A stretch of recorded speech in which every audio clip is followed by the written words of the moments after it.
Yeah,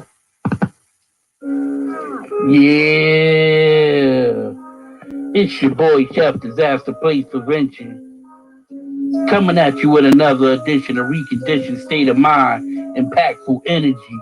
Control what you can control. I am King Edition, and in this edition, we're going to talk about controlling what you can control. MYOB. You know what I'm saying? I know a lot of y'all be talking about, yo, Chef Disaster. You stay talking about spreading peace and love, not hate. But you claim you out here thugging. You know what I tell them? I tell them, yeah, I'm out here thugging. I'm straight thugging, baby. But just because you don't know and you don't see the positive in it, just because I've been know how to take a negative and turn it into a positive. I've been know how to make $1 out of 15 cents. You know what I'm saying? I've been about mine. I've been about getting my grown man on for a very long time. And the older I get, the wiser I get. So don't take my kindness for weakness. Cause oh, what a tangle web we weave. Yes, sir. Yes, indeed. Smash that like button on your way in. We out here. Let's get it.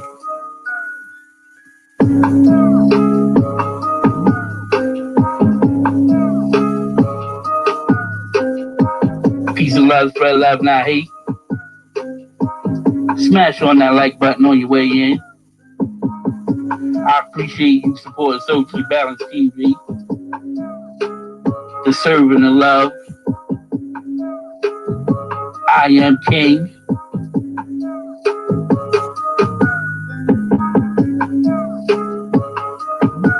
Let's get it. Let's get it. I'm out here to recondition the state of mind. I'm not out here asking you. I'm out here telling you your mind needs to be reconditioned. Let's get it. We out.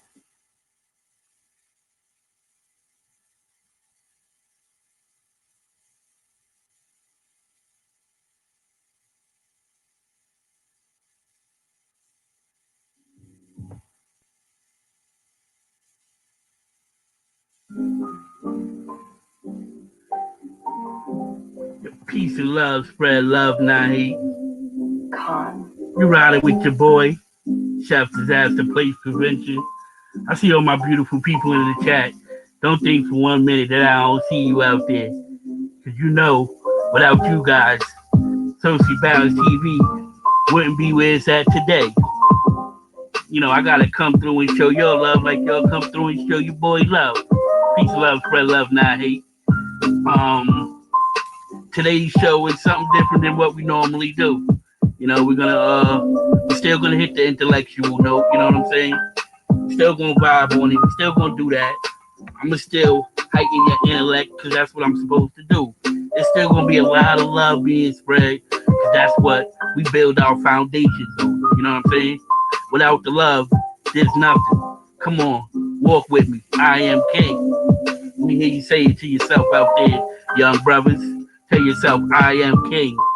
Because who else but you, your worst critic, can teach yourself how to level up. Let's go. Reach the inner king inside of you. Recondition your state of mind. But first and foremost, before we get into that, let's get to my favorite part of the show, which is the roll call. That's where I show everybody in the chat to come through and show your boy some love. Alright. First and foremost, in the building we got DJ Moss. Salute to you, DJ Moss. Hope you having a wonderful Thursday, my brother. You know what I'm saying? I appreciate you coming through consistently. Salute you. Miguel, I see you, my dude. True form, I see you. Peace of love, peace, spread love, not hate, King. Keep being the impactful energy that you are. I am King. Good brother Chris Shava, my brother from another mother. I see you, King, man. Miss you, homie, you heard? Holla at me, you got them numbers, man. Shit don't change. I'm still out here thugging. Let's go. Smash up on that like button on your way in. Follow behind the king, Chris Shiver. We got the beautiful queen. She came through and represented last time with her knowledge. She brought a lot of intellect to the chat, a lot of impactful energy. We got the one, the only House of Bling. I see you, queen. Salute to you. Salute, salute, salute. I appreciate you stopping by tonight. And following behind the queen, we got SJ number 3. Who I be, homie? Who I be? I am King. King SJ, salute to you, salute to you. Happy Thursday to everybody in the chat. I really appreciate y'all coming through. You know what I'm saying? Tonight we're gonna talk a little bit about reconditioning the state of mind. You know, it's definitely something that we need to get into. It's definitely something that we need to talk about. I'm gonna give some commentary on how I feel about it. You know, gonna let the folks roll in.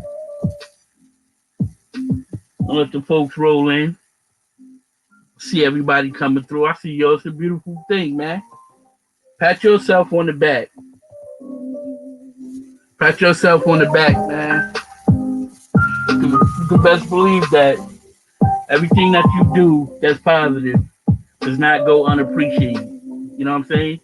Salute Lockout Perspective. Salute to the Queen Lockout Perspective. I appreciate all the energy over there on your chat the other day. I see you.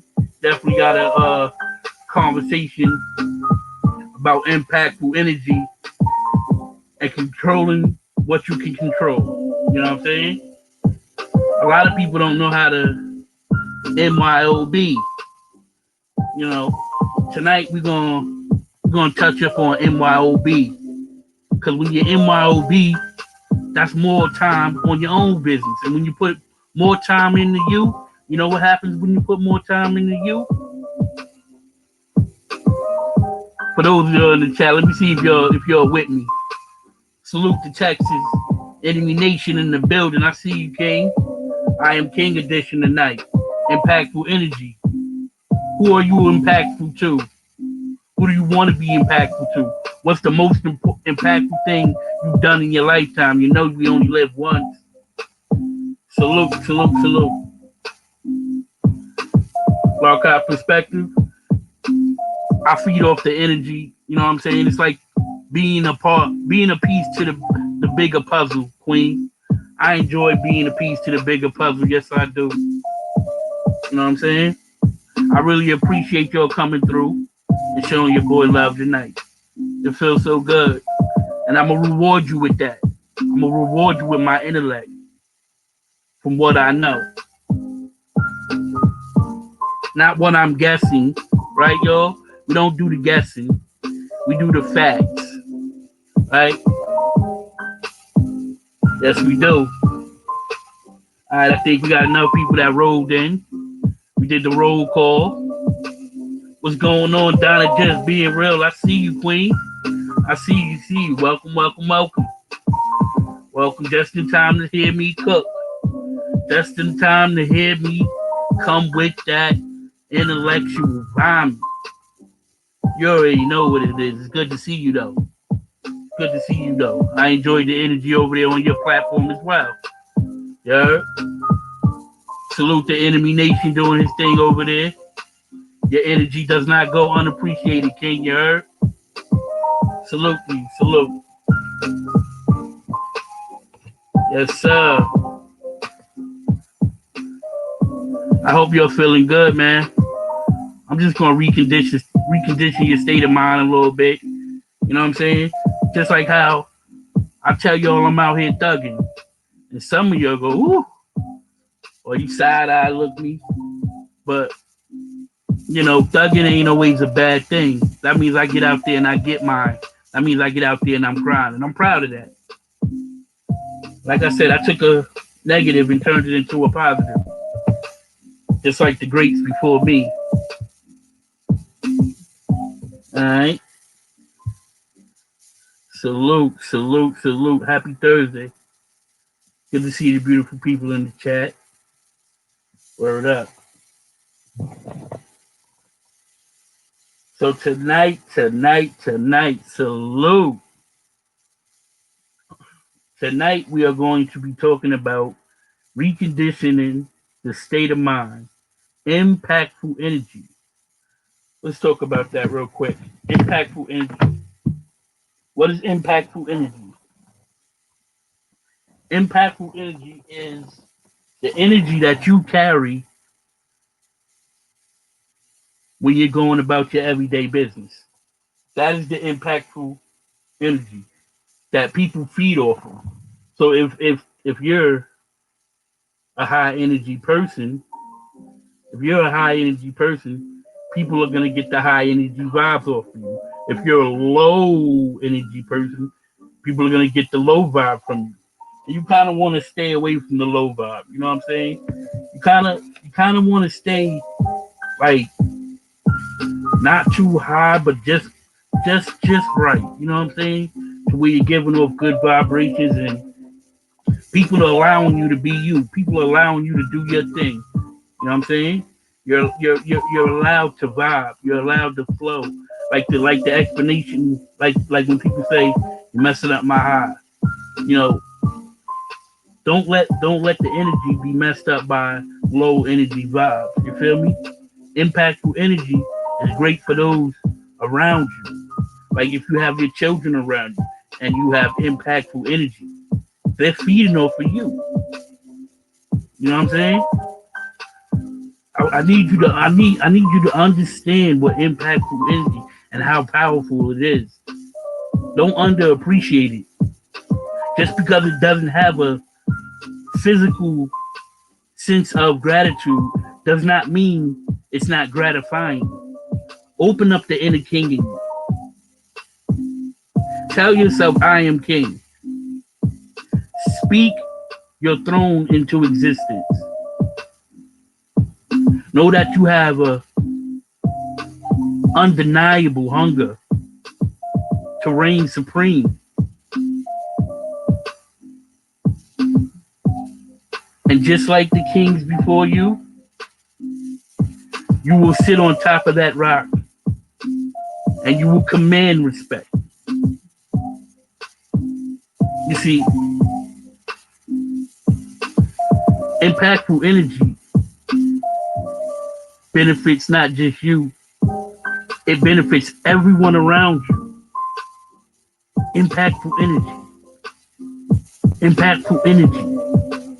Say it to yourself. Do I have low impactful energy? Do I have bad impactful energy? Do I have good impactful energy? Which one do you have? Look inside yourself and find it.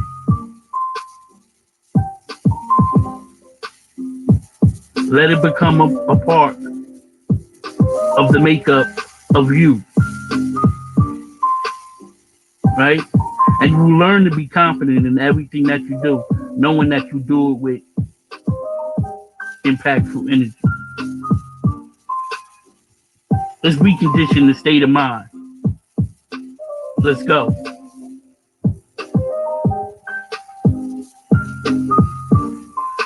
How many people have said,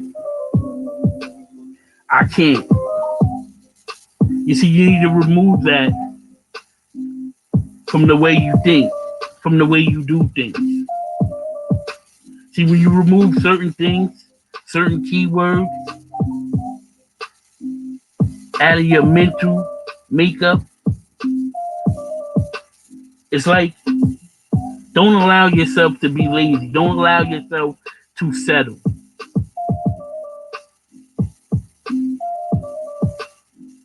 For low vibe energy. Always want to be great. Always want others to feed off what you're doing. You know what I'm saying? Impactful energy. The next one. Control what you can control. Control what you can control. Now you might say, control what you control. I do that already. Do you really? Sky's the limits. I see you. Do you really control what you control? Or are you in everybody else's business? Right? And it's not just that. It's not just that. Control how you live, how you sleep, what you eat, what you read, your money, your bills, your successes. Control what you can control.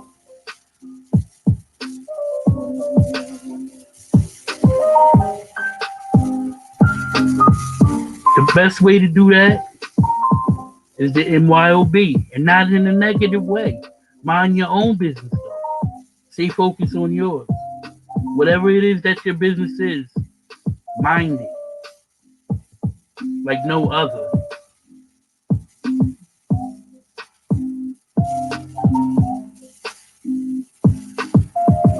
You might say, what's the difference between me and you? The difference between me and you is I know how to level up, and I know how to teach others how to level up without being selfish. You know, a lot of our people are just straight backwards, straight up backwards. You know, I'm a chef, and I'll go open up a food business, and I'll go open up a soul food joint, and a lot of y'all might disagree with me in the chat, or whoever's listening in the comments, and a lot of you might agree. But I'm gonna tell you like this: I go open up a soul food restaurant, in the spot in the neighborhood, and I'll make food that I think that caters to the neighborhood that I live in. And once I do that, I expect the people to come through because this type of restaurant has never been open before.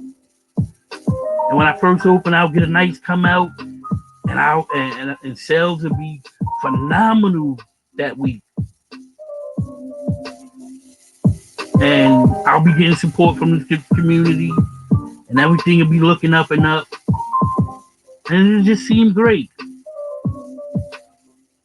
But that's not where the story ends. You see, what my folks gonna do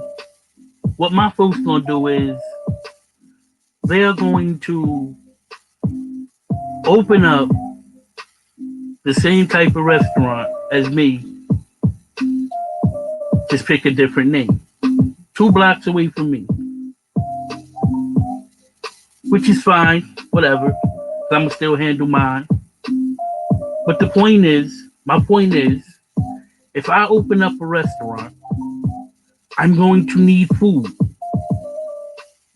So why don't you take advantage of that and open up a meat market?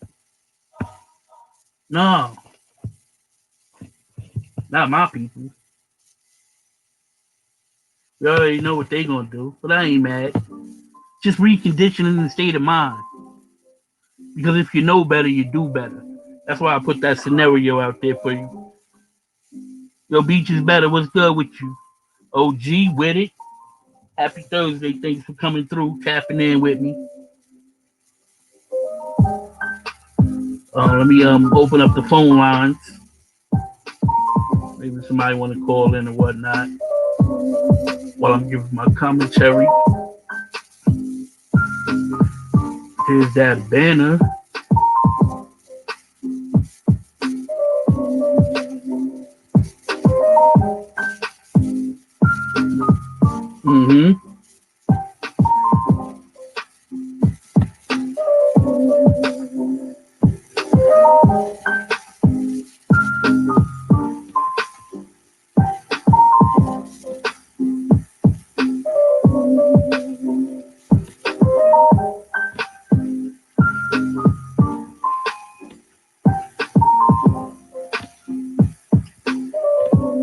All right, let me get into it.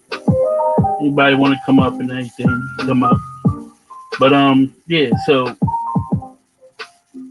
control what you can control. You know, control what school your kids go to. You know, what type of clothes you wear. What type of content you make.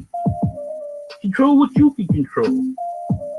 Don't try to control everybody else. Don't try to manipulate your way in to see what you can steal or so-called borrow, knowing that you'll never want to give it back, and you're not going to give it back. But that's okay, because today we're going to recondition your state of mind. Today, if you let me talk to you, this will be another conversation that you won't have to hear anymore. You know what I'm saying?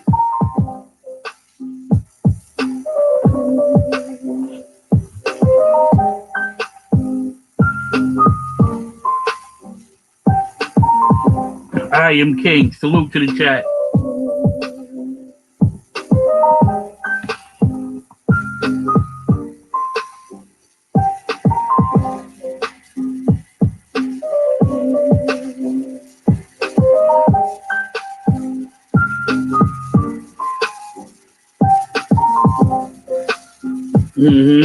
Happy Thursday. Happy Thursday. You know, it's been a minute, but, you know, I got to work. You know what I'm saying? Got to work, y'all. Got to get this bag. Salute. Hold on one second.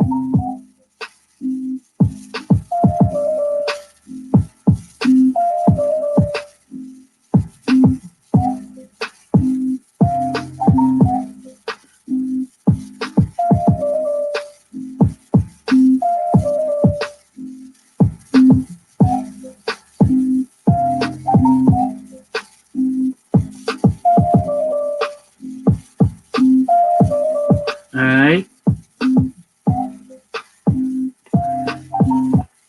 Phone lines is open. I'll put the link in the chat if you want to come through. Yeah, control what you can control. I am King. Salute. Salute. Salute. Um, See, a lot of people, you'll run into a lot of people out here that'll try to control you or try to control what you got going on or try to manipulate their way into your situation and mess it all up. We're not going to let that happen. You know what I'm saying?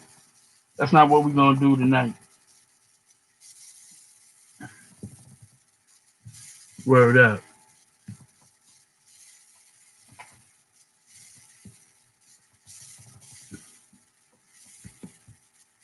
Yo, what's going on, Black Spring with Autumn? I see you. Salute. Salute. We're talking about impactful energy and you know, controlling what you can control. The most important thing that you can control. You know, I am king. So tonight I'm reaching inside myself and I'm controlling what I can control. And I'm gonna give an example of the time I controlled what I can control. But before that, I want to talk about um impactful energy again, which is the most important thing. Because if you have impactful energy, you can control things a lot better. You know what I'm saying? And when you have control of what you need to have control of, everything goes just fine. You know, everything works out perfectly. I like to think that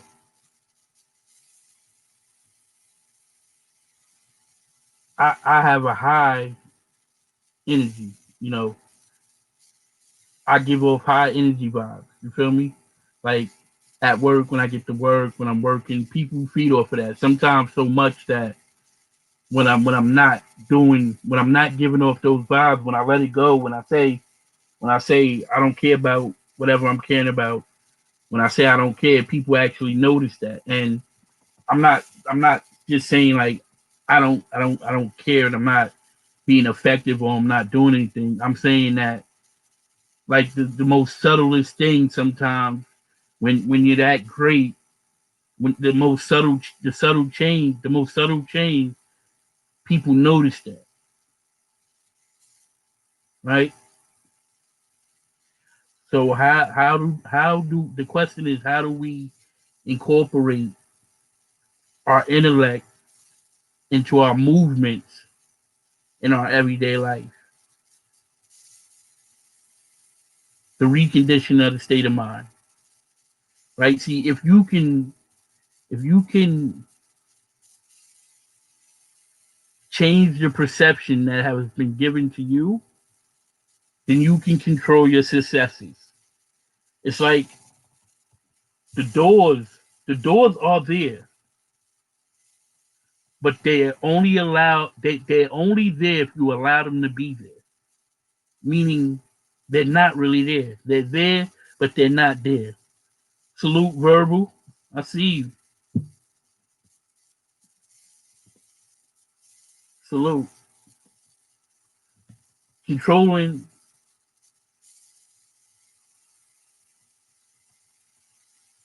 your impactful energy and controlling what you can control. Right? So I'm gonna give you a simple. I'm gonna give you a simple example of it. If you want a car that's reliable, get yourself a Benz. It's reliable. Problem solved. Right? Problem solved.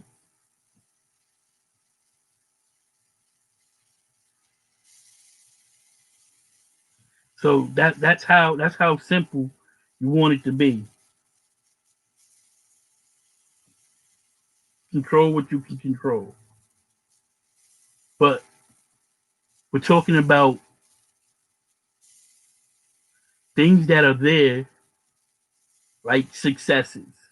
Success you cannot reach out and grab. Success is defined by an accumulation of things, maybe medals, books, rewards, achievements, so forth and so on. Right? That's your perception. That's your perception of success today. But after today, you'll have a different perception of success because I'm one that believes that inside each and every one of us is greatness. It's up to you when you want to tap into it. Do you make a difference? Are you creating a legacy? Because whether you know it or not, you're impacting something. You're impacting someone. So why not be in control of that? If you know that the things you do will make a difference, why not be in control of that? If you know that, and I'm here to tell you that each and every last one of y'all has that ability,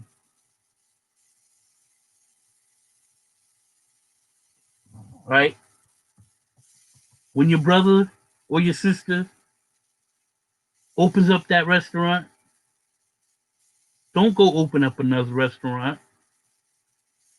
Open up a meat market. Open up a food distribution corporation. You have to change the perception of success. You have to change the perception if you want unity. Nothing is easy. I'm not saying that. I'm saying it is what you want it to be. The doors that are there are not really there if you don't allow them to be. The things that stop you from being successful cannot stop you if you don't allow them to.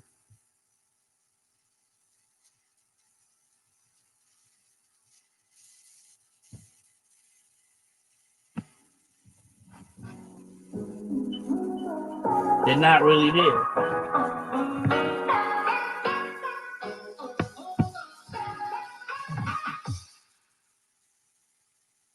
Now, you can allow yourself to be stagnated. But I just want to remind you only got one life to live.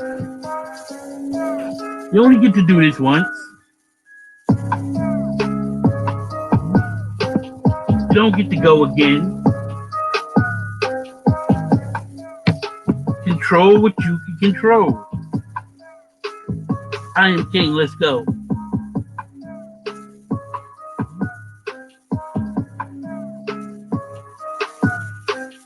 You want that house?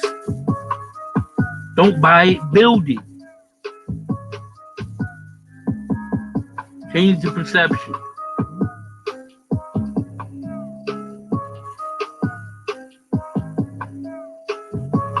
If you want something that's square to be round, figure it out.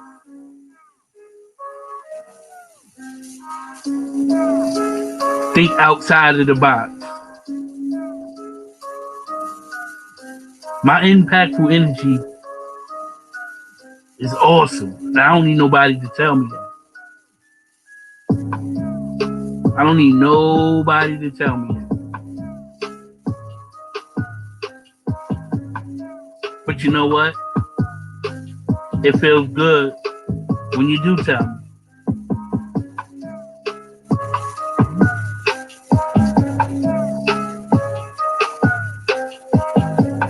You already know what it is. Phone lines is open for the phone calls. You want to call in? Yeah, they open. It is what it is.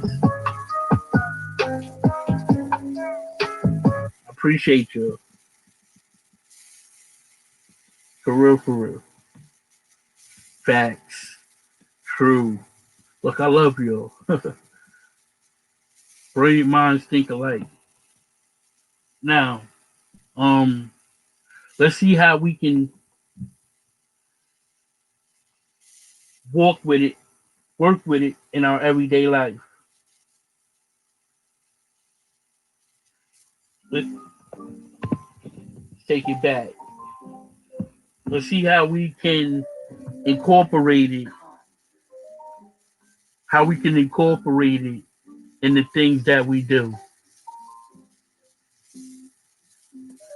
What's going on, Manny, AK Man, aka Man? I see you. Salute. How can we incorporate our impactful energy in our everyday moves? So let me give you an example. All right, I gave you a cut and dry with you want a reliable car, buy a Benz. That's easy. Problem solved. Now, for instance, if your community, say your community is always being shot down dead in the streets for no reason, just say that's your community. And hypothetically saying that the people that do it are likely to get away with it because of the place that you live. All right? How can I make my impactful energy work for this group of people? I'm only one guy. I'm only one woman. That's when we start to remove the doors. Remember, the doors are there, but they're not really there. So we are made to think that one person cannot have that type of impact. You ever see where you hit a big stone in the right spot, it'll shatter the whole stone because you hit that right spot.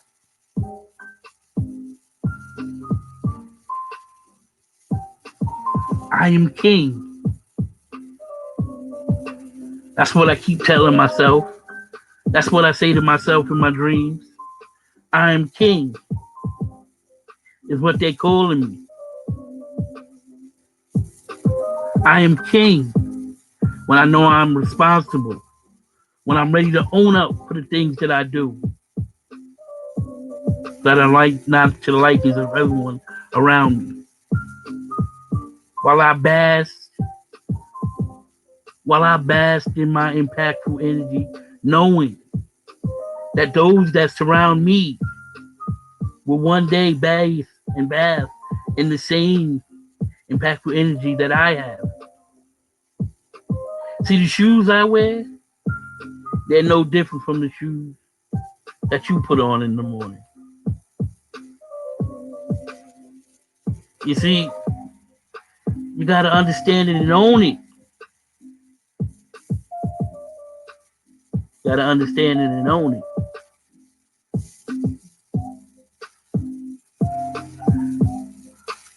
Make a difference in the lives of those that are around you. Control what you can control. Let the energy, let the vibe guide you there. Take away from me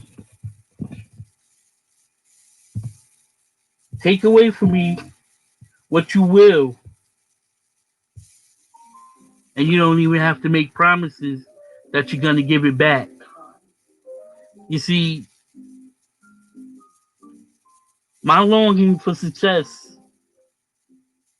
not only dwells in my own circumference. I want for sex for those that are around me.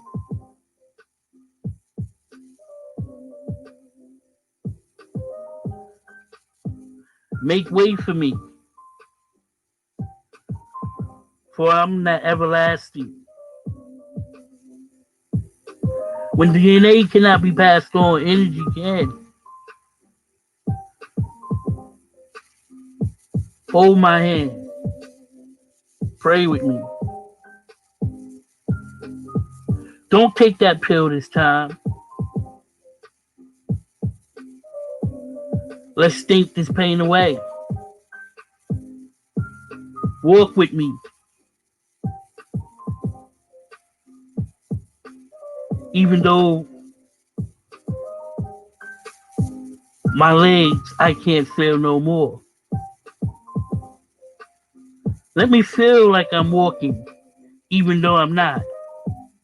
And don't you tell me that I'm not, because in my mind, I am. You see, what I believe to be walking, you and I might differ. But who's to say who's right and who's wrong? Who would I be if I let you decide what my success is?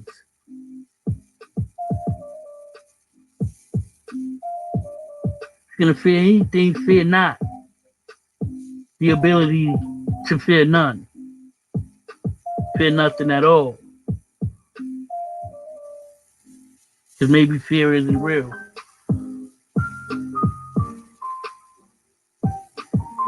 Intellectual vomit, regurgitated love. Let's go.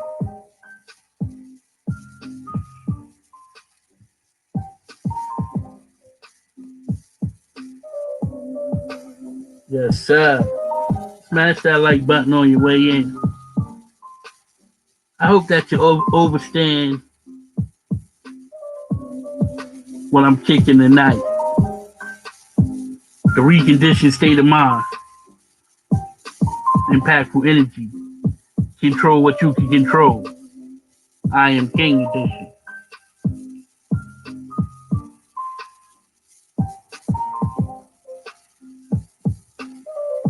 Salute, salute. No, I just get full of myself over here. I be doing it. I be doing it. Salute, man. Salute.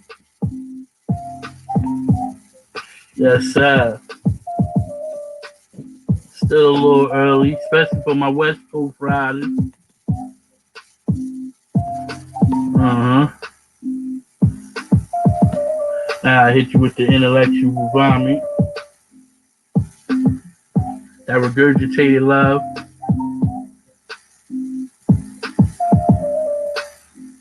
Yes, sir.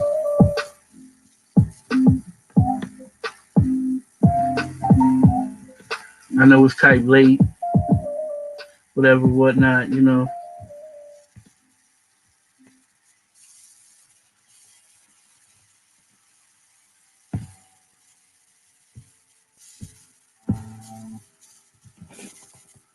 I ain't gonna keep you long. No, I know a lot of y'all got to get up, just like I do. Got to go to work in the morning and everything. Phone lines is open if you want to call in. The link is in the chat. For those of y'all that are subscribed to my socially balanced TV channel, if you've not, subscribe to it. Sometimes I go live over there too. You know what I'm saying? Appreciate everybody stopping through over here, man. You're dope. Mm-hmm.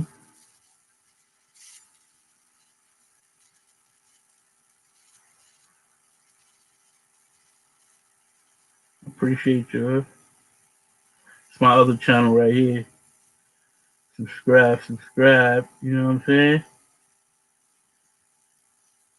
Yeah, we definitely vibing, my G. Enemy Nation in the building. You know how we do, man. Link in the chat. Ain't gonna be on for a little longer, just a little bit. Salute, salute. Intellectual.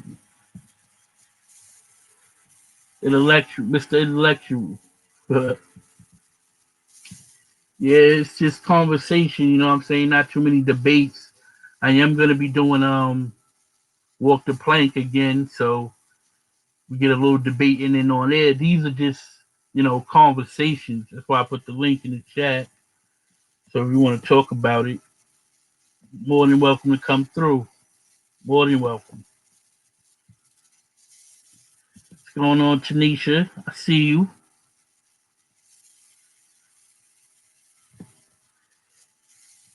Uh-huh. Tanisha in the building. Appreciate you. What's going on? Happy Thursday. Smash that like button.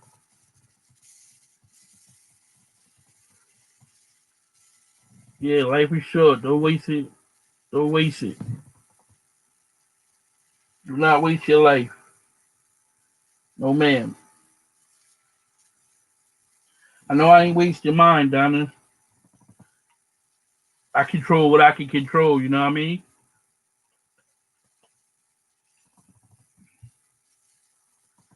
I gotta control what I can control. I don't be starting no beef. You know, that's how I stay drama free, Donna. I don't be starting no beef. You feel me? The boy be doing his thing. I don't want no problems. None of these big YouTubers. You know what I'm saying, Donna? Just want to be spreading this peace of love. Plus, I tell them it's not what you want. I got a short temper and a lot of time on my hand, and I have access. I have access to you if I want. I wonder if my boy Chris is still in the clouds, man. My boy Chris Shava came through. Walk the plank would be great. Would be good for Biden and Trump. That's what it is. Donna said it. That's what it's gonna be. Got you, Donna. I got you. Uh-huh. Yeah.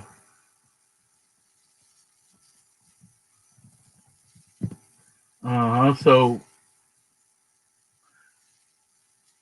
let me put the beat back on. Get this beat going. You like the beat? The music too loud? I like the beat too. Fire, shit, fire.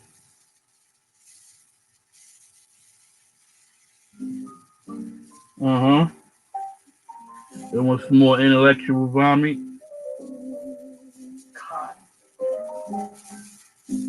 I hit you with that intellectual vomit.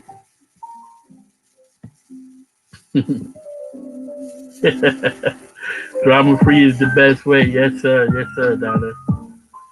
I'm just vibing, man.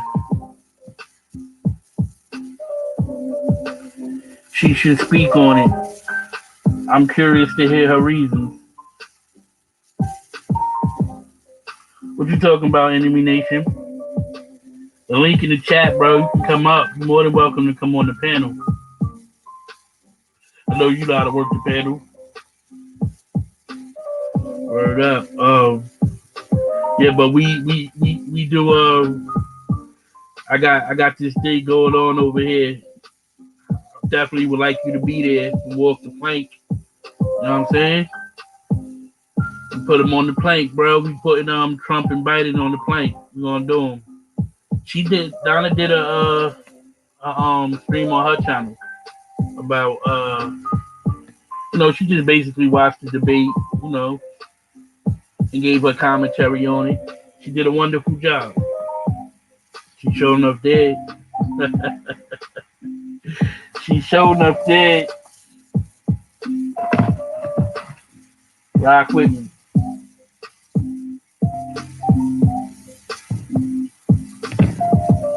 Rock with me. Enemy Nation in the building. Salute, salute.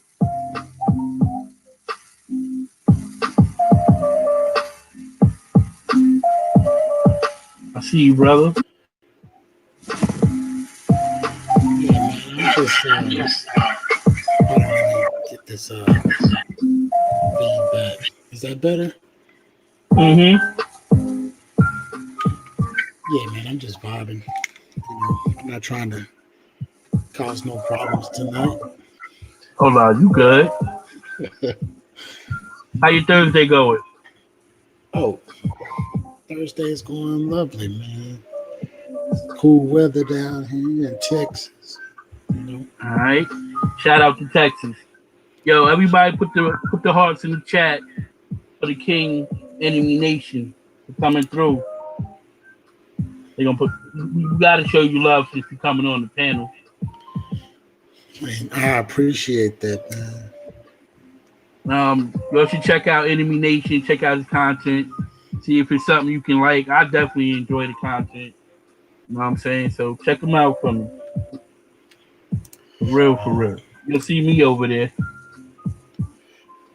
So what do you think about the topic tonight? I mean, however you want to bring your perspective to it. What do you think about it? Reconditioned state of mind. Mm-hmm. Yeah, man, that's deep. Can you hear me? Uh-huh. Yeah, I hear you. Yeah, I had my OBS open. That's why I was getting feedback in my earphones. All right. But yeah, man, that's on some Zen type stuff, So I'm out of my element. Actually, you're not. See, we gotta remove that from the vocabulary. Out of your element only exists because that's what you've been programmed to think. Yeah, well, it's mind impactful energy control. Uh-huh. That's Yeah, I right. mean, I'm aware of that, but it's just like I said, I haven't dug too deep in it. I used to have friends that was real deep into that calm calm body, calm spirit, all that, you know. But I Uh-huh. definitely get that. I definitely understand. I definitely understand. I mean, All and a right. lot of times that comes with age and experience and wisdom. You know, So when let me you, ask you a question, Enemy Nation. Do you have kids? If you don't mind me asking. I mean, if you don't want to answer the question, you're more than welcome to say you don't want to answer it. nah, I don't mind answering the question. Nah, I don't have any children, Do so you have any nieces or nephews or anything like that? yeah, I got some nieces and nephews. Uh, um, so think about see think about being impactful to them and how your energy can control something that may benefit them in the long run. You know what I'm saying? It might not have immediate gratification effect to it, but in the long run, you being the uncle that goes to work every day, loves what he does, ain't gonna commit suicide, ain't out there, you know what I'm saying, with low energy vibes. That's impactful to them because if they're anything like me, I always used to look at my mother's siblings, you know, my aunts and uncles, and I used to look at them like, oh wow, one day I want to be like them. And the ones who had the higher energy, I tend to like to call my favorite aunts or my favorite uncles. They were always, you know, ones that were more vocal, um, quick to put their foot down, you know, just giving off great vibes and showing responsibility. And when you look back at it now and you say, even for those who didn't have a father or a mother role model in their life, if when you see examples of it on a consistent basis, it will have an effect on you. So that's why when I say, how can one person change the mindset of a community? Because if you get the people believing that I will support you, I will love you, I will unify with you. When you open up your restaurant, I'm going to open up a food distribution building and supply you meat. I'm not going to open up the same business as you. You see how that works? Yeah, I definitely see how that works. You know what I'm saying? And that's impactful energy. That's not a zen. That's controlling what you can control. Like I am deep into it, bro. Like that, but I'm not. I'm simplifying it tonight because I have to recondition the state of mind. And if I make that difficult, some people are willing tend to say, "Man, I don't even want to deal with that."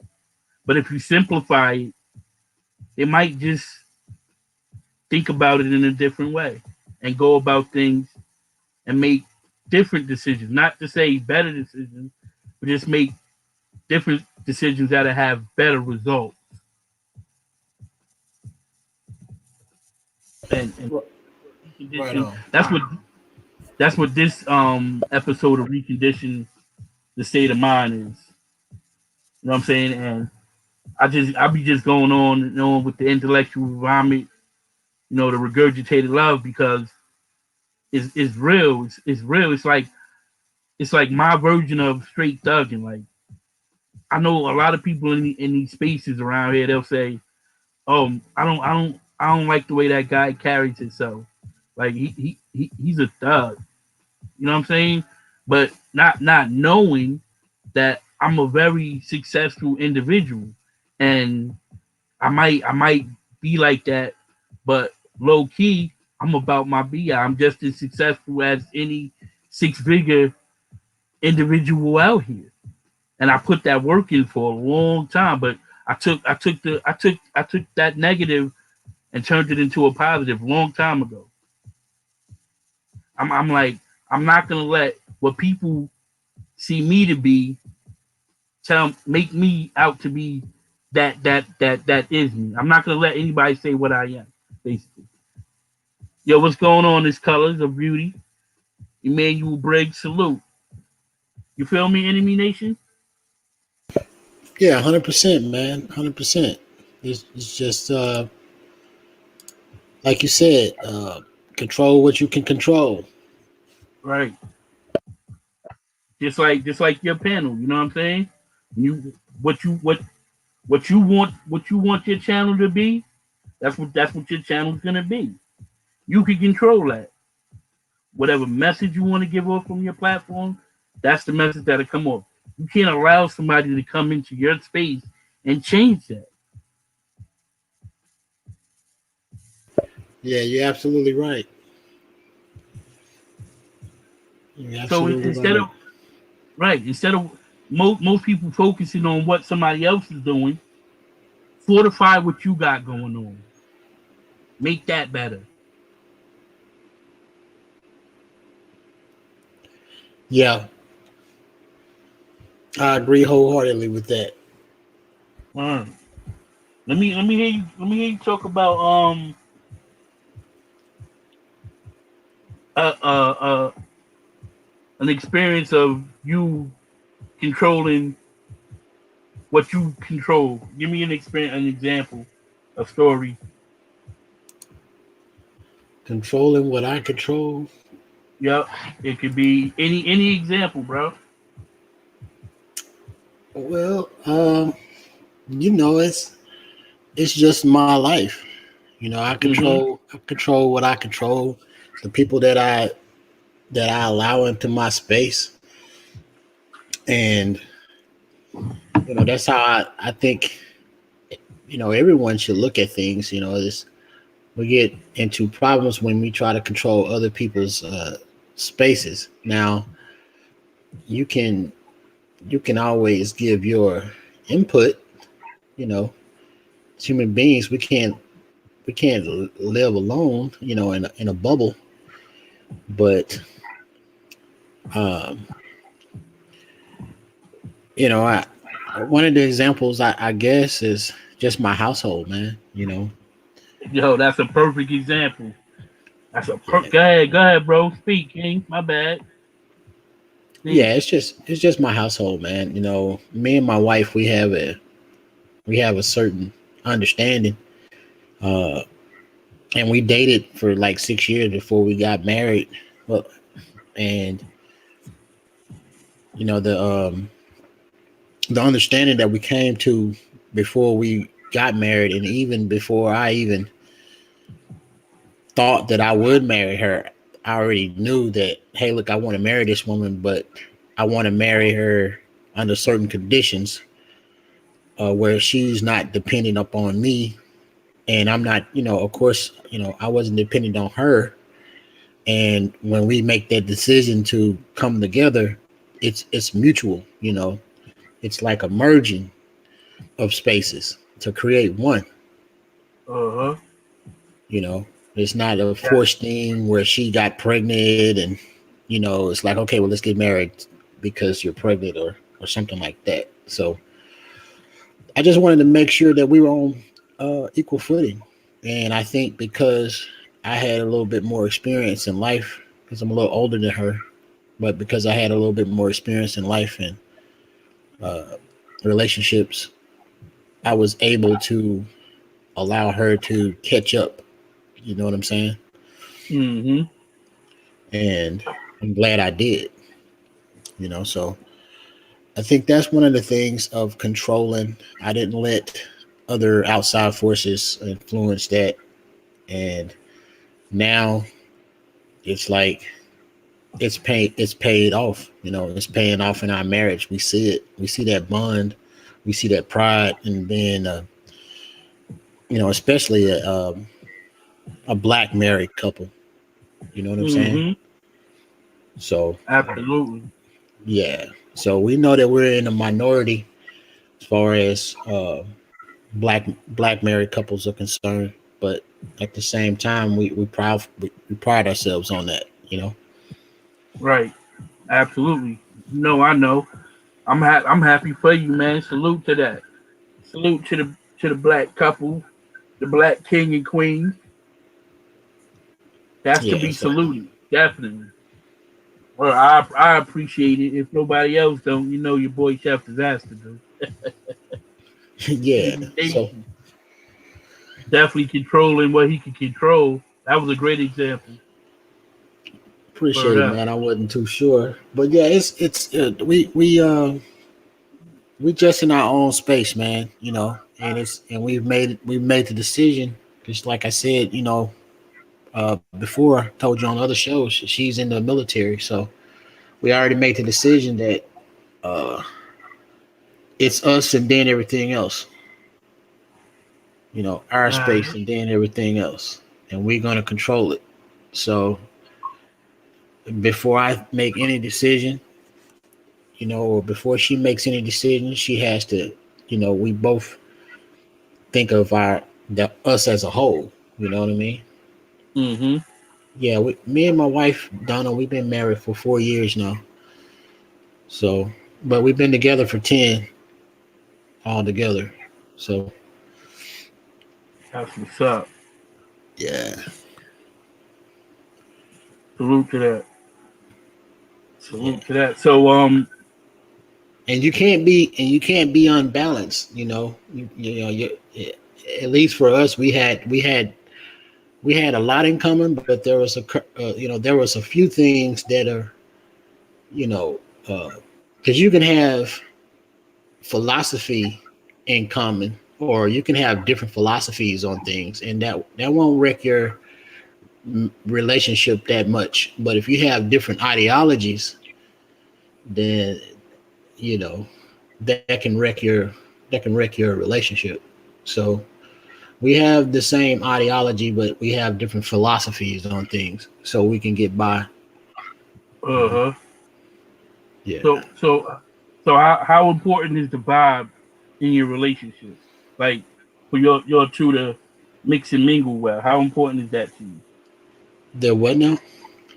How important is the vibe in your relationship for the energy to be on a good level for your to mix and mingle well?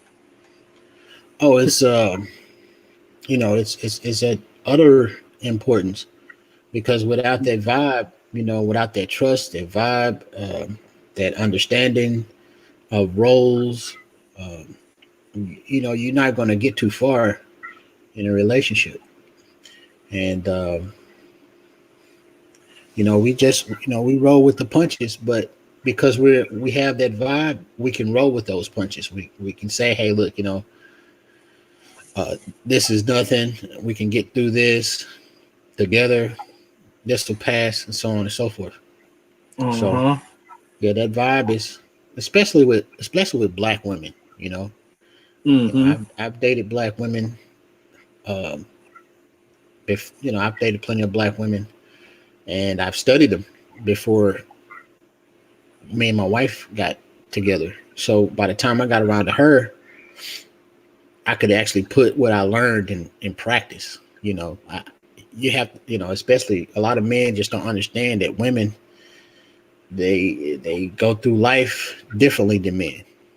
Right. And if you're not willing to be open to that dynamic, that they see life differently than the man sees life, you know, and it's a constant understanding of that, and it's really dependent on the man to understand more or less that women are going to do things where a man might see as backwards to that man. Okay. You know what I'm saying? We'll see it as backwards, but Right. to the woman, uh, they're doing it. It's almost like it's created that way, that they're doing it so the man can actually turn them straight. You know what I mean? Turn them the right way. you know, and it's not like the woman is backwards. It's that she's doing things that appears that way. So her mind is going forwards, but her actions tend to go backwards. And it's up to the male to say, hey, look, uh, this is the way to go. You know what I'm saying? And I'll give an example because it's kind of complicated. Like, my wife called me today and she asked me if I was hungry. right? Mm-hmm. And I was like, yeah. So she says, well, what do you want to eat? So I was like, it don't matter. We dudes, like we don't care. We eat to live.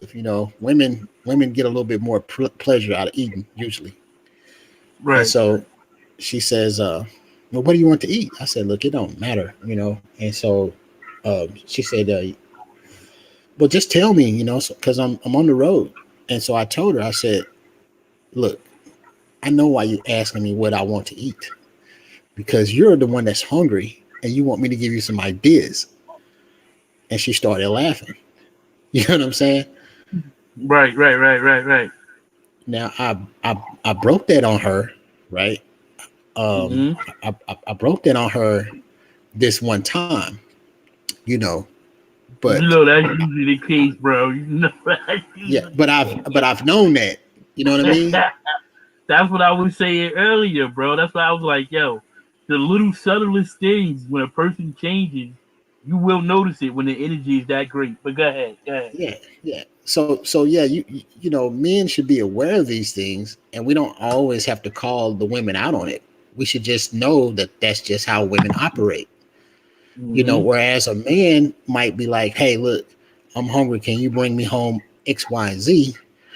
Where a woman might be like, are you hungry? What do you want to eat? When really they want you to tell them what they want to eat. You know what I mean? Like they want you to give them an idea, because they just can't think of it. It's just, for whatever reason at the time.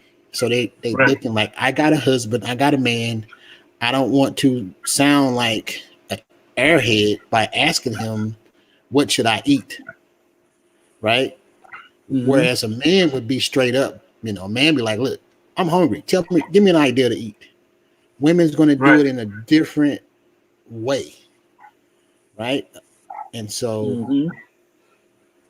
if, especially black men, if black men could get that understanding, right, then Mm-hmm. the relationship with black men and black women will be so much easier, you I know. agree. Enemy Nation, I agree. Yeah. So I mean, Keep we going, have the bro. My bad, my bad. yeah, as black men, we just have to step up to the plate, man. Black women, and I know some people will say, I'm a simp or whatever, but I don't care, man. I'm married. You know what I mean? Like black men, Yo, this is home uh, of the simp over here, bro. You more than welcome over okay, here. Enemy yeah, Nation. I'm yeah, I'm big simping over here if you ever seen, man. I am the yeah, biggest simp, bro. I don't even care. Go ahead, though. yeah, I'm but listening. but yeah, black men just needs to. We need to own up to the fact that black women, and I've heard the argument on each side. Is black women have done a terrible job of uh, raising raising the kids, especially other black men. You know, and so this is why we have so many weak men, so many snowflake men um, in this generation, in these I'm glad you generations. said that. I'm glad you said that. Go ahead, go ahead. And that's true. That's true, that's the reason why we have the black men today. uh this sort of like a effeminate, taking on feminine traits of hating on other men, stuff like that. That Mm-hmm. is true, but you got to realize that the women didn't do that on purpose. You know what I Mm-hmm. mean? You're fighting with one hand behind your back to raise kids. So what do you expect? Right.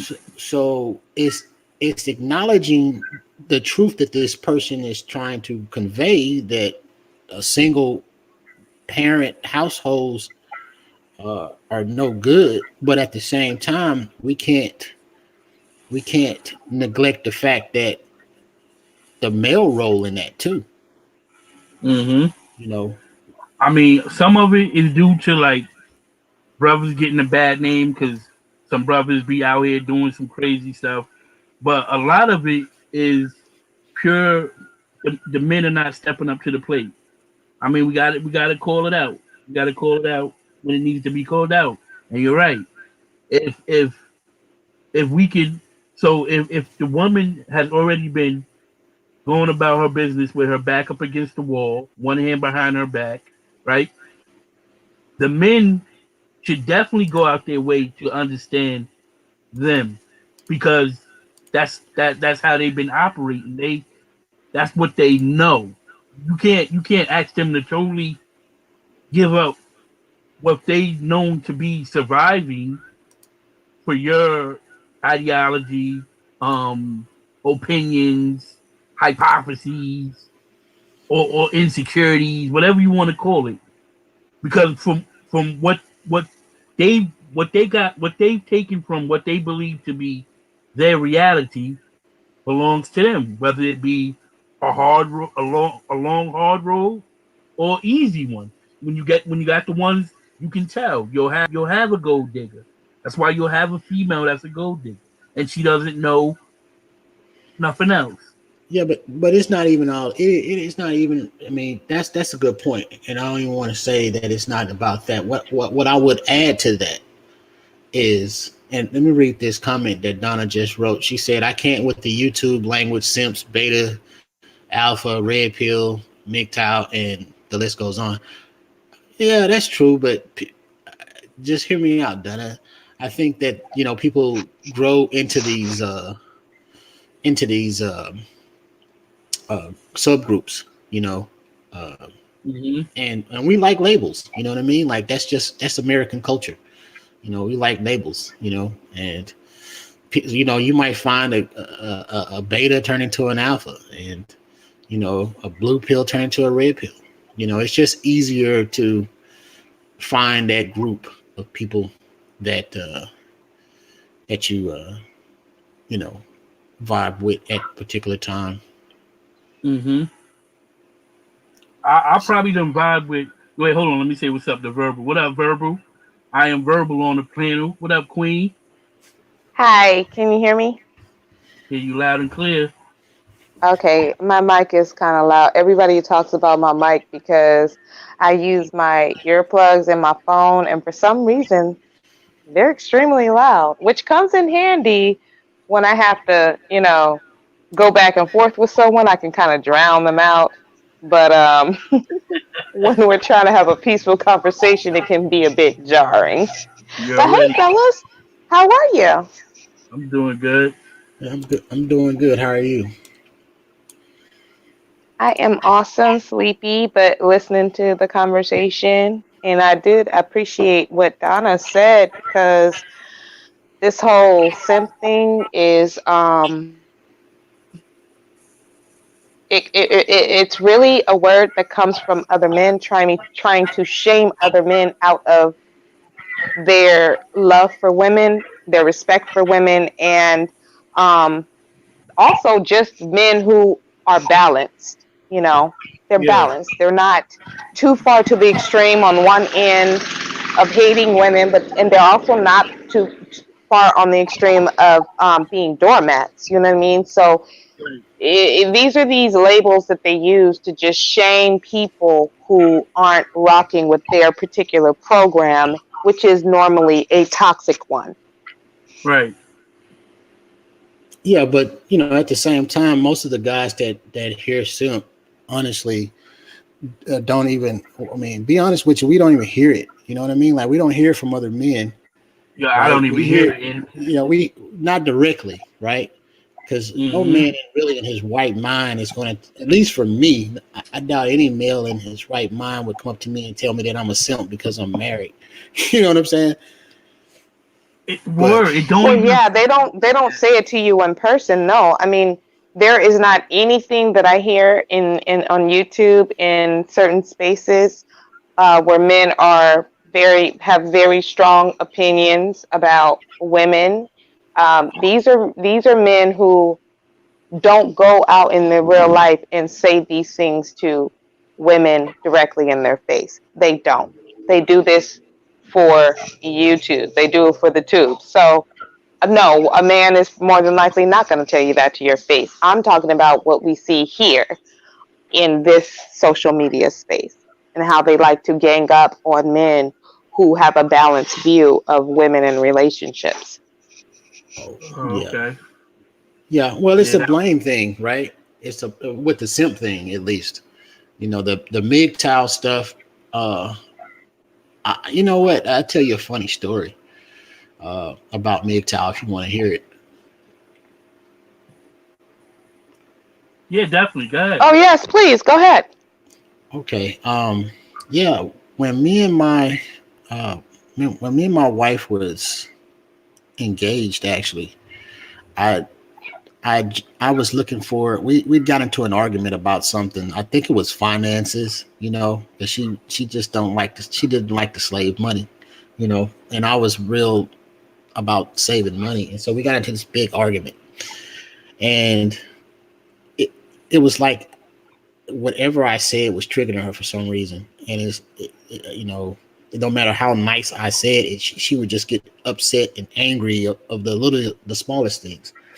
So I looked on YouTube well, not YouTube, but Google, um, about relationships, men, and how to communicate in relationships or whatnot. And I came across this video because YouTube recommends videos and stuff, and it was MGTOW, right? Hmm. So I clicked on that video, and and I started to after I clicked on that video, right, and it was like, hey men, don't get down on yourselves about women, blah blah blah blah. It sounded like some pretty good information, and it wasn't like hardcore MGTOW, right? Or it might have just been a relationship video. So shortly thereafter, I started getting recommendations for MGTOW like videos, and I would click on these videos, and I think within a week, because my fiance, we hadn't seen each other for about a week at that point, because we just Hmm. were, she was upset, right? Right. So within a week of being in this echo chamber on YouTube looking at MGTOW videos, I sent her a text message and I told her like, look, I'm tired of your mess, and I'm gonna go MGTOW on your ass, right? Oh no, you did not. No, No. you did not. see, see, the tube be ruining people's lives, man. Man, that was a no, no, no. You did not. Hey, yeah, Yo, you, you I still still got the married? text message. Are you Yeah, still yeah, married? yeah. Well, this is before we got married, right? So Yo, yo, you I funny. got My the bad. text Go ahead, go message. ahead, go ahead. I got the text message, right? And I mean, honestly, the MGTOW stuff was saying a lot of stuff that I wanted to hear. You know what I mean? And it actually changed. Like I said, it was an echo chamber because these videos kept being recommended to me, and I just couldn't get enough. Right. So after I told her that, right, she looked up MGTOW, right, and she was hurt behind that. And I actually made a video about it on my channel, but I never uploaded it. I might upload it today. You know what I mean? Like, but I never Yeah, uploaded it. And I even said in the video, like, I don't think I'm gonna upload this video. you lucky you But still married. You it's can pull that one, buddy. huh? Yeah, but look, You lucky you after still have a marriage. yeah, Whew, so that's funny. after I realized that, right? So it made me kind of take step back, and I was angry. You know what I mean? Like looking at these videos almost made me hate women. You know what I mean? Like not hate them like a gay type. I want to be gay now. It made me like, look, I don't care. Because this is my fiance, right? So I'm like, look, I've been all in with this woman, and I did everything right. She doing everything wrong. She don't appreciate me, and so if she don't appreciate me after all this time and all I've worked to do, no woman will. So you know, at this point, all women can get from me is the D, right? And I I did some research on, I think it was cognitive bias or something like that, because I felt a change in me, right? Because this MGTOW came into my lexicon. So in a text message, because I wasn't talking like that a week prior to that. So and I don't like to have influences on me, You know what I mean? Like you said, control what you control, your state of mind. And I know my state of mind, and I know when something has influenced me and influenced how I talk or how words that I say, right? Crazy. Because I'm real critical. I'm real critical when I see other people doing that. Like, if they hang around a group of people after a week, they start talking like them and dressing like them. I think that's goofy, right?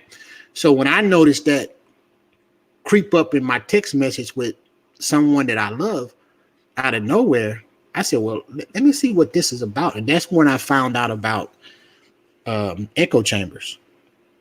And once I found out that YouTube and Google, their algorithms recommend what they think you want to hear or what you want to view, I had to be mindful of it. And I'm a conservative, but I have subscriptions to progressive channels, and I don't listen to many conservative channels because they all talk talking points. And so typically, there's a few channels, and whether it's a conservative, and I haven't found any yet outside of my own.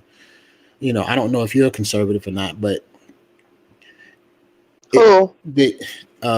Chef. Oh, okay. Chef. I don't know if he's a conservative. What's going on, bro? Nah, I'm not. I don't go to titles. I don't submit to titles. Right. I don't create myself. Right. So it ain't no disrespect. You know what I'm saying? Well, just for the simplification. I mean, liberal and conservative. But you cool, your enemy. You cool though. They say that you cool though. So. Yeah. So yeah, I've been on other channels. You know what I mean? I mean, I'm subscribed to other channels just so I could understand what their point of view is and their perspective. So I don't listen to, like I said, conservative, because they all talking points. But some of the liberals, most of the liberals do the same talking points. But then there are some that have some good points. And that's what I tend to spend the most time on, is liberal channels, because I already know what the conservative channels are going to say. And I'm talking about smaller YouTube channels. I'm not talking about the larger ones that just clickbait you. You know what I mean? So yeah, I definitely try to keep that type of falling into those traps. I try to not fall into those traps, right. And listening to women, you know what I mean? And understanding, and this is how this ties into that, listening to women and understanding that women share the same role as, like, you talk about white privilege, right? If you believe in white privilege, which, I believe that there's white privilege, of course, you know what I mean? There is white privilege. It's not a myth. You can control how it affects you. Yeah, you can control how it affects you, but it's a matter of fact, because if you can acknowledge that it absolutely is a matter of fact. Absolutely. Yeah. So if you can acknowledge that there is male privilege, you can certainly acknowledge that there is white privilege. You know what I mean? You can acknowledge that it's just social privilege. You know what I'm saying? It's a social privilege. Absolutely. Yeah. Go ahead. Go ahead. I'm sorry. No, I don't want to cut you off. No, go ahead. I don't even want to demagogue the conversation. You know what I'm saying? No, I was saying along those lines, and that's the thing, because you have, like there's male privilege. Absolutely. There is white privilege. Yes. Some people might say that there is minority privilege, and other people will say that there is female privilege. And here's the thing. We get so caught up in our own echo chambers that we will start to only see one side. Mm-hmm. And that is where the problem comes in, because people actually filter their own information, because, like you were saying, to your point, Enemy Nation, is that you wanted to hear that stuff at that time because of how you were feeling inside about your own personal situation, and hearing that stuff that validated what you were feeling made you feel good. and people just want to feel good. People want to feel validated, and people are going to gravitate to places that make them feel validated. But you seem to have been able to catch that and understand what was happening. And that's the thing. If you stay too long in these certain places, then you start to get tunnel vision, and you cannot even see the other side. And I think that just like there is white privilege and male privilege, I do think that in some areas there is female privilege. I think that there's child privilege. You know what I mean? There's parent privilege. Like everybody has some sort of privilege that they can use Yeah, in this society.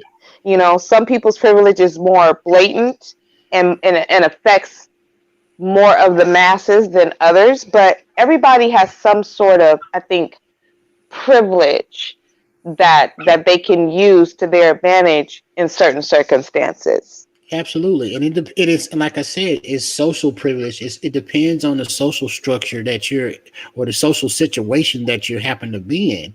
Like if you're at a, say, a sporting event, and you're a black guy that's 6'3", 257 pounds, looking like a linebacker, a lot of that white privilege is not going to matter. You know what I mean? And Mm-hmm. because people going to gravitate you because they're going to think that you're some famous athlete, right? And when you're a woman, and depending on type of the type of social interaction that you're having at the time, right? Then you could have that privilege. If and women and children have a privilege. I mean, like, women and children are always first in when it comes to danger. They're always regarded as the higher priority than men, right? Right. Yep. But a lot of men will use this as well. See, they'll use that. They'll use child support, etc., etc. But ignore the fact that men get a lot of privilege. Just like right now, I'm talking on this. I'm talking on this show, right? Mm-hmm. But verbal, she's a little bit more quiet, and um, she's a little bit more quiet. And it's not that I'm trying to impose my male privilege on her, right? But that's typically how every conversation, every panel goes, right? Is that the men typically dominate the conversation or dominate the talk time. And so when the women talk, it's like the men are quiet only because they want to seem fair, but in reality, they just can't wait till she finished. And they're not even listening. They're not even, you Absolutely. know what I'm saying? They're just waiting for their turn to talk. Absolutely. Am I Let right? me Absolutely. let me. And I don't know if you've actually heard me. Chef has definitely heard me, and I can turn it up. Can I not, Chef? Yes, you can. I can turn it all the way up, and Okay. I Okay. get I get pushback from men because of that very thing. That when I'm on panels with men, they don't listen to what I'm saying.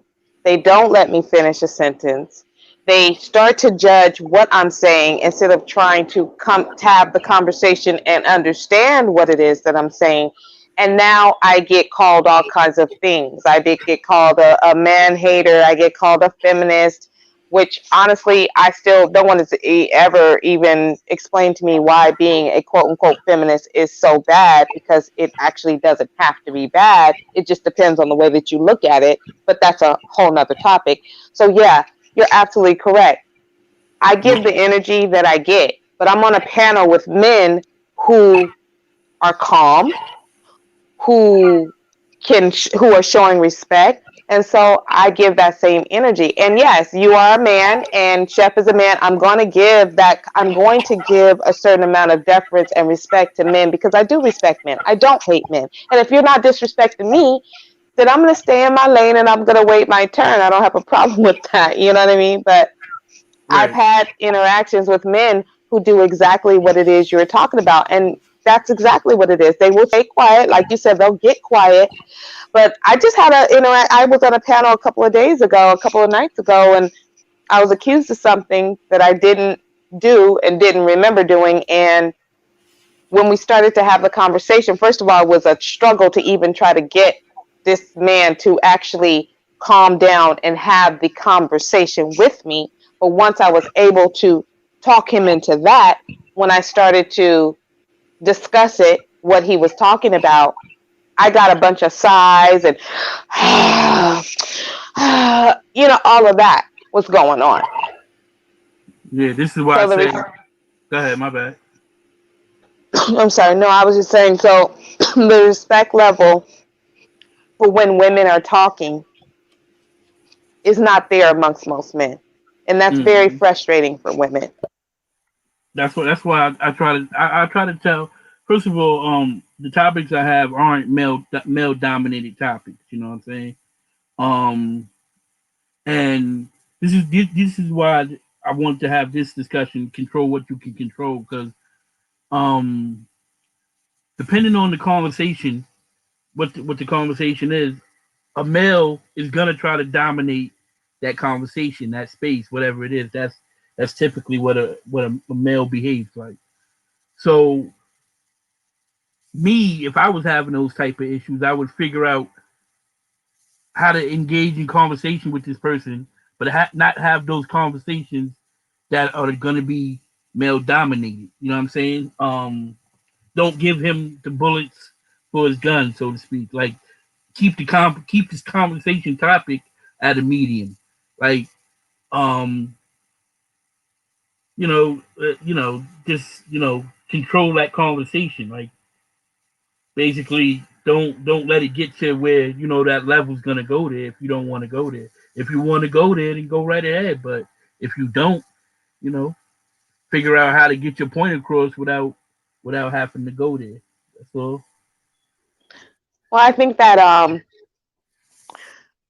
what I see here in these spaces is a lot of competition between men and women, Mm, mm, mm, mm. and this whole one-up-ism, and this whole I've been asked the question so many times, and I've heard the statement so many times that, well, do you think you're equal to the man and you're not equal? And it's like this constant competition. And it's like, why do you have to compete with me? I'm not your enemy. I am not someone that a man should not be competing with women. A man should be competing with other men. Regardless of what race they are, it doesn't matter. Men are men, period. Men should compete with men. You should not be competing with women. And if you are with a woman or trying to engage with a woman, being in a relationship with her, and she brings out some sort of competition in you, and that could just be what's within you yourself. So it's not necessarily always the other person's fault, but that's probably not the woman that you need to be trying to get involved with, because you Mm. don't want competition in your relationships, especially between men and women. And yes, my answer is absolutely yes, men and women are equal. And people lose their tops. Like, what do you mean? Well, listen, I'm a woman. I know exactly what I have to offer. I know exactly what my purpose is. I know everything that I do in my life, everything that I give to my friends and my families and my partners. I know what I bring. I know my value. So there will be no one, male or female, who's going to tell me that I am not equal. Now, different is another topic. We are different, yes, but different does not mean unequal. Different means different, and that means that we all have different roles to play. The roles can be different without being unequal. Does that make sense? I always give like the fruit analogy, because you have fruit, right? You have fruit. You have all kinds of different fruit. And some people prefer apples to oranges. Some people prefer oranges to apples. The orange and the apple are equal as fruit. They have the same function. They're both sweet. They both give vitamins. They both, they both taste great. Some people just like oranges better than apples. It doesn't mean that oranges are better than apples or not equal. They're equally fruit. They just are different. And I think that's how men and women are. Because I mean, what do men do without women? Really? What Right, do men right, do right, without right. women? Right. Yeah, It's well, like just because. Oh, go ahead, enemy, go ahead. yeah, well, I mean, I think the sexes used to be equal. I don't think the sexes are equal now because if every woman left off this earth, right now, then the human race would last for less than, roughly 100 years. You know what I'm saying? Before it all died. But if every man left the face of Earth right now, women could survive on this planet indefinitely because there are plenty of sperm banks. You know what I'm saying? So it's Oh, like, I know exactly what you're saying. And that's yeah, exactly why when we get into that conversation, I don't even want to go there with men because I don't want to hurt their feelings.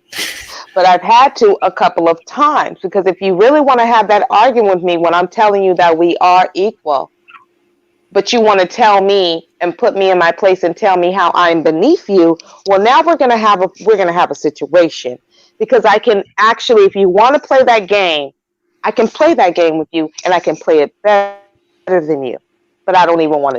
So yeah, yes, I agree with you if you really want to have that conversation. You know what I mean? But men can't handle that real conversation when it comes down to simple biology.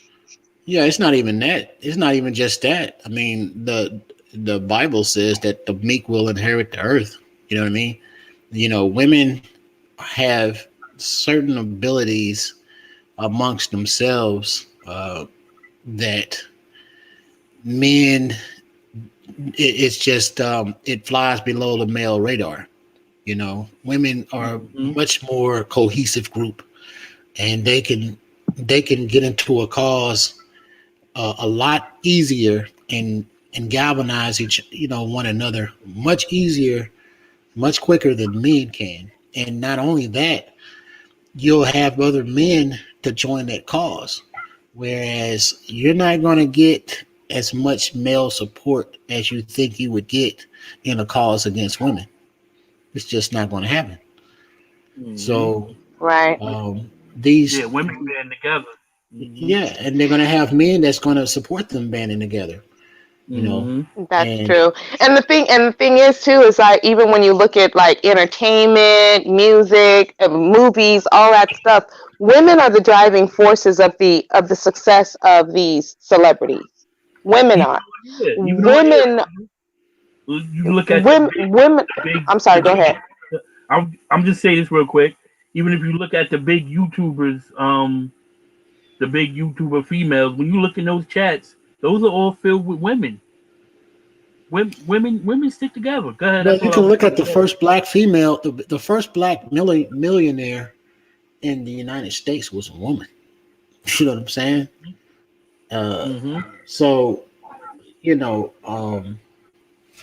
it's this is just to say that women are important, and are women do have that advantage if you really want to pick those. Yeah, men are good at war. You know, we're good at war and destroying things and coming in with one fell swoop and Destroying building. things. Yeah, destroying things. We're good at building too. But at the same time, you need someone to make that space worthwhile. You need a reason to build. You need a reason to destroy. You know, Yeah. um, and it's just like in my household, I tend to do the larger things, where my wife focuses on the smaller things. And I'm like, look, I don't care. Like she might be like, what kind of curtains you like, or what kind do you want the towels to match the floor? Like, I don't care. You know what I mean?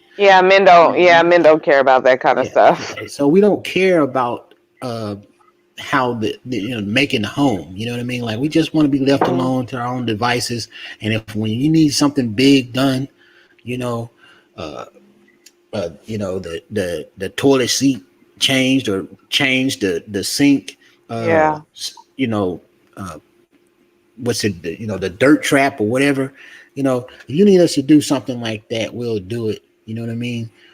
But Yeah. Yeah. the little smaller things that will annoy the average male, because I mean, some males, they get off on that type of stuff, but the average male, I'm just saying, we like the bigger things. Women like the little smaller things, and this is how it's supposed to work. The big gears are supposed to work with the smaller gears to complete the the sexes, men and women. And the Mhm. same thing can be applied to um, the different, and I'm not trying to get too deep, but just to not make it to where I'm just, the difference in human beings. You know what I mean? Mm-hmm. White, Hispanic, Asian. We all have a role to play. We all do certain things uh, better than others, but cohesively we're supposed to, and we've been doing that. It's just the smaller percent of human beings and smaller percent of males that have this problem with women, and don't get too um, bent out of shape of the different titles, because that's typically friends groups, and that's fine, because without them, you never know how you can grow. But for the most part, the human race uh, is progressing and doing what it should be doing. We don't have a large amount of dysfunction, you know, Mm-hmm. and you can see that, because if there was a large amount of dysfunction or a large percentage of dysfunction, um, there would be people dying every day. I mean, I'm talking about massive deaths. You know, um, there would be massive anxiety in this country, and it's just not that. You know, Let me so point something out. Let me point something out. If we take a look at the struggling woman, we can say that the struggling woman has produced a better quality of women in this society, because if we just look at it from you know the corporate side of things, the woman has progressed in the corporate world, if not equal to the men.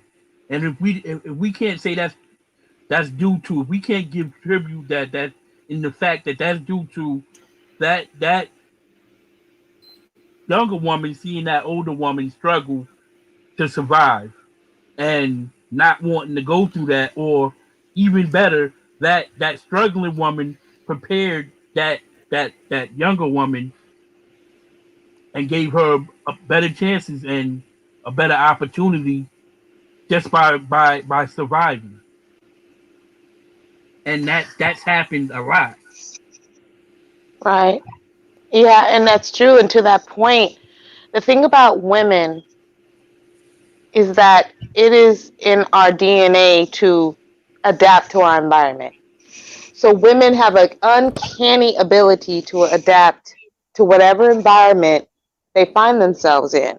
Mm-hmm. And if we were in an environment that where we could fully flourish to our full feminine selves, we could nest, we could take care of the home and the family and cook and clean and take care of our man, our children, those things that are domesticated for women, where most of us do feel the most comfortable just because how we were made in our just our biology, then that's what you would see more of. But Mm-hmm. we adapt to our environment. We do. Right. So when we're in a situation where we don't have the protection and the provision that is required for us to be our most perfect selves, our most feminine selves, um, then you're going to get women who are going to survive. And so it is Mm-hmm. about survival, and everyone has a survival instinct. So when men are mad at women for getting an education, for surpassing men in education and entrepreneurship and getting these corporate jobs and being able to do it, quote unquote, on their own, or quote unquote, being independent, people act like women are saying, oh, I'm independent and quote unquote, I don't need a man. They're saying this in a vacuum, that they just one day decided this is what it was, but that's not what it is. Little girls are socialized to play with dolls, to be mothers at very young ages. Everybody buys a little girl, a 2 year old, a 3 year old, a 1 year old, a baby doll. That's the first thing people think of to give a girl child is a baby doll. That ain't working no. Doll houses, That ain't working no more. right? Doll houses, kitchens, Mm-hmm. you know, all of these domesticated toys is what's given to girls. When we grow up watching these Disney movies, we're looking at princesses. And who's coming to save her? Prince Charming. These are the images that are in a little girl's head, regardless of the race, from a But very, very, very young child. So you we grow up with this. And then we get into an environment where that is not possible for us. That is not the case for us. And now we have to adjust to what the reality is. And the reality says that there is no Prince Charming coming to save you. That if you sit around and wait for Prince Charming, you're going to be S out of luck. Mm-hmm. All right? You're going to be up a paddle with no up a river with no damn paddles in a boat. So you have to survive. So women are all here for surviving. Most women don't want to have to do this. Most Yeah. women don't want to have to be independent. They don't want that. It's the situation that they are in. It's the jungle they're living in, and they're not going to lay down and die to appease some man's ego. It's not going to happen. know what that reminded me of? Verbal. Remember on that? I think it was that "Don't Drink Your Juice in the Hood," where the lady was like, While being a menace in the hood, don't "Yeah," drink. Yeah, and she don't was be like, drink your gin and juice and "Yeah, about being a like menace in the hood. love Is oh yeah. me and leave me. It's the story of my life." And she goes off. But I hear what you're saying, and the majority of men um, are going to go through this stage, and I think that many women just have forgotten this or haven't been taught this. Um, the majority of men go through stages of promiscuity, promiscuity, right?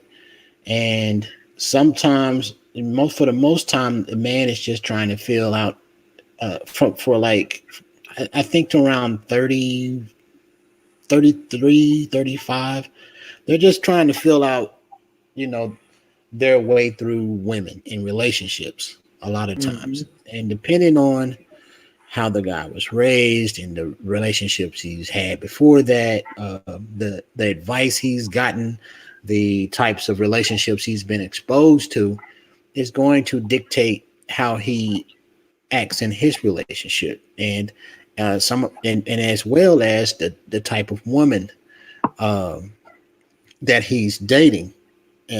And men will say that the same thing that you said about men. I've heard men say about women. Women are no good. They just out there, out to, for a guy to pay Well, their I way. never said that men are no good. I never said that. I didn't say Well, I'm, that. I'm saying on the same kind of level. You know what I mean? It's like it was more like he was like, well, we don't want to be independent, but we just have to, and so on and so forth. And I think there, I think this conversation, or these like choosing sides right now, and everybody's in their subsequent subsequent sides. The women over here with the women, and the males over here with the males, and these are really just small groups, right? Mm-hmm. As opposed to the whole, right? But these are some small isolated groups which we need, and they can hammer out these issues. And when they get tired of these narratives, they'll eventually, the ones, most of them will eventually break out of that and find what they're looking for. They'll find that standard that they've created. You know, in the 20s, in the 1910s, there was this feminist movement that came about, and it was a push that came into the United States from Russia, and that push scared a lot of men, and rightfully so, because there was a lot of men who were, um, not most men, but there was a lot of men who were abusing women, right? There were a lot of men that were taking advantage of women. And so when this feminist movement came, it came and it destroyed a lot of that. But there was a certain group of men that just couldn't take that, and they started this pushback movement. And then all of a sudden, you start seeing these men saying, "Well, I'm not going to deal with no woman that thinks she's strong or talk back, whatever, whatever. I'm leaving." And so you started seeing all these divorces and stuff like that. And this started happening like in the 70s, right? So the problem lies, in my opinion, with the male, because he should have learned to adjust to that, and he didn't. He decided to leave the home instead. When he did that, it it forced women to have to raise uh, kids. And when I'm talking about women, I'm talking about black women specifically. This is what I'm talking about specifically. It's forced black women to raise generation after generation after generation of children. And we see from that raising a lot of problems in the black community. However, you can't fault the black woman, because it's not like she did that on purpose. She did her best on her own. Now, if she had a man there, you know what I mean, things undoubtedly would be better. But you can't by default say, well, the reason why she didn't have a man there is because she chased the man away. Because if you're a man, you're a man. You're not supposed to be chased away from your responsibility. If you have a responsibility, you have a responsibility. You take care of that responsibility if you're a man. If you're a boy, then you're going to run away from that responsibility, and you're going to use any and every excuse you can to justify it. Mm-hmm. So, in Yeah, my because a lot of opinion, go ahead. I was just gonna say, because a lot of these brothers, they run because they know they can find, pretty much another victim.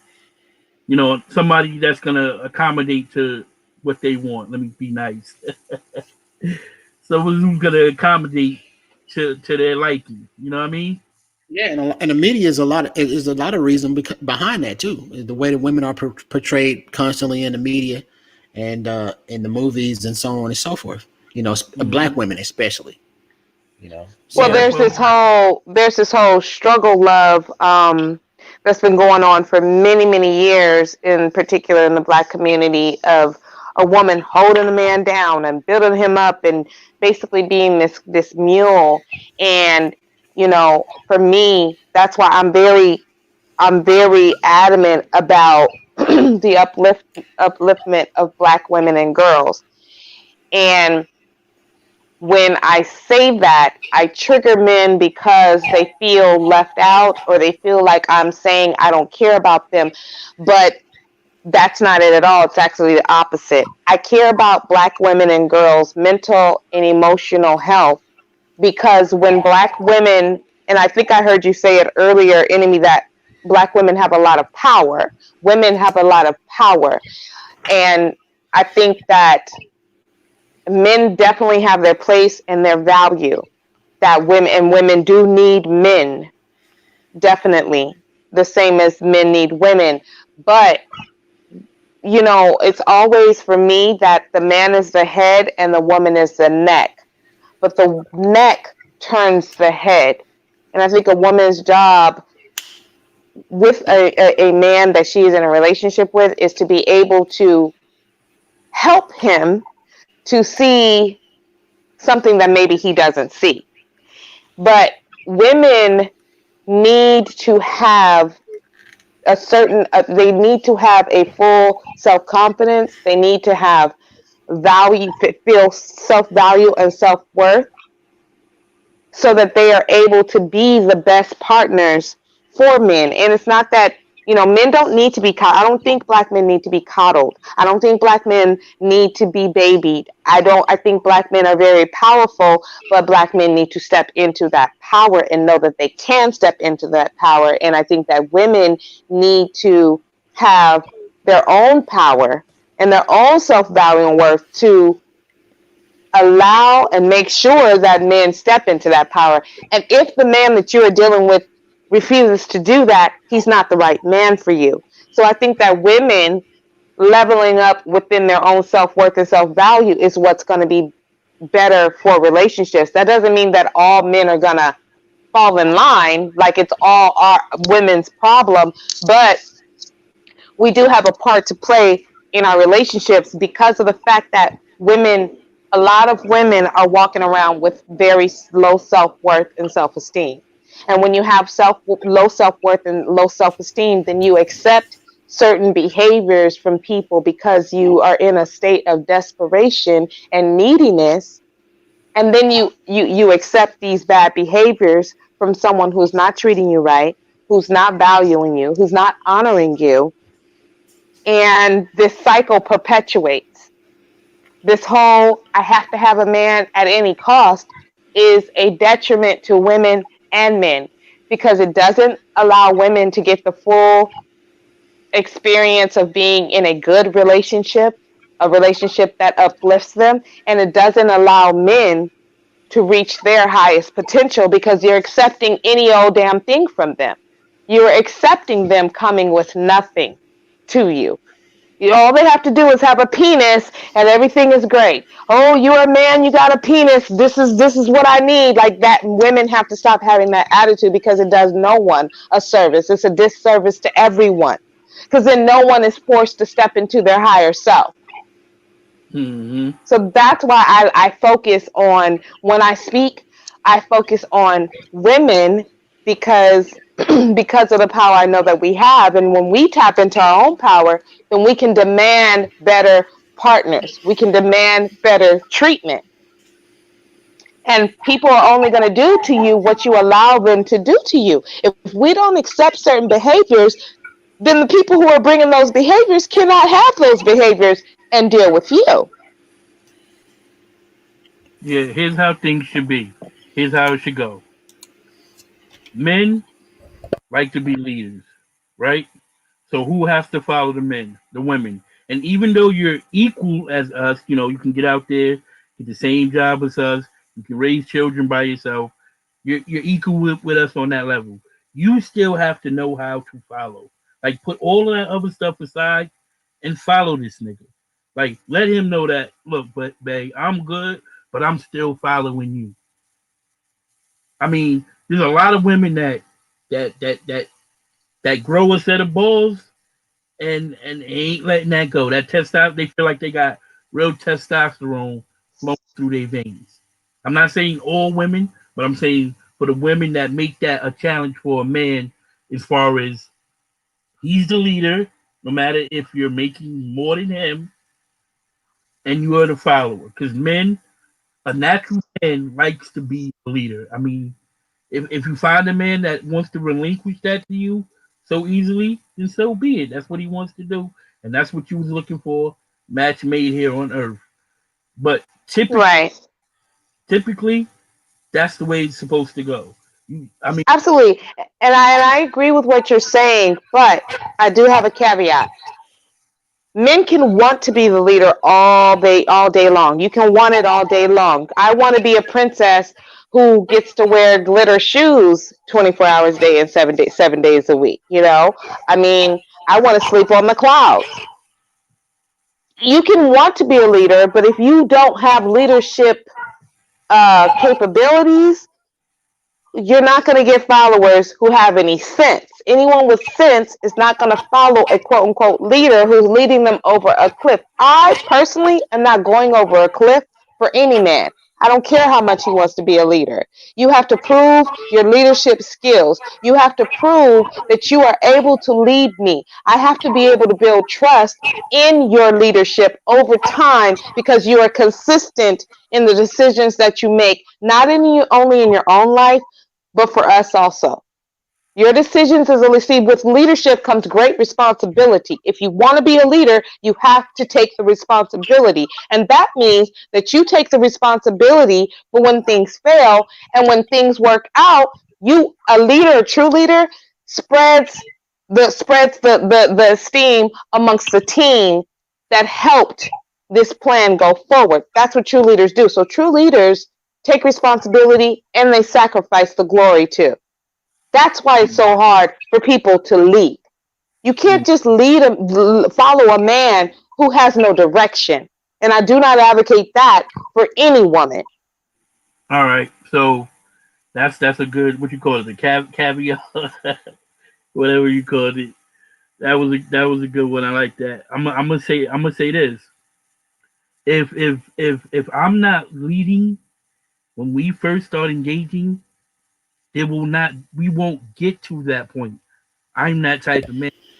Period. That's not gonna happen. I'm leading from the first phone conversation. I'm leading because I'm courting you. You're not courting me. This is the lead that I'm talking about.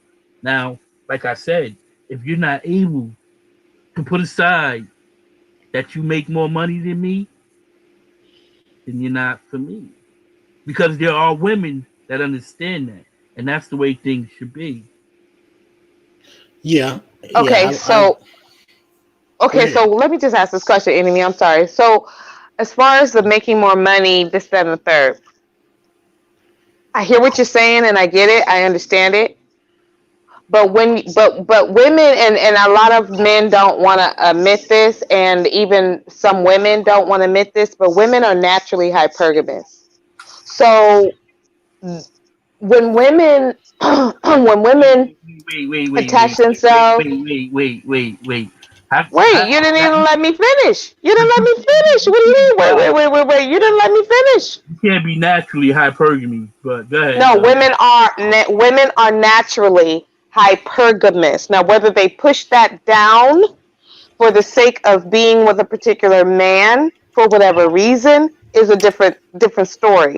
But women are naturally hypergamous. The reason why I say that is this: when women get with men who are not providers, and they have, let's say the woman is rich, the man has nothing, right? He has no money, he doesn't really have a job, he can't really sustain himself, and he's looking to that woman to provide financially or be the main provider. It causes a problem, not only for the woman, but it causes a problem for the man. Because men do want to lead, men do have an innate desire to be the provider. That is innate as men, just as innate as hypergamy is for women. Provision is innate in men biologically. Now, whether they throw that away or not is something different. Just like women throwing away their hypergamy for outside reasons is something different. But men want to provide, and men do not feel good within themselves, whether they voice it or not, when they are in a situation where a woman is controlling the purse strings. When a woman has that over a man and they get into an argument or there's some sort of problem, if it's been going on for a long time, a woman will build up resentment for that because she will start to feel that she's overworked, that she's used, and she will look at her man like he's not Yeah, really a I man understand that because he's not situation. providing for her. I understand that. I understand that. Yeah, you're right about that. But what I'm saying is, before you meet me, I'm Chef Disaster. I'm driving my Honda Accord. I got my one bedroom apartment, bachelor house. You know what I'm saying? I'm good. I'm a man. I walk my chest out. I'm paying my bills. I got money in the bank. And then I meet you, and you got this six-figure job, but you like me. I charmed you enough to like me. Does that then say that I gotta be less of a man because you have more money than me. That is not gonna happen. Now, in the case that you're talking about, yeah, I can see where if a nigga ain't doing nothing and you're carrying him, yes, it shouldn't get to that point. It should have never gotten to that point Well, I ever. mean, Like if I you may shouldn't say, allow it to get to that point. if I say it, in my experience, it almost never has to do with money or social status. It has to do with the value that you create for that person. Because Right, I've seen them in all kinds, and I think this is it's a circular conversation because it's going to go back to the roles and etc. And before the women's movement came to actually Russia and the Western world, the feminine the liberation revolution, there was no uh, women marrying for social status. You know what I'm saying? There's women getting married to be uh, because that was the thing. Hey, look, when you get a certain age, you get married and you don't want to have kids out of wedlock. This whole kind of like social thing came a little bit later, um, after the Industrial Revolution. And so what we see now is the family relationship or the family structure, not just on the fault of the family, but also through media, um, has been this push on men having like the being the breadwinner and so on and so forth. And then when you throw in these laws like child support and alimony, right, it kind of changes the mindset and normalizes that culture. But naturally, like I said, there is a value. And so, what we should be trying to talk to, if we're talking about black families, because quite frankly, that's all I've been concerned about. If you look at my channel, that's really all I'm concerned about. It's black. And when we're talking about black family, we're talking about the black health and the black value of the black woman. We're talking about the health of the black man and the black value of the black man. And we need to bring uh, these two these two sexes together again, uh, as a whole, and heal our race, family structure. Then we need to have that conversation. We need to start having these conversations, of how we truly feel before we get beyond the sexual. Because people are going to experiment sexually with other people. There's so mm-hmm. many apps, and you know, what's that app where people can do the my fans, the only fans or whatever. So you The have only all thing. these, yeah, you have all these apps, you have all these social connections. You have women have a much more choices than they ever have, and they have the liberty to act on those choices now, and so do men.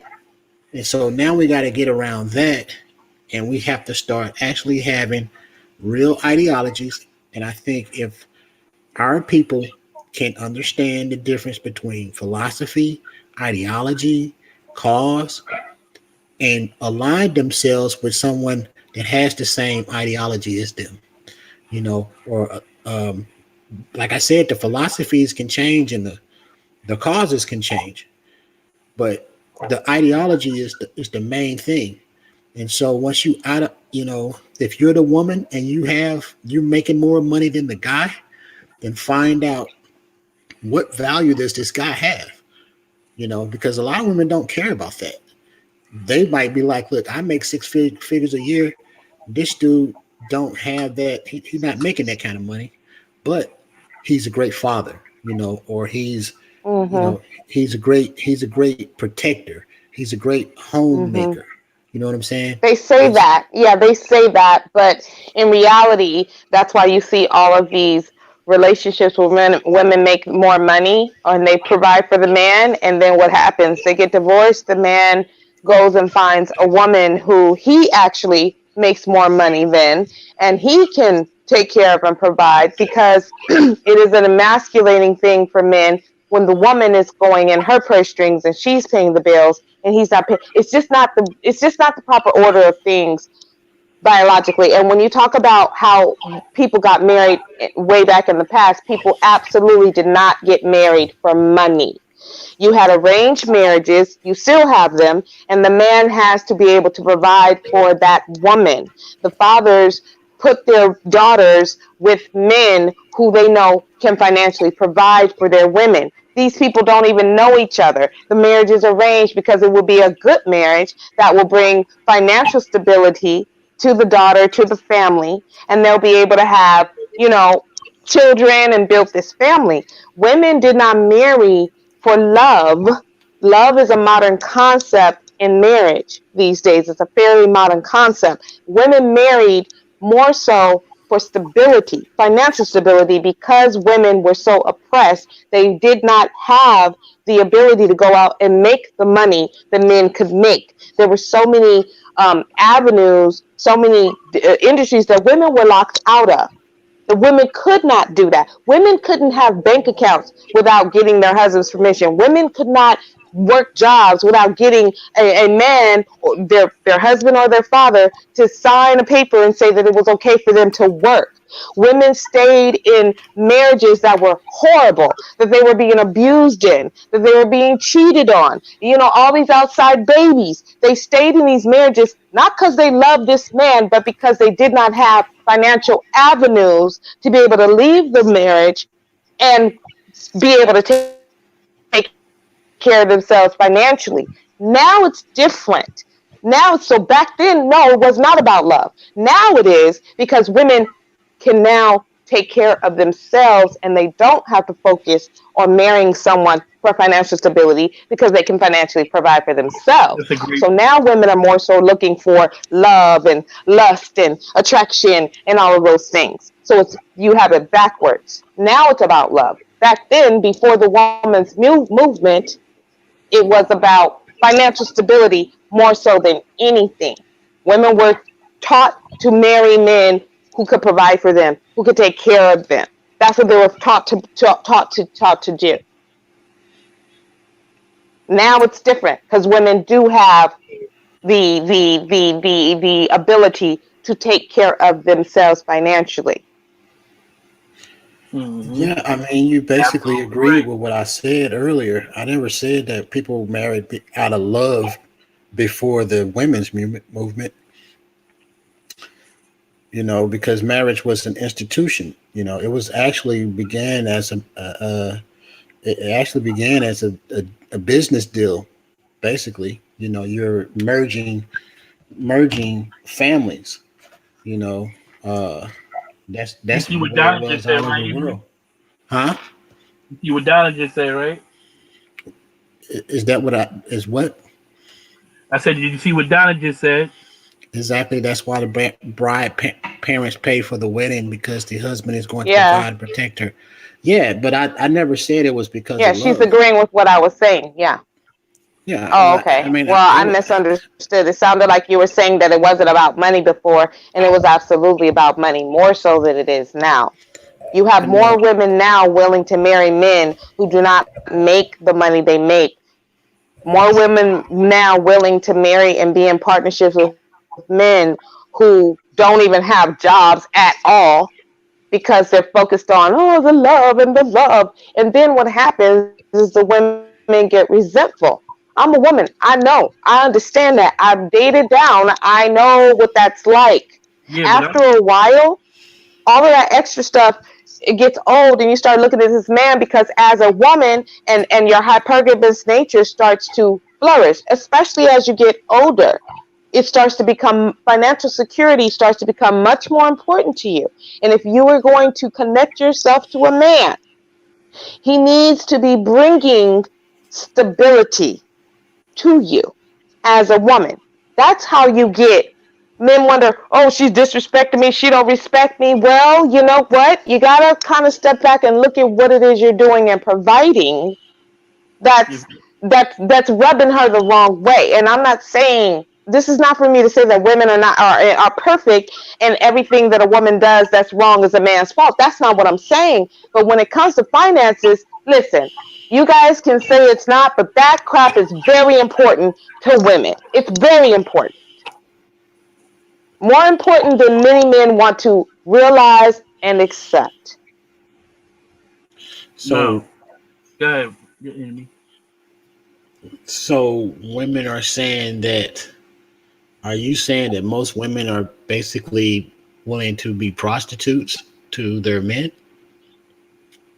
What would make you think that that's what I was saying? Well, I mean, if you're saying that the finances are more important, that women deem finances to be more important, because I've known not only in my own relationships, because I could tell you some stories that would be funny, but I've known plenty of women that they have all these things. They make the money, and their biggest gripe was that they couldn't find a man that was true, a man that was honest. So they had their own things that they valued actually over the financial success. Mm-hmm. That gave them peace of mind. That gave them because you have a man that's providing. This is how men are. You already told me how women are.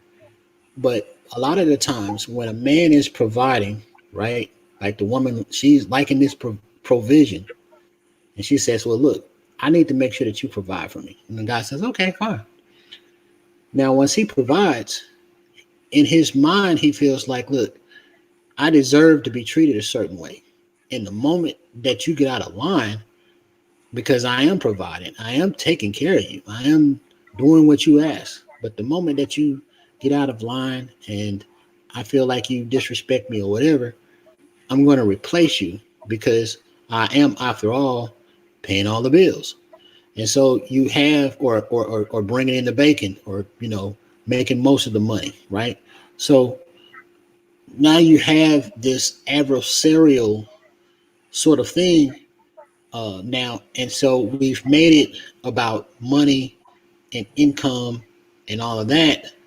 When all I've said since I've been on here is trying to heal the the the race. You know what I'm saying? Family structure. Now, if you're of the mind Mm-hmm. that the family structure doesn't matter in the black community, because I'm pro nuclear family. So if you're of that Mm-hmm. mind, then of course we're gonna miss each other. Because Mm-hmm. I have known dynamics. Matter of fact, I'm in a marriage where my woman actually is in the military, and I closed my six figure a year business to actually come down so she could have a career in the military, a full career without her worrying about me focusing on my business. And I had it for like 26 years. And so I said, look, I know how to create a business. I know how to open a business, and I'm gonna sell this business. I'm gonna put this money that I sell it. I'm gonna put that up, and I'm gonna let you have your career. Mm-hmm. Because at that time, Mm-hmm. she hadn't had a career, and so she said, "Well, I want to have my career in the Air Force." So I sold my business, and I scaled down financially. You know what I'm saying? And I let her I Mm-hmm. let her uh, lead, but she actually still has. She's in that financial leadership role, right? But I'm still in the masculine role, you know. And you've heard that since the beginning of this stream. I don't know if you were on earlier when I was talking about the type of relationship me and my wife have, and we can change that at any time. But right now, she wanted to try to do it this way, where she was in control of everything financially. And Hello? remember when I told you we had that big argument because she wasn't a good money saver. So this is her way of managing Mm-hmm. money, and she's proven to me that not only could she manage money well, but she could manage all of the income, because we haven't even tapped into the sales of my business, because we're still looking to purchase some land to have a house built. We're going to use that money for that, but we hate San Antonio right now. So, but that's the dynamic of our Mhm. marriage. Now, if it was by what you Mhm. said, we'd be divorced right now, because she's the one that's making all the money. Because I'm not Right. working. I'm Nope. I'm I'm on YouTube with you Nope. guys. Nope. Because here's the thing: you sound like you've been in a long-term relationship and you're in a marriage, and it doesn't sound like, from based on what you're saying, that you've been some low provider or non-provider the entire time of your relationship. So relationships go through stages, and everyone needs to not have this idealized view of the perfect relationship that's always going to stay the same way forever and ever. Amen. The thing is vetting the man, vetting his character, vetting his ability and his desire to provide, and whether or not he's actually done that for the majority time of your life. Now, there are times where, for example, a woman could have a husband who has been the provider and he gets sick. He gets sick. He can't work. Okay. That does not make him not a provider. It doesn't make him all of a sudden invaluable.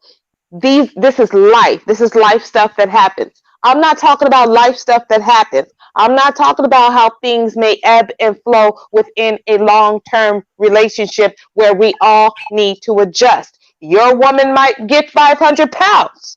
Okay. What are you going to do? Is she now no value to you because she's gained weight? I mean, this works both ways. So we have to make allowances for the ways that relationships can change, people can change, but are they still that core character person that you have taken time to vet? In marriages, you have to have each other's back. You have to know that sometimes some things can happen. One or the other could lose their job. And the other person, because I believe that marriages should be teammates, should be partnerships, and not dictatorships. I don't believe in that, but partnerships. And each teammate has a role to play. Sometimes the man is heading that team. He's making all the jump shots, all the alley oops, all of that. And the woman is sitting on the sidelines and she's clapping. Well, he might, uh, tear his Achilles heel, right? And now he's got to sit on the bench. And now the teammate, the wife, has to get tapped in, and she's got to start making the jump shots and the alley oops. That's what happens in a relationship that has been established, and you know your partner. You know that this person is not just trying to coast on you. You know that this partner knows their role. Whether it's a woman or a man, each person knows their role. And then if a man like yourself gets into isn't in a situation, or you decide as a couple that this is what you guys need to do right now in this space, well, now the roles might reverse for a moment of time. Now maybe she will be the breadwinner. She will be the one going out to work because you can't, or you've made certain financial decisions where it's going to be more conducive for her to do that. But now, How, what do you do? Do how you do those expect her roles to go to reverse? work and then How do come those roles home reverse, Ruru? How? and then come home and then clean and cook and do all of those other things because that's still the woman's job? I mean, if she's now switching to the provider role, well, now you need to now switch into the homemaker role. Because if you're not willing to switch up the role when now you got to do a quote unquote woman's role, now we're going to have a problem. Now you're So, going to stress your woman out. all right, the physical aspect of it, of course, to change. You're home more hours. That, of course, that's going to change. But the dynamics of it, the man being the leader, the woman being the follower, should never change or falter. Okay? I mean, No, I not don't. okay. Actually, I What do. is I she do do following? all the cooking and everything. That's great. And that's what you should be doing if she's working and you're not. You should be cooking now and making the home. Because Yeah. now since the man wants to hold on to that leader role by all hook and crook, don't matter what I'm doing, because I have a penis, I've got to lead. It doesn't matter if I Nobody am said that. doing Nobody said leading that. stuff. That's how it You started. don't, that's what you just said, though. That's No, basically what you just that's said. how No it matter started what's off. happening, the man Even, has to lead. Like, even, what are you leading? even you're leading the woman. You take her hand. She How? does not. She does not take your hand. I'm not talking about an unsuccessful situation. I'm speaking from a positive black man having positive situations. There's no dynamic greater than the situations that I create for myself.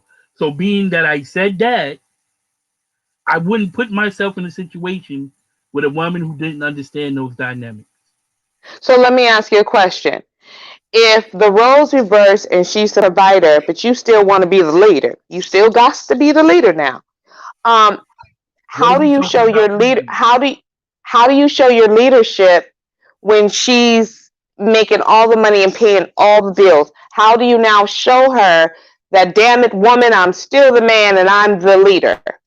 What do you do? How do you show that? I just want to know what that looks like, so that the woman who's in that situation, who might start getting a certain idea that she's now the leader because she is the provider financially, how do you show that you're still the quote unquote leader? Like, what are the things that you do as a man to show that?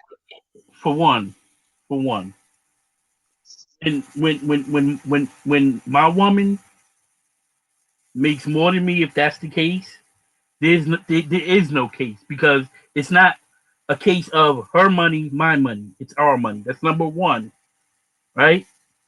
And when financial decisions have to be made, I can talk to her about it. She can have input on if I should do it or not, but I'm still going to make that decision. I'm still going to have that ability to lead in that way. She can't say, no, this is my money. With the money that she goes out and makes, and you don't make any money. That see, So that's why so so that's so does it work why the opposite those way? dynamics, those dynamics exist for you. There's plenty of women that dynamic don't exist with, baby. I'm just being honest with you. So to have resolution, we have to go with what works from the beginning. When the man leads, when the man gets the woman from the wife, even if you want to go back to, hey, I'm trading you this for this cow, my daughter for this cattle. Even if you want to go, however you want to slice it up, that's the order of things. Okay, and you can talk about the natural order of things, but when you're talking about the natural order of things, it works both ways. So the natural order of things, then, with the man being the leader and the head of the household, the natural order of things is also that he is the provider. So I guess for me, what I'm trying to understand is, how do men think that they get to have it both ways? How do you get to not be the provider, yet still be the leader? And the woman just has to take all the L's all the time just because you have a penis and testicles. What I L? don't understand that. What L have you taken? If it's our money, So let me ask you this. I don't understand the L. Well, here's the thing, because you're saying that basically it doesn't matter if she's working out there for 10 hours a day, 12 days 12 days a week, 10 hours a day. She's busting her butt to the bone in the man's role, the leader's role. But now she has to come home and pretend like you are the leader and let you make all the decisions over What money are you that she's talking gone about? out and busted her ass for. What are you I talking want to about? know this. What Well, the here's from the what I want to day know. I met her, from the day we meet, from the day we decide each other, that understanding has already been met. There's no There's no need to pretend. I'm that king. I am king. That's the title. Okay. Oh, okay.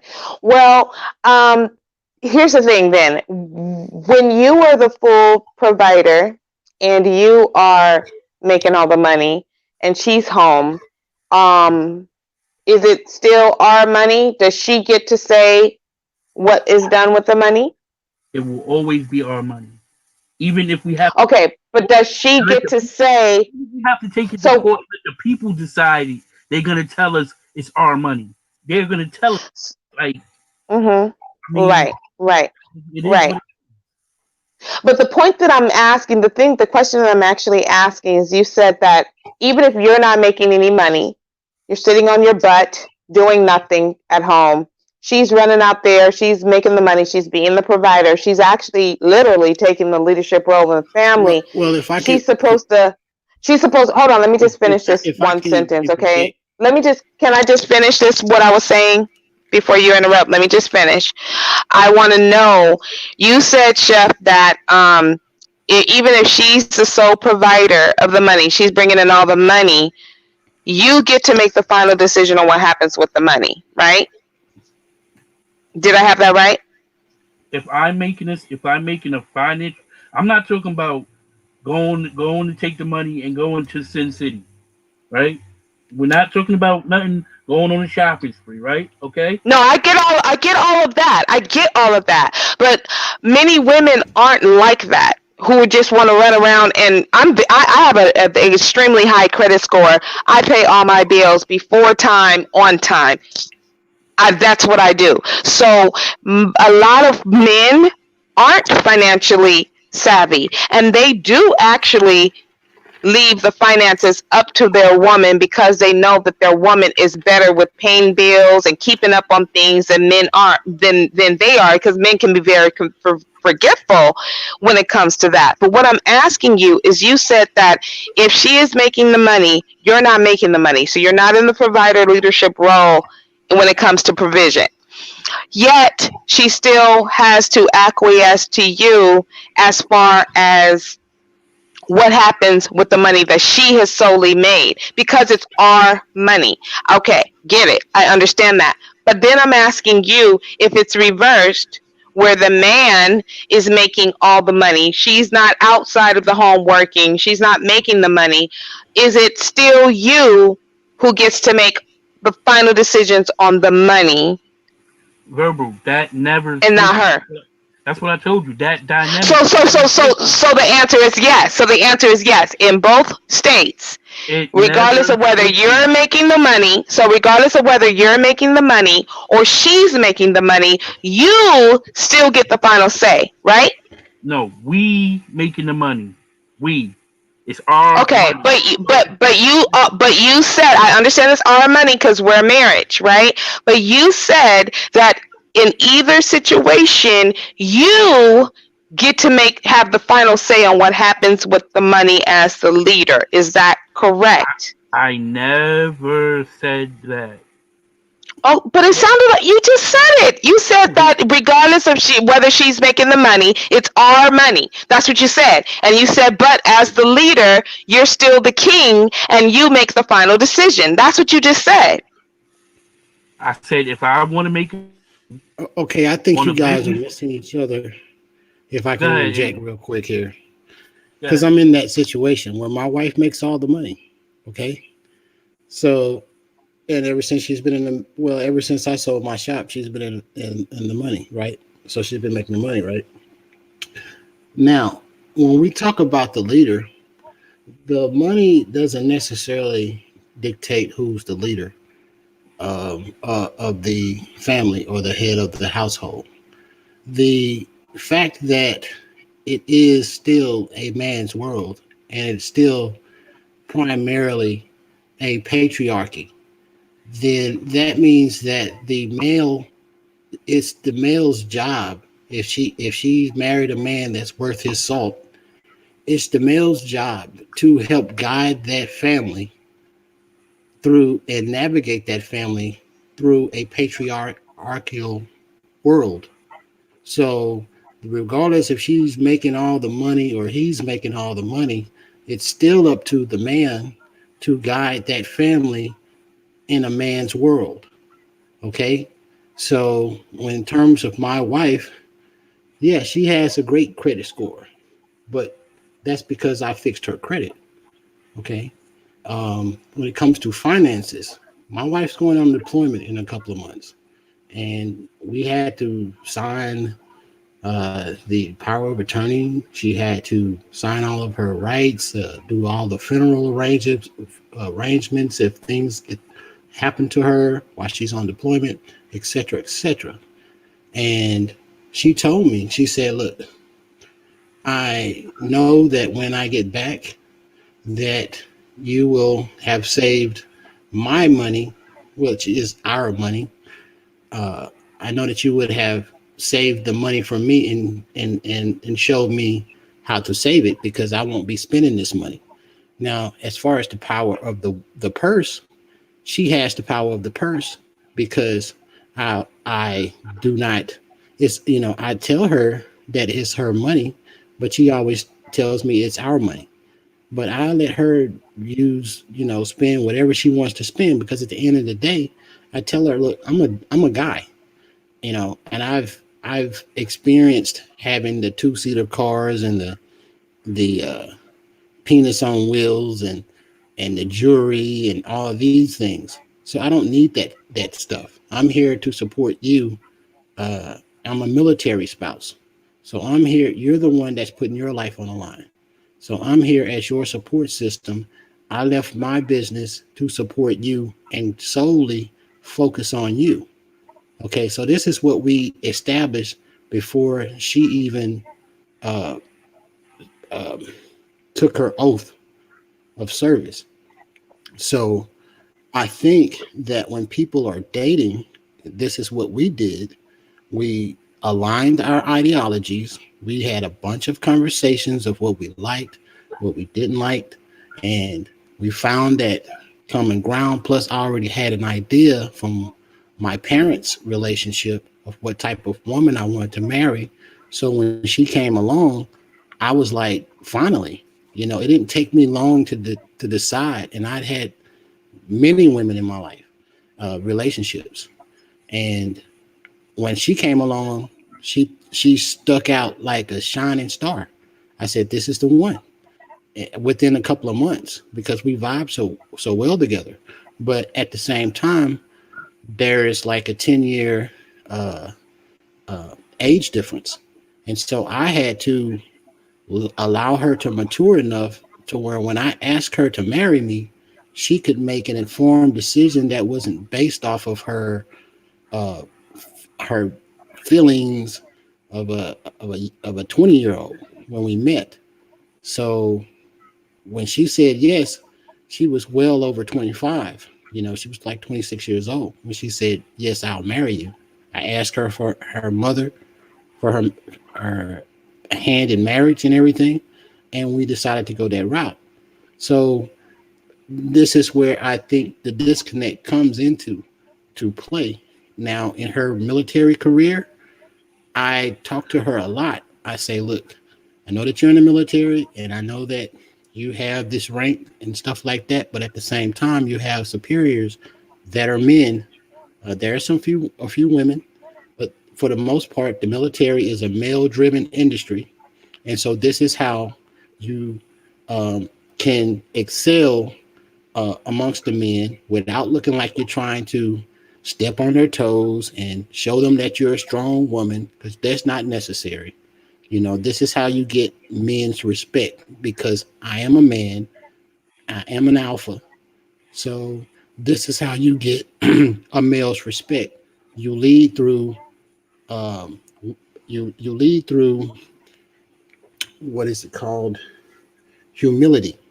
Okay, you let the other person look stupid. Okay, and so I'm guiding her through a male's dominated industry. Okay, so this is where the leadership role comes in. It's not that, hey, look, I'm the king, and it don't matter if you make the money or I make the money, I'm still king of the household. It just happens to be that way. Certain things, she looks for my advice. When there's something wrong with the car, if there's something wrong with the house or whatever, she expects me to step up to the plate, even though I'm basically a homemaker. And I actually hate it. And she knows that I want to be out doing my own thing. But I have to allow her, just like I had my career, I'm allowing her to have her career. And unfortunately, me having my career and her having her career at the same time, it would have kept us apart. And I decided what's more important, us being together with you making all the money, or you not having your own career and you let me pay all the bills and you let me dominate in every aspect of the relationship. And so we decided to split that dynamic. So this is all I'm saying is that before people hitch up, they need to have a lot of conversations and they need to figure out each other before they hitch up and then get married after a couple of dates while they're still their emotions are still whimsical and heightened, and then they find out later that they've married a person that they shouldn't have married. So I Hmm. hope that helps. No, it makes a lot. It makes perfect sense. I mean, I met women that are okay with that, right? And then I met women that are not okay with that. And I'm not saying there's a right or wrong. I'm just saying, like you said, you have to Yeah, have those conversations. and that wouldn't have been the woman that I would have decided to marry, because I like I said, I've dated all kind of women, and 90% of the women that I have dated, not had sex with, but dated, they have been uh they have been all of the women that I've dated have been black women, and uh these women have had a certain temperament, expectations. I met those expectations. Unfortunately, uh these women didn't meet my expectations as far as wife was concerned. And so we dated, and I never asked them for their hand in marriage, and we never had that conversation, but we liked each other's company, just not for life. Now when this girl rolled up, I knew within 6 months that, hey, we hit on all cylinders, and you'll Hmm. recognize that. You know what I'm saying? You'll recognize that if you pay attention, you know. But it takes a certain level of maturity to understand it, and it takes also it takes on the male's part especially, it takes a certain desire to want to figure that out, Hmm. and stay away from the MGTOW stuff. Turn off the rap music where where they're degrading women. You know what I mean? And stay away from, understand your standards. There is someone for everyone. I understand this, but Hmm. you know, you got Yeah, to I know mean, what you and want. I hear what you're saying, and it's great, and it sounds like if your relationship works for you, and it works for her, and she's okay with that, then that's great. If she likes it, I love it. I'm all about Black women being satisfied and happy, and truly satisfied, and not settling in the relationships. Period. So that's what choice is about. That's really what so-called feminism is about. In ultimately, not feminazis, not I hate men and man hating stuff and all of that and trying to emasculate men. That's not what true femininity is about. Feminism is about. It's about women understanding that they do have choices to be able to decide what type of relationships they want to be in. Now, I may not agree with all those decisions that these women want to make, but Hmm. it's their life. And as long as they are happy, truly happy, and not pretending to be or accepting something because they think they have to, I'm perfectly okay with it. I am an absolutely hypergamous woman. I know myself. I have grown and had experiences to know myself. I've had certain relationships and certain dynamics, and I understand myself very clearly and what I need when it comes to a relationship with a man and being able to respect his headship and leadership. And for me, that comes with protection and provision, full stop. And it doesn't matter to me who likes it, doesn't like it, doesn't agree with it. I do not put penis over vagina. I do not think men deserve whatever men tend to think they deserve just because they You have you a penis. I don't believe that. I don't believe that. So for me, um, I like more of an equal partnership. I'm not going to be oppressed or underneath anyone. I have a voice. I have a strong voice. I'm very intelligent. I'm very loving. I'm very generous. I'm very giving. but there are certain standards. There are certain things I expect from a man that I'm going to get serious with, and a man that I can actually fall in love with. And I have to be able to respect him. And if he cannot provide for me, I have learned through experience that no matter how hard I try, I cannot respect a man who cannot provide and protect.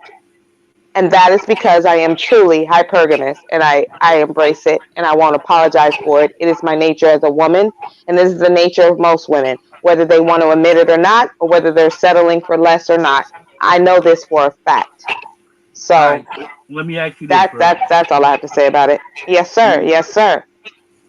So when you meet me, right, and I can provide a place to stay for you, a car for you to drive, food in the refrigerator, a little extra money for vacation, and all the other, you know, extremities that you need, I can do that for you. Is that not enough? Is that not providing? Then you come in this situation and making more money for me makes you, still the bread makes you still the leader because you're the breadwinner. I mean, because I can No. provide, I can provide, I can protect you, I can do those things. Mhm. That's what I'm trying to say to you. Now, is it No. to your liking? It might not be, but am I going to relinquish that male role because of money? No, I'm not.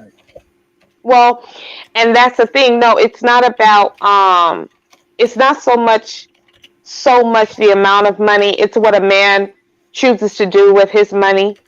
It's definitely about ambition, because if you are reaching your highest potential and you are out there every day and you're doing everything you can to reach your highest potential, nobody should be able to find fault in that.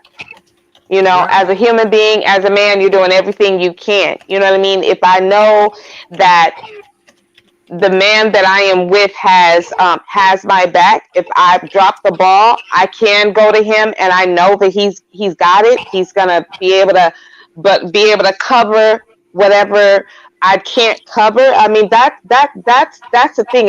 It's more about knowing that you have stability, that you have a safety net with your man, than him just flat out completely being able to like give you this like luxurious lifestyle. I mean, listen, all those things you mentioned, Jeff, that you can do, I do for myself. I can do those things for myself. So those aren't things that necessarily impress me. I can do those things for myself. I do them for myself. All of I'm not those trying. things. I'm not You know trying what I to. mean? I'm just. I'm being a provider. We're talking about being a provider. Am I not providing for you if I provide those things for you? I mean, That is Yeah, provision. she's saying that she's saying that she has a standard and she just haven't met that standard, I guess, yet.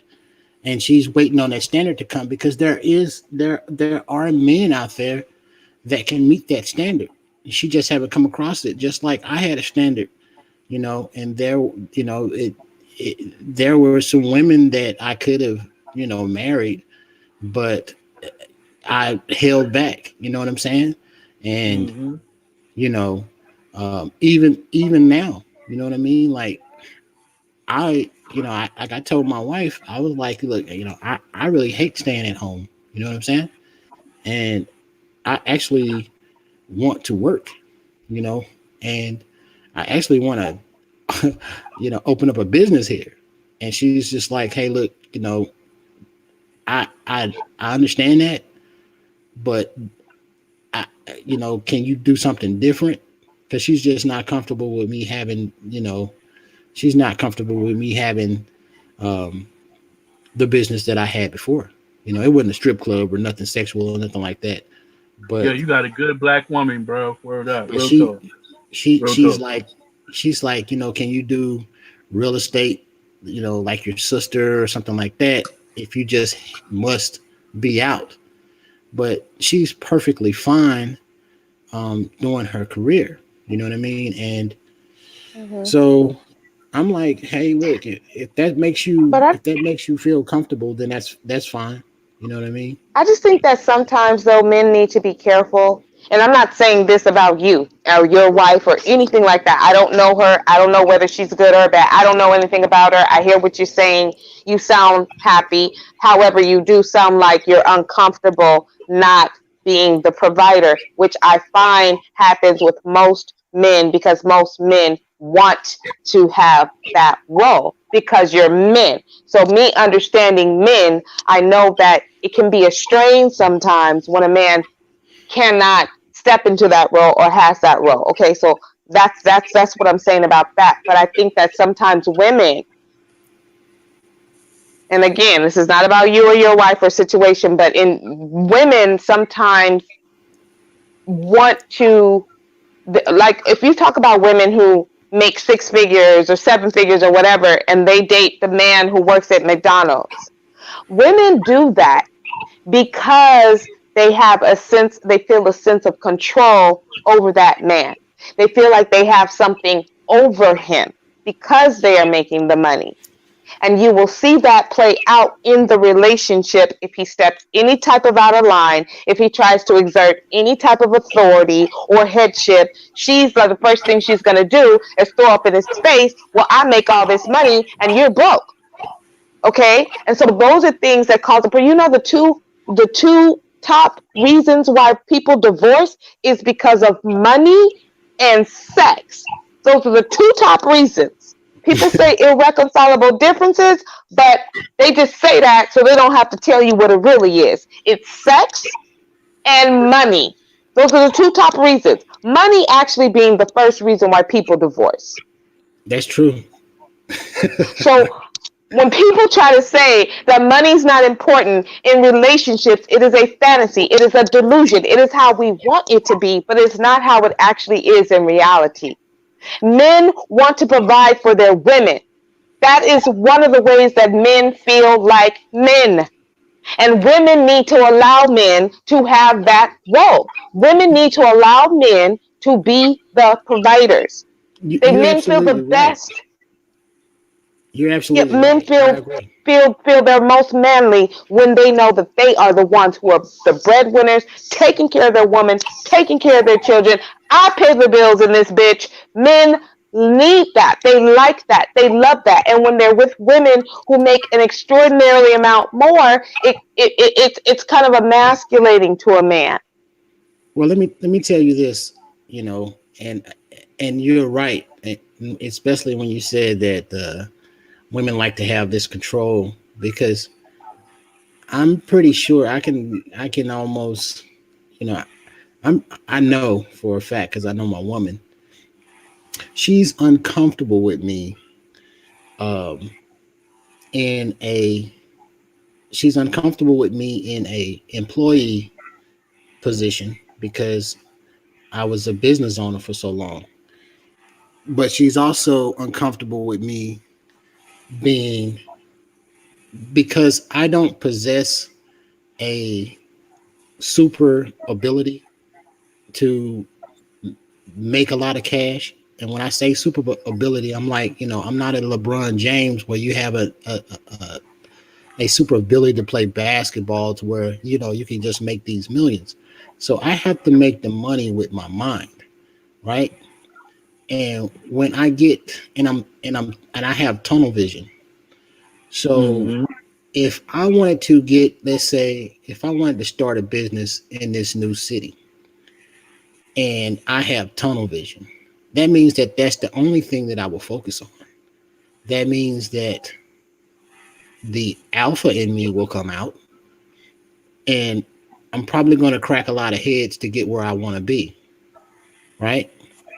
Now, I'm probably going to do some things that may not be in the best interest of my marriage to get to that spot. You see what I'm saying?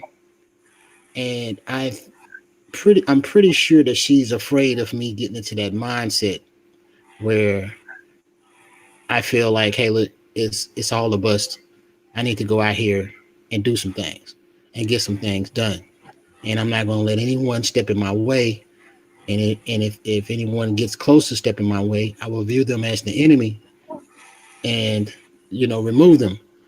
So I understand my wife's position, and that's why she doesn't want me to get back out there. You know what I'm saying? So she's comfortable and she wants to try it this way. And so I'm like, okay, you're making plenty of money. And when she goes on deployment, I'm going to invest, her leftover money. Like I said, I have money. I mean, we have money. I have money from the sale of my business still. And so I'm going to try to do a business venture that's not going to be so abrasive. But that's what you have. You have certain people that have ability like singing or rapping or, uh, you know, sports or artistic ability that they can make money easily from their ability to do those things. Um, but I don't possess those. My ability comes more or less from thinking like a chess player. And so not saying that not saying that, I would do anything illegal to get to where I am, but I do recognize the path that I would have to take to get to where verbal would say, yeah, a level of providing, a high level of providing, and get there quickly. You know what I'm saying? So um, I agree with her on the control aspect of it. My brother was in a relationship like that because I offered to give him one of my businesses, and he told me that his woman would not support him if he took that business offer, and he regrets it to this day. You know, because she wanted him to be dependent on her, and when I left town, you know, it showed it showed through, and she just took advantage of him. And he was like, "Hey, look, I wish I would have took that business deal." See what I'm saying? So I wholeheartedly agree that there are women that um, do want to have that power. If they have the power of the purse, they do want to have that power of that man, and controlling that man in that way. Um, so, but I And this, recognize it. You know what I'm saying? So mm-hmm. I, And there's I some always, guys out there. yeah, I always know that. Hey, look, if I ever, if I ever have to get on that grind like that, you know what I'm saying? If I ever have to get on that grind like that, and my wife have to take the chains off me, so to speak, then I'm a straight animal. I'm a straight dog. Right now, I'm just a puppy dog, and and waiting. But I always have that desire to mash a few heads. You know what I'm saying? So that's why you look at the name Enemy Nation. You look at most of my videos, and on my channel, they're adversarial. Even when you asked me to come on, I said I'm an adversarial person. You know, and she's trying to keep me out of that adversarial mindset. So she's absolutely right. You know, Mm-hmm. I'm like, if if I if I'm doing what I'm supposed to do, all right, I'm gonna tell you this right now. Right now, I'm in a good position. I got a great chef job, steady income, and everything is good. But what I'm gonna do is stop working and go into entrepreneurship. I'm gonna fully go into my catering business. I'm going all in. So that means I'm not gonna be without steady income for a little while. If I was dating a woman that was dating me while I was that this chef that I am now, making the amount of money I'm making now, and when I switch over to entrepreneurship, because she's making more money than me, because I'm cooking and grinding, I just don't think that she gets to have that power because I'm doing that and she's still good. It should never switch, is what I'm saying. It should always, if you're in that situation with that woman, It's always going to be your money, our money. I just never, I can never be in a situation with it not being that. I just can't. I can't see myself or the person not understanding that dynamic. Why is it better for it to be one so there don't be a divide? Can you hear me? Yeah, I hear you now. So it don't. Can you hear me? Yeah, I can. Okay. Yeah. Yeah, I had to pull my. Okay. So basically, what you're not talking about being a man who wants to coast on the laurels of a woman. What you are talking about is a man who has ambition and who is working towards that ambition every day. He's making his contents, he's trying new recipes, he's putting himself out there, he's got business cards, he's grinding. He don't go to he sleeps 4 hours a night because he's trying to get his business off the ground to make it happen for himself and his woman, for his family. That's when vetting comes in. That's why vetting your partner is so important, because you need to know what her mindset is in a situation like that. See, so you're not ta- you're we're not talking about two totally different things, like, or maybe it seems that we are, because what you're saying, you're not talking about a man who just is like, well, I work at Walmart and I'm okay with my little $5.99 an hour, and she makes 80,000, and this is just fine with me. See, that's going to be a problem. That's going to But be a problem verbal. for for. Hold on. I'm a black man that the black man to assume his responsibility, to sit back at his throne and own his kingship. Like speaking on some crazy stuff, but that's really what I want. I want to see all black men assume those positions, whether it's a position that has a fresh start or it's a position that already maybe have kids. And I just want men to start to assume those positions. That's my narrative. That's what I've always been about. Like, so when I'm like I said, I know that there's brothers out there that give other good brothers a bad name. I'm not that. I'm reconditioning the state of mind of those brothers that you speak about, and I just, but I don't accept the existence of it. I'm creating a new existence for it. Like Mhm. like I can't say that I can't I just can't I can't, Right. not the See, position I'm but trying to. you're talking about what you're talking about yourself. That's a different type of man, and that's a different conversation. Now you're talking about a vision, not just a dream. You're talking about a vision that you're actively working towards, and you should absolutely have a partner who sees your vision, understands that vision, but it cannot just be a dream and it cannot just be talk. You have to be literally doing everything you need to do every day to make that vision happen. A woman worth her salt who believes in you and has vetted you and understands that you are a man who wants to make things better for the both of you, or for all of you if there's a whole family involved.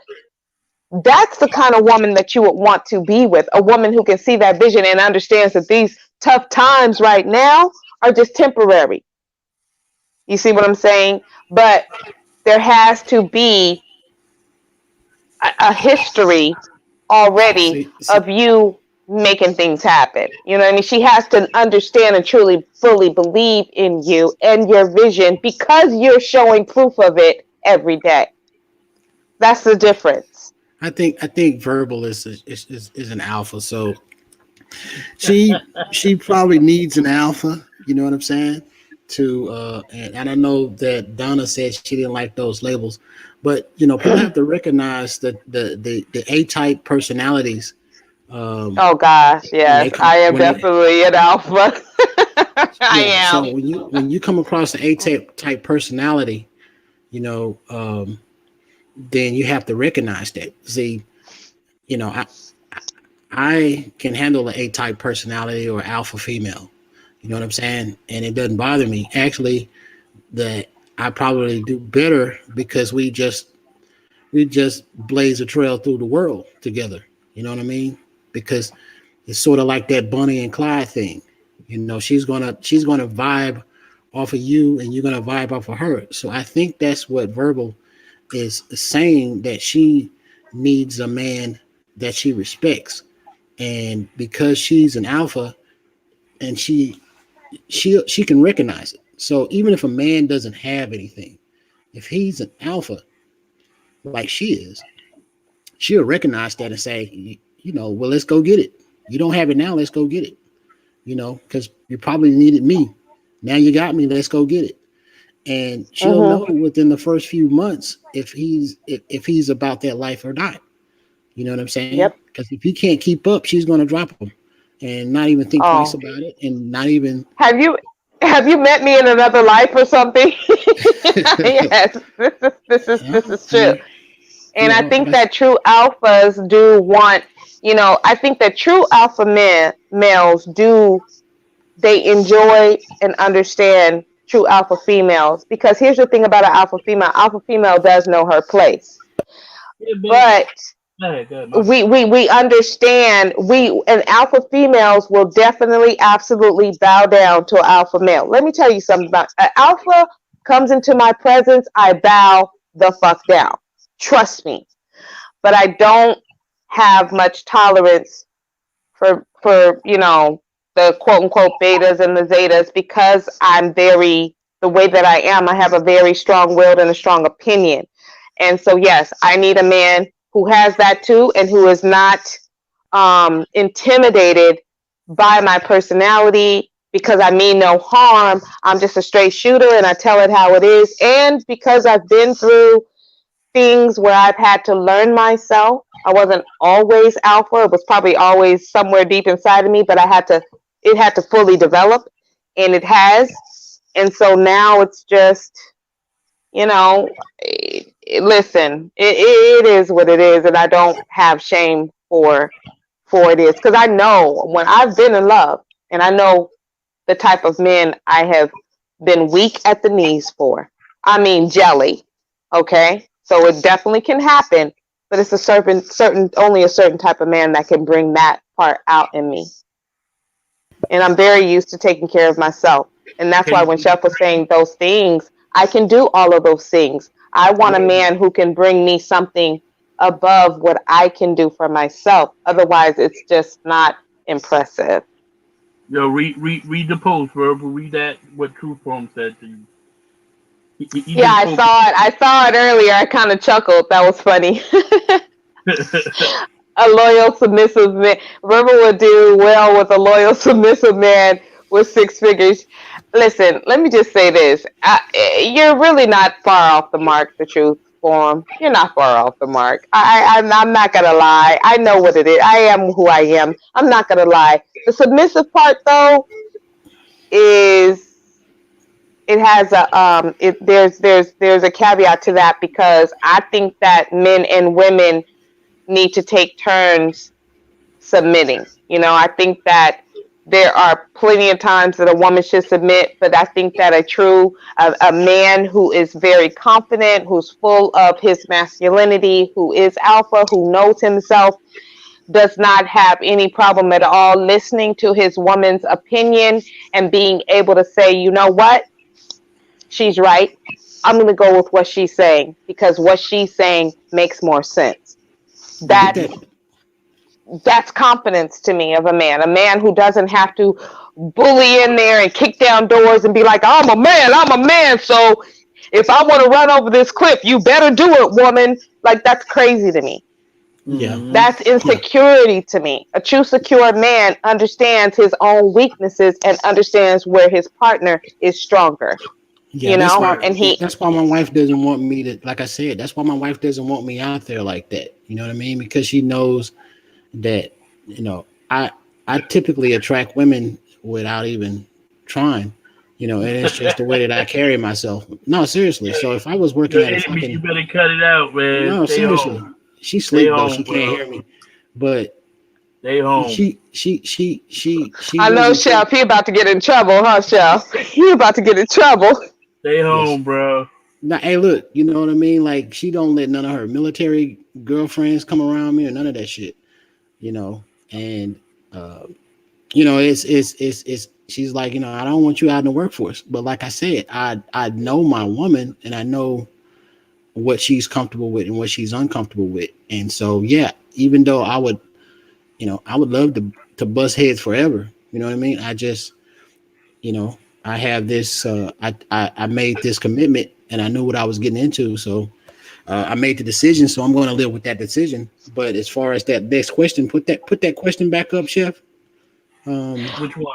what's the Well, you difference know between what? the alpha female? Oh, okay. Well, you know what? Let Enemy, Virgo. enemy nation, enemy nation. I want to say this. Just say enemy. Huh? Just call me enemy. Just call me enemy. Okay. Well, I don't like calling you enemy because you're not my enemy. It makes me feel funny. No, I'm on your team. You know what I Can mean? I call you nation? Can I just Yeah, call you nation? you can call me nation. Okay. Um, I just think that I think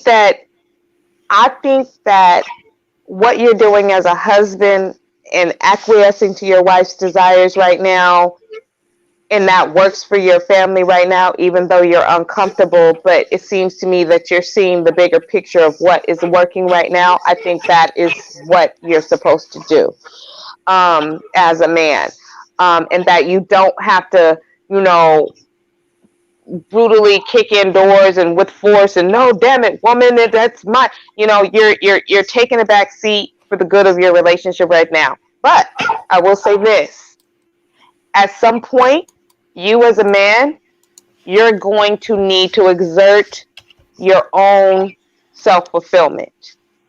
And she's going to have to, as the woman and the wife who loves you, it's going to be her turn to put aside her insecurities or issues with you going out there and conquering the world. She's going to need to let you do that at some point, because as a man, you're not going to be able to successfully live the rest of your life feeling muted. And you should not be muted at all by anyone. Yeah. I mean, And that's all I'm saying. So when yeah, that we time comes that you really feel you need to assert that, okay, listen, woman, it's my turn now, then you need to take the bull by the horns, and she needs to go ahead and fall in line with that when it's your turn. okay. Now you need to answer Truth Forum's question because he's dying. Want to hear this answer from you? Okay, so the question is, what's the difference between an alpha female and just a female with an attitude? Because that line gets blurred sometimes, and he added LOL to lessen the blow, right? So I think that when you have had enough experience to actually come across a woman who just has an attitude and a woman who is alpha, you would already know the difference. So maybe you haven't really come across those two or had enough experience to know the difference. But for me, the difference between a woman who is an alpha and a woman who just has an attitude is a woman who just has an attitude is usually spoiled, entitled, and wants to cause a problem where there is no problem. She's constantly looking to challenge you as a man. She is constantly looking to exert her power over you, not her power within herself, but to have power over you. She will put you in situations that are dangerous for you. She doesn't ever know how to take a step back and let you lead and be the submissive partner in the relationship. See, an alpha knows all of those things. She knows when to speak. She knows when to stay quiet. She knows when to give you advice, and she knows when to let you just handle it and say, yes, honey, that's terrible. I know you'll handle it. She understands that. But women aren't naturally, I don't think that women, and I don't think men do either. I think becoming an alpha is a growing process through trial and error. You know, an alpha woman, just like an alpha man, can command a room just by stepping into it. She has a strong, a strong but quiet presence. You know, as a man, what you can get away with her and what you can't. She's not a woman who's going to fly off the handles and lead just with her emotions. She may be emotional at times when you're alone because you're together. But let's say you're out in public, you're at a party, and you've done something that she didn't like or she feels a certain way about it. She's not going to go crazy on you in public. She's not going to snap off. She's not going to embarrass you in front of your business partners. She's not going to do any of that. You might say something that she literally does not like, and you might get a look.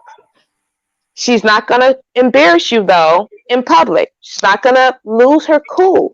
But when you get home, oh, you're going to know you did something you shouldn't do. And an alpha can also just give you a look. She doesn't have to say a thing. She can just give you a look.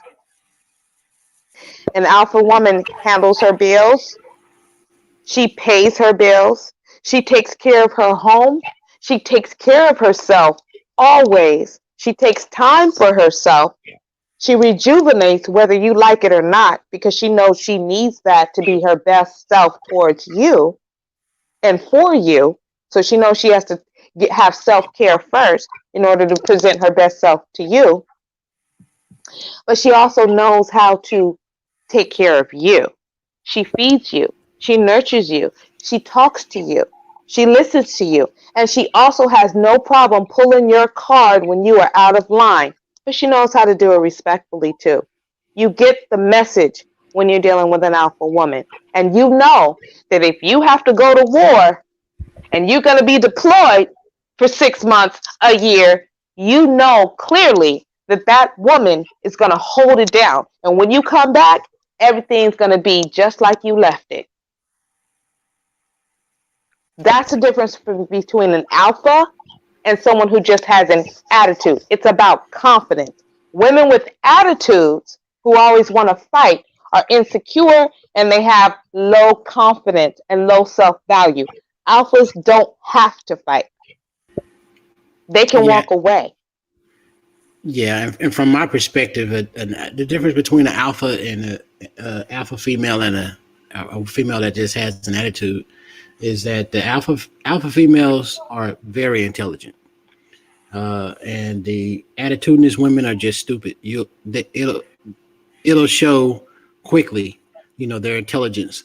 And also, in each sign, when I talk about signs, I'm talking about, the earth, the water, the fire, and the air. They have, not all the time, but the alphas in the air signs tend to be the Capricorns, and then you have the fire signs that are going to be the Leos, and then the earth signs are going to be the Tauruses. The water signs are typically going to be the Scorpios. That's But right. I was waiting for you to say Scorpio because it's Scorpio season, baby. November 13th. Whoop whoop. Scorpio here. November 4th here. My birthday's Wednesday. Oh, Yeah. okay. See, that's why I vibe with you because Scorpios. I have never met a Scorpio I didn't like. Never met a Scorpio I didn't like. Really? Yeah. Yeah. The alpha women they just. I mean, they're more intelligent. They're gonna make themselves. I mean, because they're alpha, they're gonna know their surroundings. They're gonna know what it needs to take to uh, survive. Their intellect is going to show. Um, just in the first few words that in the first conversation that you have with an alpha female, you'll know off the bat that that's an alpha. That's who you're dealing with. Whereas a attitudinous woman, they're going to say certain things and they're going to have certain terms in their lexicon that they're going to try to use, but many times they're going to use it out of context. And so you're like, oh yeah, this person here is just an attitudinous woman. They're going to project a lot. So, yeah, I mean, it's simple for me. That's the simple version from a male's perspective, but she did break it down. Like, yeah, there, you know. So that was a damn good question, though. What do you say about that, Chef? Yeah, it was a good question. Go ahead, Chef. And one thing Truth did say when I said you probably haven't had enough experience to deal with an alpha or a attitudinal woman to know the difference. And Truth said, yeah, that's true. So yeah, you'll be able to know it. You'll be able to know it for sure with more experience. You'll be able to tell the difference. Okay, go ahead, Chef. Sorry. It's all good. Yo, what's up, DJ? Um, my the way I see it is a little bit different. So when I meet a alpha female, I mean, to me, she only could be like alpha to like other women or the children or lower level males, probably her gay friend or something like that. But to me, she can't be an alpha. She's gonna the woman I meet will automatically submit to me. I will not have to ask for that. I will not have to go out the way for that. She that's that. I'm not saying that. I'm not telling you that hypothetically. I'm telling you that's what always happens when I date a woman. I have been in a long relationship for 15 years under those same circumstances. She pretty much was an alpha, but she will submit to me. She will never flex that on me. She will show me that she's alpha by demonstrating that in other situations. Like maybe she'll control the parties, she'll control the gatherings. She will flex that and show me that, but she will never flex that on me. So my understanding of an alpha female is different. It's just different. Well, I think that you're talking about an alpha who's madly in love with you, who's invested in you. Of course. And so to a certain extent, you're right. So there's no automatic when she first meets you. She has to get to know you and vet you if she's truly alpha. And then she will see that her submission to you is safe, that she is safe in her submission, that you're not going to abuse her submission. Because see, here's the thing. Submission is a gift that women give. It is not demanded. It is not obligated. It is not forced. It I'm is not. not I'm not. forced. I didn't give you the full version. I just gave you like, the quick. This I squoze it all in to give you the answer. You know what I'm saying? Of course, she's gonna. We're gonna have those conversations. That vibe is gonna be there, and like I said, that we're gonna know. Like I'm not saying as soon as she meets me from on site, like it's I'm not saying I no, I didn't. I don't have to explain the steps that it takes to get to that point. I make videos about that, but right now, just for the conversation, like so I don't talk a lot. I would just jump right to that point. But yeah, we're talking about the same thing. You know what I'm Yeah, saying? I get you. I get you. I get you. No, but I mean, it's your panel. You can talk as long as you want. You can mute. You can mute the both of us, and go on and on and on. But yeah, I mean, I don't. I think that a true alpha shows alpha in every relationship. It's just the way that she shows it. So her alpha will be harder with people that she doesn't have that investment with. But with her man, because he's alpha also, and because he understands her, he knows how to bring out the softness in his woman because he knows his woman. It's very important for a man to know his woman, not every woman, but his woman, and what she likes, what softens her. And every woman has that soft spot. Every woman. And alpha or not, every woman can submit to the right man and will submit to the right man. That's a fact. And just another thing, like even though like people might say like alpha, like just going by the terms of the thing, I would say I'm more of the second one. You know what I'm saying? Like because I'm an equal opportunity. In order for me to keep you from stabbing me in my back, because most of the time it's for bread, I want you to get money too. I don't want to be the top of nothing because when you top, people come for you while you at the top. They want the top spot. So I'm equal opportunity. I don't think it should be like I'm just saying for the term of it. You know what I'm saying? Yeah. Yeah. Um, Well, yeah, I mean, as a man, you should want your woman right there with you. I mean, let's make this money together. You know what I'm saying? Let's make this money together. Let's do this whole thing. Let's conquer the world together. Because you can make money, I can make money too. Let's make this money. Let's put this money together and let's live this life. Let's do yo, this it's thing. better that way. It's better that way.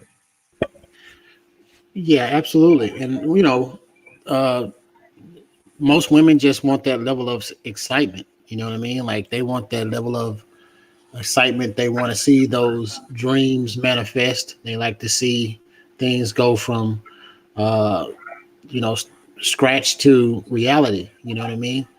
Like, Yeah. so that gives them excitement. That makes them their life feel, fulfilled. Um, and if a man can't provide that, then she'll, when a man does that can provide that come along, then she be gone. Same thing with the submissive thing. If a man is making all this money and he's submissive to the wrong type of woman, she'll deal with it for a while. But when that man that making the same kind of money or just a little bit less, but he has more of a ambitious uh, mentality.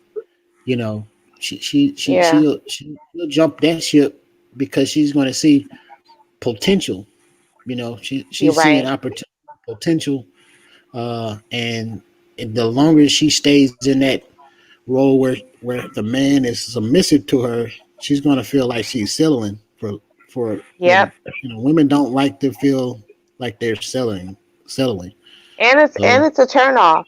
It's a turn off. No woman really, a woman who really wants a true partnership with a man, a true love relationship at work. She does not want a man who's a pushover. That's unattractive. Men, no matter what they say about submission and all this stuff, men don't really want a woman who's a pushover. Men love challenges and men like to be challenged. Not overly challenged, not to the point where it's toxic and it's a constant thing, but men want the pushback. They want challenge. They want to be pushed to their higher self, gently nudged to their higher self. And I think men need women who are able to do that in a way that does not emasculate him.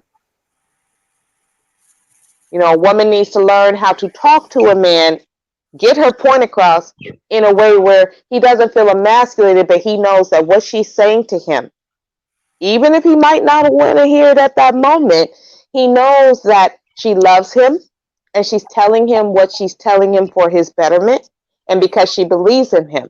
And he can go off in his cave and think about it and say, you know what? Damn it, she's right. She's absolutely right. I have a good woman. She wants the best for me. A woman cannot be a doormat for a man. We are supposed to help you to be better. We're supposed to help you reach your fullest potential, the potential we see in you. We're supposed to be able to do that for you. And if we cannot do that for you, and all we're doing is keeping you stagnant and coddling you, we are not good for you. We're not helping you as a man if we're coddling you and making you feel that just, being mediocre is the best you can do. You need to aspire to greatness. There is greatness in every man. I That's truly right. believe that. Preach. But if you don't have people around you who challenge you to come out of your comfort zone and challenge you to push to that greatness, you're going to be stagnant and you're going to miss out on a lot in your life. Men need women who want them to succeed because they believe that he is fully, completely capable of doing it. Men need Mm-hmm. that from their women. And Mm-hmm. that's why an alpha is very good for a man because her alpha can actually bring his alpha out if he's hiding from his alpha. She Mm-hmm. can bring that out in him. So it's a delicate balance. Relationships are balanced. You know, Everybody needs respect. Women need respect in their relationships. Men need respect in their relationships. It should not be a dictatorship either way. That's why I named myself originally, before I Am Verbal, Chefdisaster. No, I was called, my name was the Verbal Assassin. Mm-hmm. I'm one of my strengths is communication and getting my point across clearly and concisely. That's one of my strengths.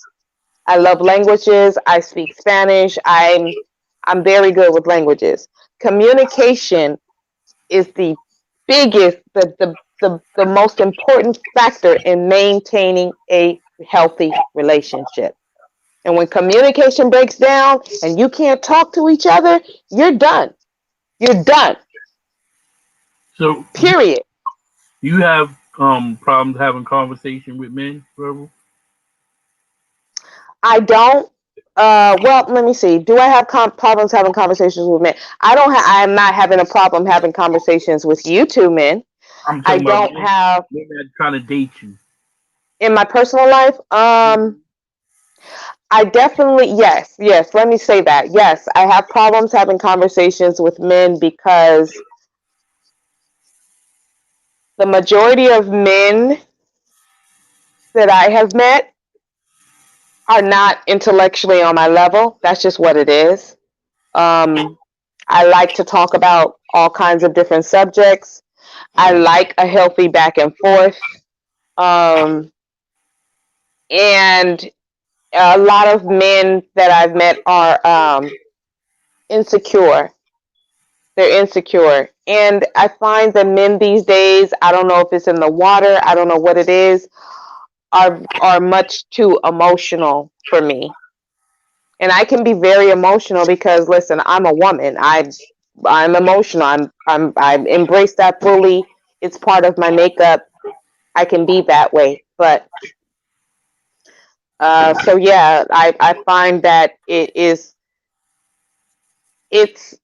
can be difficult for me to have the type of communication that I'm interested in. I am a sapiosexual, so that means that I'm turned on. I'm turned on sexually by thinking men. I'm turned on sexually by men that I can have conversations with. Men who can make me think, who can ask me questions, who can elaborate on the conversations that we're having. Mm-hmm. Who can teach me something, who can make me look at things a different way than what I'm already looking at, because I don't always have the right idea on things, you know. So someone who can hear what I'm saying, fully listen, and then say, well, why don't you look at it this way? You know, have you thought about this? That's super fucking attractive to me. When I feel like I'm learning something from a man, yes, that's hot. That's very hot. I love intelligent men. I love men who can talk. And not many people can do that, men or women. I don't have that many female friends either. Not many people can talk. They don't understand the art of communication. Even when you're talking about conflict, people get just so emotional and upset about conflict instead of pausing and, you know, calming down the emotion of it and just starting to ask questions and understanding that we're all different. We all have ideas based on our own perceptions and our own experiences. And so a lot of times that takes communication, honest, deep communication, where authentic communication, where we can ask certain questions and you're dealing with someone who is willing to have the conversation, who's willing to say, yeah, you know what? Well, I had this experience before. And so from that experience, this is why I feel like this. You know, and then you can start to have the back and forth. Then you can start to kind of understand more why a person holds a view that they hold. It's not because they're evil or they're stupid. People are just basing their ideas off of their own tiny experiences and not realizing that there's a whole world out there full of different experiences and experiences that they can have. So yes, I'm sorry, I can be long-winded. Yes, I have a problem with, I don't find many men who can have the level of communication and listening skills that I have. I don't find that often. No, I don't. Mm-hmm. Um, so that was a great. That you wasn't rambling and on and nothing like that. I appreciate it. I want to ask you another question. Um, so I feel like, and it's not a bad in a bad term. I feel like women are entitled, right? That's their giving gift from the union of man and woman. That woman is entitled. You make money, she's entitled. She's entitled to your protection. She's entitled to your resources. I mean, she's entitled to your kidney if it matches and she needs it. I mean, she's entitled. Um, with with with the evolution of the woman, her being financially able to also live up to the alpha, stat quo or whatever you want to call it. Um, you you start to lose a little bit of femininity, and I'm not saying you or any woman in general. I'm just saying, just for the conversation. Um, those men can see those losses in femininity. So it's not that some men are like I'm scared to talk to her, or it's just not my you're sacrificing some of that femininity. You're sacrificing some of your femininity for your your financial success. So I mean, a lot of men are just swayed away from that because I'm more into like even though you can hold me down and everything and all of that, I need a woman that's going. If I do fall, she got this. She can pick up the ball and keep going. I like to have that peace of mind, but primarily I like to be the leader, the provider, the protector, and you can be entitled. You know what I'm saying? And I'm gonna make you feel good, and I'm gonna make you feel like that queen, and until I can't do it no more. But I don't plan on that happening. I'm seeing things like my man Enemy said. I got tunnel vision. So even way before I go into any situation with a female, I already know what I want the end goal to be. Right now, I don't know exact circumstances, but I know what I want the end game to be, and that's how I operate. I will never ever never ever relinquish that role as a man, and I'm proud of that. And every man should feel like that going into it, right? Right.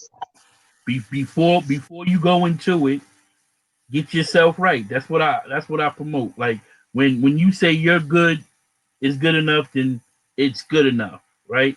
You can't you can't let. I mean, when you're younger, you got time to be like, yeah, But when you're really time to go, man, you gotta go. You gotta go for what makes you happy. You just gotta do that. You gotta dig 10 toes down and stand on that. Because if it don't make you happy, it ain't worth it, bro. It's just not worth it. So I don't care. I don't. I'm not sacrificing something and my happiness for you know titles and stuff like that. I'm just not gonna do it. Now we work out. We work together. There's a union. You trust me. I trust you. We done met who we need to meet in each other's family. We talked about having kids or not having kids. All that's there. There's nothing that's ever gonna break that apart. Nothing. I don't. There's no need to put a role on it because you belong to me and I belong to you. You know how it goes. That's just how that's how I do every situation as far as if I'm gonna be in that relationship for a long term. I don't never. It's not in existence of dating or like if I want to go to the movies with somebody or take them out to dinner or invite them back to my place so I can cook dinner for them or something like that. Like that never comes into play like that. That's not even in existence until something is already established. And then like it's gonna be like already established. There's no need to talk about it. That's it. That's what it is to me. Word up. I'm gonna be that provider. I'm gonna be that protector. I'm gonna be everything I need to be for me. Word. And that's real. And I attract all types of women, man. Like they be nice and funny and strict and military, all kinds, right? And Yeah. I'm still that leading man. I'm still that guy. You know what I'm saying? So, mhm, Go ahead. mhm. No, I was just gonna say when you're talking about femininity, here's the thing. Um, I think that people, men in particular, and too many women have a very narrow view of what femininity actually is. So I think that we first need to get clear on what is femininity before you're saying that a woman loses it because she has a voice. And that's what I see a lot of times is that when a woman has a voice and she is confident and she has no problem speaking up for herself and she will not let anyone oppress her or abuse her or run over her or be unfair to her or put her in a subordinate second class citizen position, somehow she's losing femininity or she's no longer feminine. And that is not what true femininity actually is. I'm sure that men feel that there are all kinds of facets that go along with masculinity. It's not just one thing. And it's not just one thing. Femininity is not just one way. There's not just one way to be feminine. And I think that the term of femininity needs to be broadened Verbal, because verbal. No, wait, why do you have to why do you see Chef, here's the thing. Why do you have to call my name like that over and over again as if I'm you like that's kind of offensive for you to do that when I'm talking and then no. to I say don't my want name to. 4 times and I cut don't me want off. to I'm offend you. just I'm I having a don't want conver you're not offending me, but I'm just trying to. to have Yeah, the conversation and that's why I'm asking that's all I thought. I about thought I was your offending you. view of no, that's why I'm asking what is your view of femininity? I'm just asking the Oh yeah, question. yeah. See- Cause you said oppressed and all of that stuff, and I'm like, I don't even see you like that. So I just wanted to stop you before it went there, because I know how you can get. Yeah, no, and I'm not offended at all. I'm not Yeah, offended because I know that every single solitary thing about me is feminine. yeah, yeah. Everything. Everything about me. My No, what I was mouth, saying, my strength, everything about me is feminine. So I'm not offended. It's just that I know that men have this box where they think this is where femininity is and it can't go outside these lines. Now you start to lose femininity. all And right, I just want to know what those lines are. let me break it. What I mean by that, I don't know if you ever saw the episode where Al Bundy switched roles with Meg, and she went to work, and then she came home and she sat on the couch and she put her hand in the crouch, and she that's from working all day, and that's Yeah. you understand what I'm saying? I used to love that show. That was my favorite show. I was so in love with that boy, David Faustino. Yeah, He was my first celebrity crush. That little ugly short boy. But yeah, go ahead. that's my show. Word bond. That's my show. So that's what I'm not saying you act. I'm not. That's why I was trying to stop you, because like that's what I was saying. That part. Like I wasn't talking about like what I understand what you're saying. That's why I said I'm not offending you or nothing. All I was saying, like, because you work, you know what I'm saying, and you assume that working person's like, I don't know. You never dated a woman that go to work all day and she tired when she get home, and I'm just saying, my nigga. Like, I don't know if you ever dated Right. a guy that. No, so let me just speak on that. Yeah, having a husband and having a family, having children and all of that, he worked and I worked. Yeah. He went to work very, very early in the morning, which means he got home from work hours before I did. He worked a full day, but he went to work like in the middle of the night. Mm-hmm. Um, and so when I would come home from a full day's work, being stressed, dealing with people, and see, here's the thing: when women go to work, when women work outside the home, the reality is that women have to go into a masculine mode. So when you put women out there in the workforce to provide and make money and to deal with people, male and female, every day, Mm-hmm. the woman has to go out there. It's a masculine thing to provide. It's a masculine thing to go outside of the home and work a job. Right. Okay, work in a profession, work a job, whether she's a lawyer, whether she works at Sears, whatever, it doesn't matter. It's a masculine thing for a woman to go out there and earn a living because that's a traditional male role. So now she's out of her traditional role and she has to go out there and work. She has to take on that masculine energy to deal with what she has to deal with during her day. So when she comes home, and this was my experience, when I would come home from working, this man made life easy for me. The children were picked up from school because he got off early enough in time to pick them up from school. They had done their homework. He would have dinner cooking or ready when I got home. He might be on his video games because he liked to play Call of Duty, but stuff was done. When I came home, I have to now transition from my masculine energy of being out there in the workforce. I now have to transition to my home life and transition into my feminine energy. Mm-hmm. So what I had to do and what he knew I had to do, he came to understand and he had to learn is that when I came in, I didn't want to talk. It's just like when men come home. They don't want to do all that talking. They don't want to be bombarded at the door by problems and issues and nagging or any of that. They need time to decompress from out there working a hard day. A woman is a fucking human being and she needs the same thing. So I come home, I need to decompress. I'd have my bath water, get my bath going, my bubble bath. I would get in my bath. He would bring me a glass of wine, and I would be in that tub soaking for like an hour and a half. Nobody bothering me, nobody knocking on the door, nobody asking me for anything. I needed that time to decompress and to now transition into my family life and to leave all that stuff in the day at home. So there needs to be an understanding that a woman is not a robot. She is a human being and she has the same feelings that you have. We're not that different.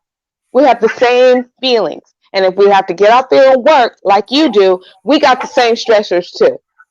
We got the same stuff we got to deal with out there in this working world that you do.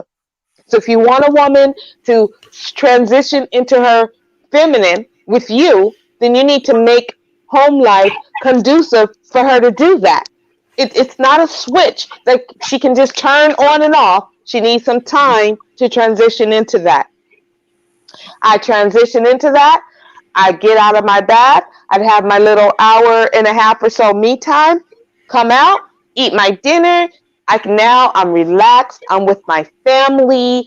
I'm enjoying the kids. I'm enjoying him. We put the kids to bed. Now we have our nightcap. We watch a movie, and everything's perfectly fine.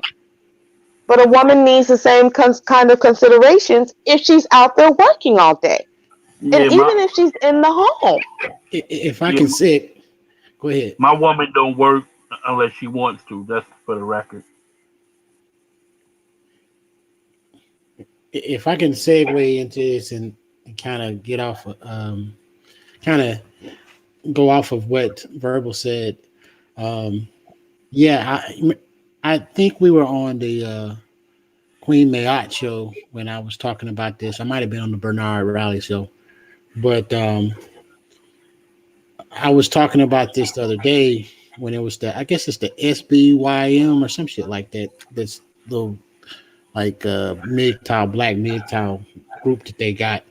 And I was telling the guys that yeah, you have to understand your woman. Really, you have to understand women because what Virgil said is essentially what I do. When my wife comes home and she's in her ABUs, well her OCPs, I take off her boots. You know what I'm saying? And she's typically on the phone with one of her girlfriends, one of her military buddies. So while she's talking, when she comes home, her bath water is run, her bubble bath is run with the candles, and she likes ice, wine, and she likes to eat her food in a tub with her iPad. You know, that's what she likes. That's what gets her, you know, in her feminine energy. You know what I mean? Like having that, having her robe hanging up and all that, and you know, letting her decompress from work. And so this is just understanding. With guys, it might be a little bit different. Uh, with me, I just was, you know, I would work so hard in the beginning that you know once I now by the time I started dating uh, my wife, you know, I was already past the high time investment stage, so we were just always going somewhere. We were always shopping or you know at some destination, you know, just living it up on a town. But now that we're in this mode, that's what I do. You know, she comes home, the house is in order, and I have her bath water ready, you know, take off her shoes and get her to feel getting her feeling like a woman again. You know what I'm saying? So Mm. if I need that, if I feel like I need that, the you know, which I never do, but if I felt like I needed her to be more feminine or be feminine or get her, you know, in the mood, whatever, there are certain steps that you have to go through to unlock that. You know, Absolutely. Preach it, it's brother. Preach and, it. it's sex wise. You know what I mean? Like um, you want sex, then there's certain just like when she wants sex, I tell her, I look, there's certain things that you can do that'll turn me on. If you acting goofy around me, that'll turn me all the way off. But if Hmm. you know, if you walk around if you walk around me every day, you know, with panties on and no shirt, when you throw on a thong, it's not going to look no different than what you normally in because you're always showing me the skin. So it's not going to turn me on. So there are certain things that I would tell her that, like, yo, you know how to turn me, you know, because it was different when you were dating as opposed to marriage and you're seeing and living with someone every day. So I tell her, like, this is what, when you're in the mood, this is what's going to turn me on and make me um, aware of, hey, look, I want you. And when I'm in the mood, hey, look, there are certain steps that I'm going to have to take if I want you to get wet. You know what I mean? Like if I want you to get in that mood to where you're like, oh, I need this dude. You know, there are certain things that'll turn your woman on that a man should know about. You know, it could be something Yeah. like cutting his own hair, you know, with a shirt off. It could be putting on a little cologne after taking a shower. It could be giving her a pedicure. I mean, cooking for her. Hmm. You know, Hmm. so these things That is are a not. fact. Yeah, these things are not rocket science. I mean, most women are responsive to these things, and so if too many men, and it's surprising that it's so many black men that are unaware of this, seeing that so many black men have been raised by women, but at the same time, the male hasn't been around to do that for their mothers, you know. So for that woman to convey that to the boy or the male and say, look, this is what you need to do to women, you know, I understand that that's the bridge that we have. That's what we have to bridge the gap, you know, and it's going to be up to Hmm. us brothers that have this understanding, we kind of have to share this with the other brothers and say, hey, look, this is the way to do things. Trying to tell some woman like, yeah, I'm ready to do it, and thinking that that's going to turn her on. It maybe in the beginning, but when you're talking about a live-in situation, that's not going to cut Mm-hmm. it because At all. yeah, because a lot of things will be overlooked when I mean, and it goes both ways. A lot of things will be overlooked when you live together, and a lot, as opposed to just dating. But at the same time, when you're dating, there's going to be certain things that are going to be overlooked, and you can have sex on a whim. But when you're in an everyday situation, you're going to have to be a little bit more creative. You're going to have to say, "Hey, look, this weekend, when I get paid, I'm taking you out." And you don't even have to say that. You can just say, "Hey, baby, you want to go out on the town? It could be a Wednesday night." And she be like, "What? I gotta go to work. Come on, baby, let's go. Come on, let's do it." She might go to work sleeping the next day, but boy, you made her day. So there's just certain things that I don't understand this about so many men that you should be having essentially Christmas with your woman every week. Yeah. Bare minimum every month. You should be excited of how to unlock those emotions from a woman. It's like a Pandora's box. Mm-hmm. You're gonna get you know that if you do certain things, you're gonna get a positive response 90% of the time. Now, if she's in an Mm-hmm. ill mood and she's just not feeling it, you know, then she's just not feeling it that day. But for the most Yeah. part, most of the time, if you put your mind to understanding this woman, she could be, I mean, she could be better than playing Call of Duty. you know. Right. And that's the thing. That's why I always say that women are literally like flowers. You have to water her. You have to. You have to water her. You have to feed her. This is how we are. This is how we're made. We need a lot of attention and we need adoration. We need to feel adored. Men need to feel respected. That's a man's love language. Respect from his woman, her knowing he's the head and respecting him as such. That is a man's love language. We've heard it on this panel. A woman's love language is being adored, being, taken care of. Sometimes like she's a little baby. Yes, pedicures. I've been given pedicures. It's a wonderful feeling for a man to take care of you like that, because as a woman, you're always nurturing and taking care of everybody else. And no one ever really takes care of you, you know? And so when a man can cater to you and he can bring you your plate of food hot that he cooked for you, your favorite meal, he brought you your favorite glass of wine, he's making sure you're comfortable. I had a boyfriend who would um, put on, he would just go put socks on my feet just because he felt like I might be cold or my feet might be cold. He would just put them on, fresh, clean, fuzzy socks out of nowhere. Give me a pedicure, cook my food, wake me up in the morning, bringing me coffee in bed and breakfast when I was dead sleeping and wasn't even hungry. And I'd be like, I'm not hungry. I don't want that. Like doing those kinds of things for your woman. Like, it's not about you having a goddamn penis and this just rules the world because you got a damn penis. Don't nobody care about that. Every man got a penis. What are you bringing more than your penis? Like, men nowadays are asking women. A penis ain't just gonna get it just because you have a penis. Don't nobody care about that. Women are human beings, and we need certain things from our men. It's not just, oh, it's my way, the highway. I'm the man. You gotta let me lead. I'm just gonna do. That's not how it works. You're not gonna get the best out of your woman if you come at her at that angle. And what Nation said, yes.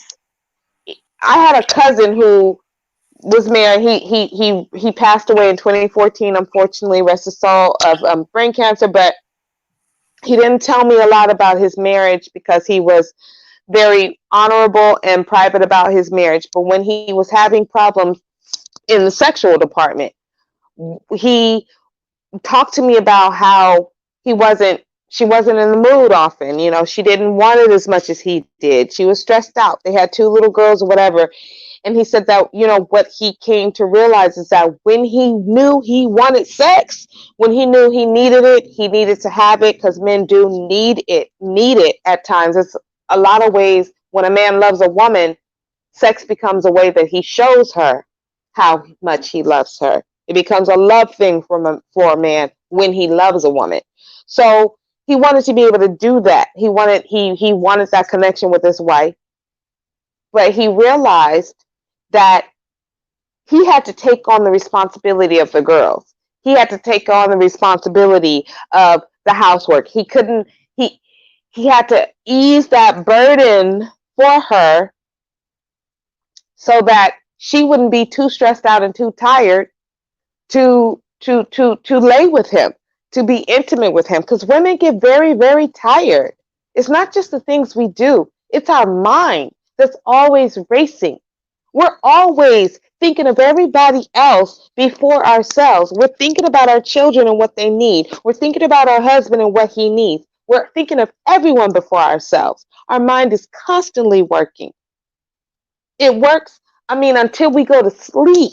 We're just constantly going, thinking of all these ways, that all these balls we need to keep up in the air to make our family okay, to make sure our man and our children are good.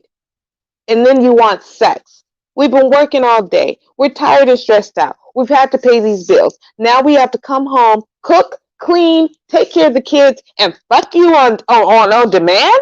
That's just delusional. It's not how that shit works. It's just not how it works.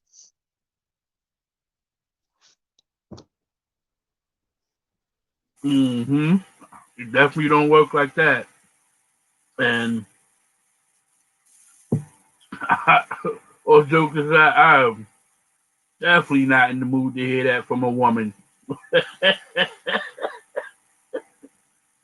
like, like, I'm with you, but like, I don't even want to have sex no more. I just want to rub your feet, paint your nails, give you something hot to eat, and let you watch TV. I would not ask for sex after all of that. No way. Not at all. Yeah, you get a real hard eye roll or a get off me. Like that, Mm-hmm. it just won't be good. So yeah, Nation's got it right, and see, and that's if he's doing, the things that he's saying he's doing with his woman being the breadwinner right now, because he doesn't sound like a man where that's going to be the story forever and ever, amen. But right now, that's what their relationship, how their relationship is working. But he seems to be making that easier for her to accept, easier for her to be happy with, because you got to take up the slack in other areas if you're lacking in one, whether it's by choice or by not choice. Everybody's got to do their part in a relationship. It's not just on the woman to be the end all, the be all, the everything. She's not a robot. She's a human being just like you. She's got all the same feelings, all the same stressors. She's worried. She's tired. She gets exhausted. She's not in the mood for sex. She's work. It's we're human beings too. Mm-hmm. We're not here just serve you. We have our own desires, our own wants, our own needs. You know, understand that and respect that. Respect her as a person first, and you will get a lot more out of your woman than if you just view her as your property or someone just here to serve you and listen to you and obey you and not have a voice. That's bullshit. It's bullshit.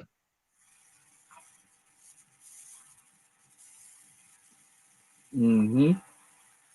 You can have a. Uh, You definitely can have a voice. You can have a whole lot of voice. I know, I know, Chef. I know. Yo, It's a lot. yo, verbal. You know I rock with you. Yeah. And maybe I'm saying your name a lot because I like saying it. All right. Okay. If I, Okay. look, if I'm gonna offend you, right, I'm just gonna Mhm.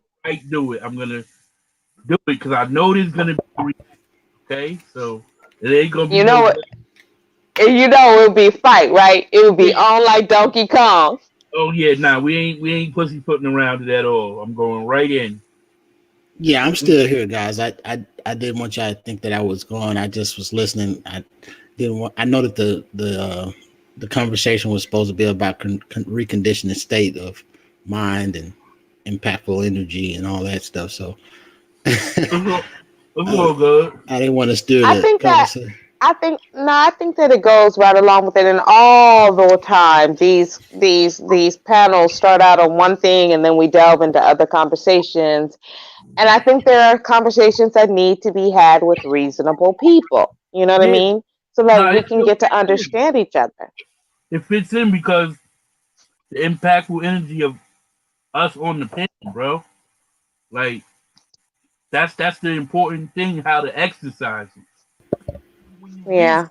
When you least think it's not working for you, it really is. That's the point of Yeah. impactful energy. Like, do what you got to do for you. Always be on that high level. Our conversation Yeah. tonight is on a high positive level. It's not on a low negative level. So we know there's low life men, and we know there's no good women. We're not having the Yep. conversation from that perspective. Right. You We're know? having a conversation about men and women who want to have healthy relationships Yeah. and want to figure this shit out so we can live a happy life. We only got this one life. We don't have nothing else than this. I mean, some people believe we might, but we don't know for sure. We got this one though. We know we have this one for sure, and we got to make it the best we can and have the best relationships that we can possibly have. And the only way we can do that is to talk to each other. Talk Right. to each other and Right. listen to each other, you know? Exactly. Because if we didn't have Enemy Nation on the panel, like real talk, how would we know his input is so important because with his situation being that his wife is the one that's working right now, that's the perspective that we needed to have for the conversation. It's just a perfect storm. You know what I'm saying? Yeah, his input is amazing. I really I got a Absolutely. lot from it. I appreciate it. He's very calm. He's very balanced. And I really appreciate talking to men like you who try to understand me and not think that I'm just trying to come from some combative. It's not that at all. I just want all of us to be better, men and women. And I've had good relationships with. I had my husband was fucking excellent. He was just he's a he's outside of my father and my grandfather. He was the best man. He understood me completely, and he loved me with every part of his soul, and he shows me that. And I could just be me, and it was okay. And he could just be him, and it was okay. Did we argue? Yes. Did we fuss? Yes. Did he get on my damn nerves sometimes? Absolutely. But I drove him up the freaking wall too. Mm-hmm. And he loved every minute of it because he knew me. He knew my heart. You know what I mean? And that's what it's about. It's also about giving grace to people, not expecting people to be perfect because no one is perfect. We're all going to fuck up at some point. We're all going to do it. And guess what? In relationships, we're all going to hurt each other's feelings sometimes Mm-hmm. because we're human. And sometimes we can be selfish. And sometimes we're not thinking about somebody else's feelings. We're only thinking about our own point of view. That's why communication is so important, and people need to be willing to have the conversation, even when it's painful, especially when it's painful. Yeah, that's true. Because if you can't talk, you can't stay together. But listen, fellas, I'm gonna go to sleep. I enjoyed this conversation. Thank you so much, Chef, for having me up here. And thank you, Enemy Nation. I'm so glad to be able to talk to you. I've never met you before. I'm gonna subscribe to your channel. You can subscribe to mine, but they tease me because I never, like, I hardly ever go live or anything like that. But I hope you'll come to my channel too. Oh, I And will. Come back, bro. Put your channel link in the private chat in the the okay, server, I'll try to do that when or I if you can do jump it, or if Chef off of can here. do it. I'm not very tech savvy. Yeah, Chef, can you put my channel Yeah, in I can there? do it. Can you do that for Uh-huh. me? The leader, since you're the leader, Yeah. please be the You leader. being funny. You being funny. Yo, you better come back and grace the. Better come back and grace the panel, man. You I got will. more, Yeah, man. and You welcome. it was nice meeting you as well, Verbal. And I will subscribe to your Yeah, channel. Yeah, I'm gonna put it in thank there. you. Don't be shocked, because sometimes enemy, I be going off. But listen, it's only because people be trying me. They be trying me. Okay, Yo, good Yeah, morning, Princess and so AG. and what'd you say, Chef? I was saying good morning to Princess AG in the chat. Uh, Yo, but verbal, for but real though. You see, yeah, I keep saying your name yeah, more than once. My bad, man. you sure do. Good grief. Yo, but seriously, yo, I love having you on the panel, man. It's definitely an intellectual moment. It's definitely I like it because you have your whatever you call it. I forgot what you called it earlier, but when you don't totally agree with something, you let it be known, and I like that. I Yeah, don't want to echo chamber like Enemy Nation said. I want people to speak what they got to speak. That's it. yeah. Because I think. I'm not easy to get along with. Like as far as I'm strong minded. Mhm. Yeah, So you are definitely, and I am too. So, it is what it is, but that's okay. I enjoy people like that. I enjoy it. I enjoy the pushback. I enjoy the conversations. I love that shit. Like, it's like life to me because I am verbal. I am verbal. That's why. So, I didn't is name that the name of myself. your channel? I am Verbal, or Yeah, yes. It was the Verbal Assassin, and then I changed it recently a few weeks ago to I Am Verbal because the Verbal Assassin was just so long. But yeah, I Am Verbal. yeah, is that's it it. all one word, or because I see I am Verbal Snatch? No, it's not Snatch. Oh, okay, I It's see just it. I. Yeah, I Am Verbal. Mhm. And I have I have a few videos on there, but I often private my videos after I do them.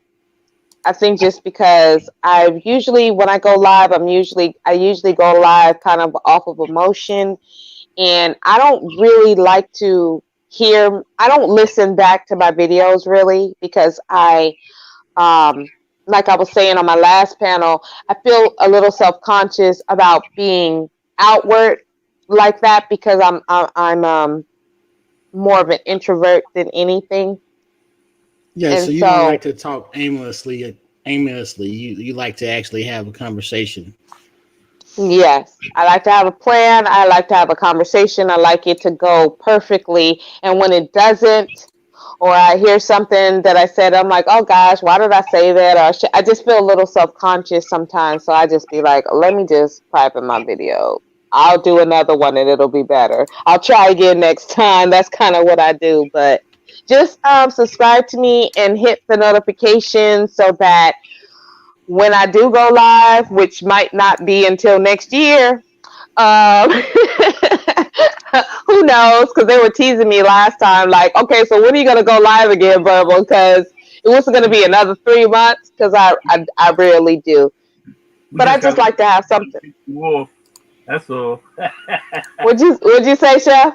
We gotta wait till somebody piss you off. Right, when somebody right when somebody pissed me off, and then I'm like, Yeah. I fired the live stream, Fire it up. But I Fire it up. I don't want to. I don't want to do that too much anymore because I have stuff I want to talk about to y'all. I like talking about relationships and self love and communication between men and women and cult life, because I was in a cult. I have a lot of information about that. So, but yeah, so and I'm not on YouTube for money or anything like that. It doesn't matter to me like that. I just like it because I like to come up and talk to people and interact and pick people's brains and stuff like that. So Man, you good at it. You should continue to rock with your voice. You know what I'm saying? Yeah, Like and you good chef, at it. chef, you can What's up? create you can create a panel. You can create a panel for that has the interest, and I think there should be more panels. You know, um,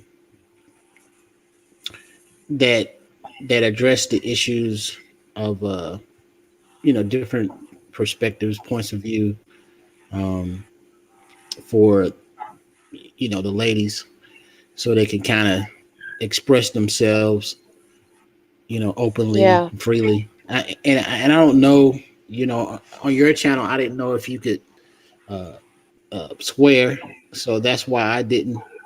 So I you know what I mean, mean? Oh, I cut on loose Chef's sometimes, channel. brother. Yeah, Oh I yeah, yeah. cut Because loose on my sometimes. live streams, I swear, and like you, some of them, I'm kind of harsh. You know what I mean? Like, yeah, yeah. you was on my last live stream, Chef, and I was kind of harsh, so I put that on private because, like you said, sometimes, I know. sometimes Yeah, you kind of go into a rant if you're talking, yeah, you know, exactly. depending on the topic that you're talking about. If you don't have anyone that's calling in or whatever, then you can just kind of go on a rant on All the something way that you. off, right? Exactly. And you're like, oh my God, I sound like a crazy person. Let me private this. I Yeah, sound don't really let insane right now. yeah, don't let Yeah. YouTube label me as a you know Mm-hmm. Yeah. some type of And then hater I or want, something. right. And then I just want, and I don't want beef. I don't want people making videos about me. I'm not into that. I'm not interested in it. You know what I mean? Like, I'll watch other people, I'll laugh or whatever, but I'm not in the middle of that, and I don't want to be. Because Mm-hmm. it's just not, I don't like that kind of conflict. I don't like that. I like real conversations, and if there's conflict in that conversations, then it is what it is, and it's a discussion. But dragging people and doxing and all that shit, I'm not about that. You know what I mean? So I just don't want to be involved in that. And I got stuff that I just kind of want to be out of this algorithm altogether. Um, and yeah, the truth form, we're good. I'm glad you do find codes. I need to really start working on my code stuff, because that and relationships and communication, that's the stuff I know. And female empowerment and men, even men. I know men very well. Even men who don't know themselves, I know men. So I want to kind of get out of this particular algorithm, and I think I'll do better. Because people in Mm-hmm. this algorithm want to hear a lot of drama and dragging and beef and all that stuff, and I'm just not really about that. Mm-hmm. Yeah, nah, man, you shouldn't be. You gotta this side of you is actually, pretty refreshing. I like Yeah, having exactly. I like having this verbal. That's all I'm gonna say. I mean, I see the Well, is other there a verbal. different side of verbal that I don't know about? Whoa, Did she temper it back today? whoa, that's all I'm gonna say. Eat your popcorn. Exactly. And that's what's so frustrating. It is because that's this is who I actually am. This is how I actually talk to people. But I get triggered by stupidity, hypocrisy, and foolishness. And when I hear it, and like I said, I'm an emotional person, so I hear it, and I'm a Scorpio, so I'm very passionate. I hear it, and I can just like go all the way off on somebody who's talking stupid to me. If you're talking crazy to me, if you're being disrespectful towards me, if you're being, this oppressive male or something like that, I can't do it. I cannot do it. I will just black out. I will black out. Yo, hey, So this is, this is what happens, and I don't want to have to. I don't want to have to do that. I don't like doing that. It's just what happens. So that's why I really kind of actually pulled myself away from You're a certain Scorpio. spaces. You like doing it. You like doing it. Don't lie. You can't lie to Well, me. well, You're in your natural state when you're going off on someone. Your mind is clear. Your mind is clear. You letting Right. loose. Yeah, you're a fishy. okay, I changed my mind, enemy nation. I don't like you no more. I don't like you no more. No more. Mhm. That's But why.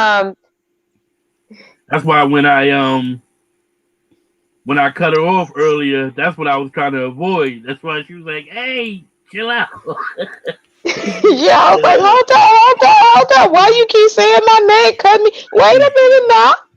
We ain't Real. never had no issue, Chef, and I'm not trying to have no issue with you. But if you want to rock with it, we can rock with it, roll with it, baby. Nah, See, I Now, every wasn't once doing in a that. while, Chef, you need to have like a normal conversation, adult panel, yes. and Mm-hmm. then once a week or a couple of weeks, Go to the fuckery, right? have and an get that off. adversarial panel. You know what I mean? So she can release some steam. exactly. Mhm. and get it off, Yeah, right? and get it We can Exactly. do off. that. We can do Mhm. that. Exactly. She can she But Yo, can she can exercise both parts of her energy. yo, yes, that's the yo, I just thing. gotta People get. don't Yeah, even. I got the perfect topic too. I got the Oh perfect topic. God. It's And all that's about the the thing topic, too. enemy. It's all about the topic. It is, and that's the thing, Nation. It's like they be like, people know me in this spaces just from even not even so much from my channel because I don't do that much content, but be from going up on panels and speaking. And so surprisingly, a lot of people know me who don't even come to my channel or whatever. And men in particular like to trigger me. The women understand me, but men like to trigger me. They'll because they've heard me and they know I will pop all the way off. Like I'll be like, "What the fuck are you talking about?" Ah! Hmm. Yeah, it's bad. And I've started to learn and realize that they like that. So people will push your button, so I Hmm. have to work on not letting people push my buttons because it is so draining for me. And Yeah, when I see, have to do that, that's what she want to do. See, she don't want to go off on her own channel because she don't want it to be banned or whatever. But she's more than welcome to go off on somebody else's channel and talk shit. She's I like, don't like you she at she all, Enemy she prefer Nation. to I come don't on like you somebody at else's channel and all. give them the business. She'll do that I shit am Hmm. all not day your friend. long. I am Cause, not your friend no more. I am cause not your I'm gonna friend tell it no all. I'm more. gonna tell the truth. Cause to her, it ain't nothing more satisfying than a takedown. She live for that see, shit right now, and that's why see, she this don't is, do you no know what? uploads. Cause ain't nobody there. Everybody run from her. You know what I'm saying? So That she is jump so on somebody true. else's. She jump on somebody else's channel. You know what I mean? So they can't win. Oh my You know God. that's why. Hmm. You know what I mean? On her You own get on channel, my nerves. they be like, hell no, I ain't finna fuck with her on her own channel. You know what I mean? Right. That's So exactly what happened. she like a shark in water. She go look in it and she like, oh yeah, this motherfucker here. Let me call in real Yo, quick. you know what? Give them the Damn. business. Yes. Take But their I ass be down ripping real them quick. apart. I be ripping them apart on their own channels. Listen, I'll go into chats and I say one Yeah. thing and I be getting deleted and blocked. And I'm like, dang, I didn't even say nothing. Yeah, see, Yeah. Yeah. she Yo, playing enemy. I sheep heard her. today. She playing sheep today, but we know she a wolf. Yo, I heard her on one panel go after one brother. I said I gotta hurry up and make friends with her. I gotta hurry up. Yo, we cool. Yo, brother, we cool, right? Yeah, We we're cool. very cool, child. You were Word up. very cool. You're Make sure. reasonable. These people be unreasonable, talking crazy, and I'm like, oh no, I can't do it. I cannot do it. I cannot. And then I just blow my top. I blow Yeah, my top. You Yeah, know? you yeah. need I to make have sure her I on set it. speed dial, chef. So like when you get one of these unruly females or even dudes on your and Hmm. they talking shit. You just say, okay, well let me text Verbal real Listen, quick Let me and go on have and her give come them. over. right. Listen, anybody can get it. I kind of go easier on women because I am a woman and I kind of see myself in every woman and I can understand women a lot better. But sure, I've gotten into it with some women too. Enemy, Just you right. because I'm telling them the truth about themselves. I'm telling them the truth about something and they don't want to hear it. They don't want to see it.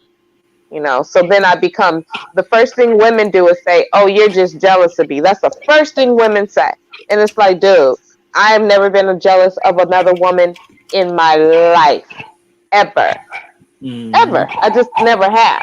I've never had those issues of jealousy. I've been possessive of my friends, which I grew out of, but jealous of a woman for how she looks or what she has. No, no, no. I don't. I celebrate women. I love women getting exactly what they deserve that's good for them or whatever, because to Word. me, yeah. I said word. Yeah, so because to me, I'm not intimidated by women, other women or anything like that. I mean, to me, I'm always the baddest chick in the room. That's just how I feel about myself, whether it's true or not. That's just I how I know feel that's about right. myself. Yeah, you're not too So shabby. yeah, You're not too shabby. I'm not too shabby, Shell. Mm. No, Yeah, ma'am. but if I go live again, the request, if I go on camera again, the request was for me to wear some black lipstick. So I'm gonna wear some dark lipstick next time, Mm. and we'll I'll Yeah. see be. what happens. I'll be there. Okay. You're always there. You and DJ Moss are always there. DJ Moss, he's always Mm-hmm. there, whatever. But anyway, it was good. I'm glad that I hit your panel. I wanted to support you because you always support my channel, whatever. You come in my Mm-hmm. chat. So when I can catch you, I try to catch you. I'm sorry I'm not here that often, but I had a great time.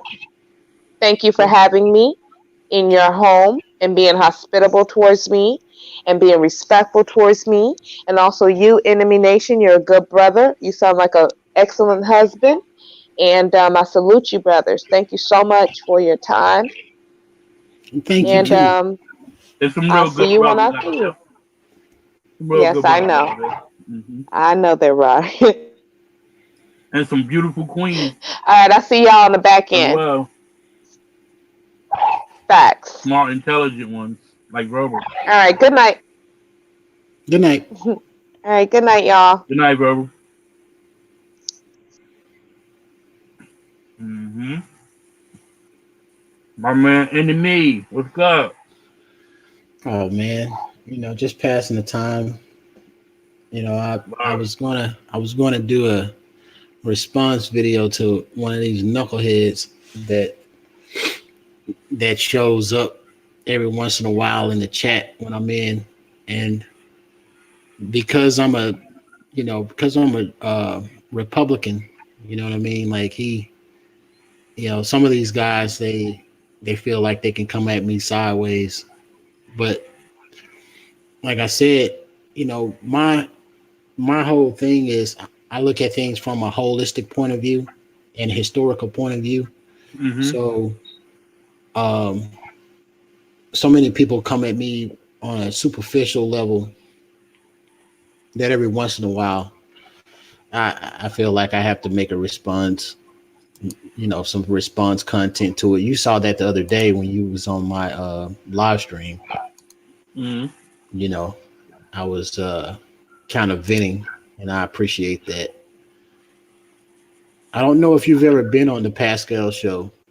Um, Now, yeah, man, what kind of show you run over there?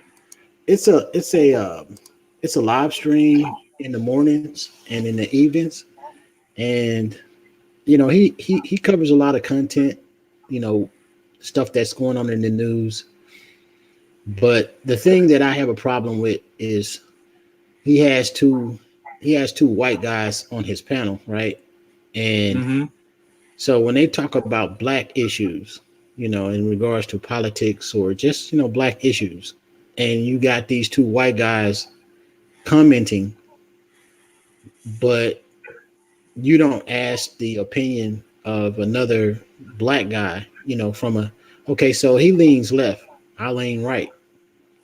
So if you're covering something like police brutality in the hood, okay, and you got these two white boys that they lean, one is kind of centered or he considers himself centered, and the other one is left, and you're left, and you're getting these opinions from no one that's from the right, then you're doing yourself a disservice as well as you're doing your listeners a disservice, especially if I'm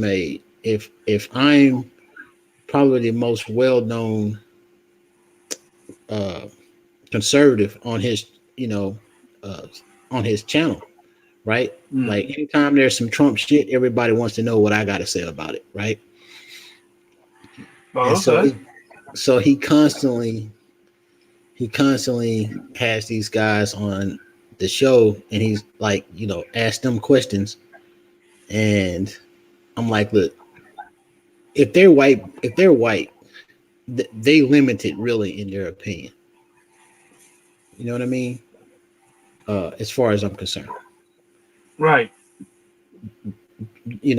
and so, and the reason why I say that is because so many of these white people will be like, try to tell you what's racist, and I see it as an insult to my intelligence So he because, didn't let you on the panel, well, he doesn't invite me on the panel. You know what I'm saying? but Uh, he invites you on the panel any other time. well, the thing is sometimes I'll call in, you Mm. know, Mm. but I just stopped calling in, because um, one time there was another guy that I got into it with, and this dude talked for literally 19 minutes. And so by the time I got on, uh, he kept interrupting me, right? The guy, he kept interrupting me. And so I talked for roughly 7 minutes before the guy was like, you know, all right, y'all been talking for like 30 minutes. You know what I mean? And so I said, you know what? I'm not calling in anymore because I can't stand uh, when people don't show reciprocity. You feel me? Mm. If this is your show and you're the moderator, you need to be fair to both sides or both perspectives, even if you don't agree with that perspective. Right. You know, so I had made up until that time, I had made maybe 5 or 6 response videos to his show, and I never posted them. I actually sent a couple of to him so he could watch them and said, before I post these, I'm gonna let you check these out. And he was like, well, we got to talk about it, in an email. And we've talked offline on the phone. Um, but I kind of felt like he dismissed my content, and I never uploaded anything about his show until negative about his show until a couple of days ago. You know what I mean? Yeah. But you know, when you're talking about black issues, you know, there are so many there are so many splinters in the black community politically that this is before white people even get involved. Is he And black? yeah, he's black. He's Haitian though. So, he's Mm. immigrant black. And there lies a divide too, because, I'm a native black, you know. So Mm-hmm. we can agree on certain black issues, but when it comes to issues of reparations, Black Lives Matter, Jim Crow, shit like that, you know what I mean? Like, we don't share the same history. Mm-hmm. You know, by him being from Haiti, like I would imagine that he'd have to know some degree of his Haitian roots, and he's going to have to dedicate a degree of time to understanding his Haitian history. Whereas Mm-hmm. I don't have to dedicate any time to that. You know, so I don't have a split. Um, I hate to say loyalty, but that's what it is. Let's say like you have a biracial person, right? Mm-hmm. They have split they have split loyalties to a degree. You can see this reflected in Tiger Woods. You can see this in Kamala Harris. You know, and she says that she's black and all this, and she's black and she's proud, but then she got a white husband. You know, these things, even though they shouldn't matter, they do matter, and they need to be talked about and discussed. And so, if you're talking about social capital, right? We're talking about social capital. The left wants to get rid of social capital, so they say, whereas the right is like it's necessary. It's just human nature. You can't never get rid of it. If you try to suppress it, it'll be suppressed for a while, but eventually it's going to come up. And so the social capital that I'm talking about is, um, if I went to Haiti, if I immigrated to Haiti today, then I wouldn't be, if I just immigrated as a middle class Haitian, then my social capital, because I'm an immigrant, they're going to look at me like, you know, yeah, you're black, but you're not Haitian. That, and you can see this social capital happening with Haiti and the Dominican Republic, right? So Mm-hmm. the Dominican Republic is right next door. But when Haitians come over and visit the Dominican Republic, the Dominicans are like, you're in Dominican Republic right now, so you're not at home. So don't act like it. Don't go throwing your weight around like you're at home. This is my home, right? That's the social capital. You're welcome here. You have the rights. You have your human rights and everything else. But at the same time, recognize that you are, for the most part, you know, you have connection in Haiti, but you're in the Dominican Republic, you know, and the same would apply if a Dominican went over to Haiti. So understanding that this dynamic exists in the black community, you can't just discuss politics with a broad sword. You have to understand the nuances about it. When you're discussing certain topics and certain things, even the Black Mm-hmm. Lives Matter. You see all these corporations and white people and schools, NBA, NFL, uh, NHL. Not the NHL, but the MLB. They're all Black Lives Matter. This and this and then the other, and it's spreading all over the world. Well, why is it spreading all over the world? Is it spreading all over the world because of black immigrants, or is it spreading all over the world because of native blacks and descendants of slaves?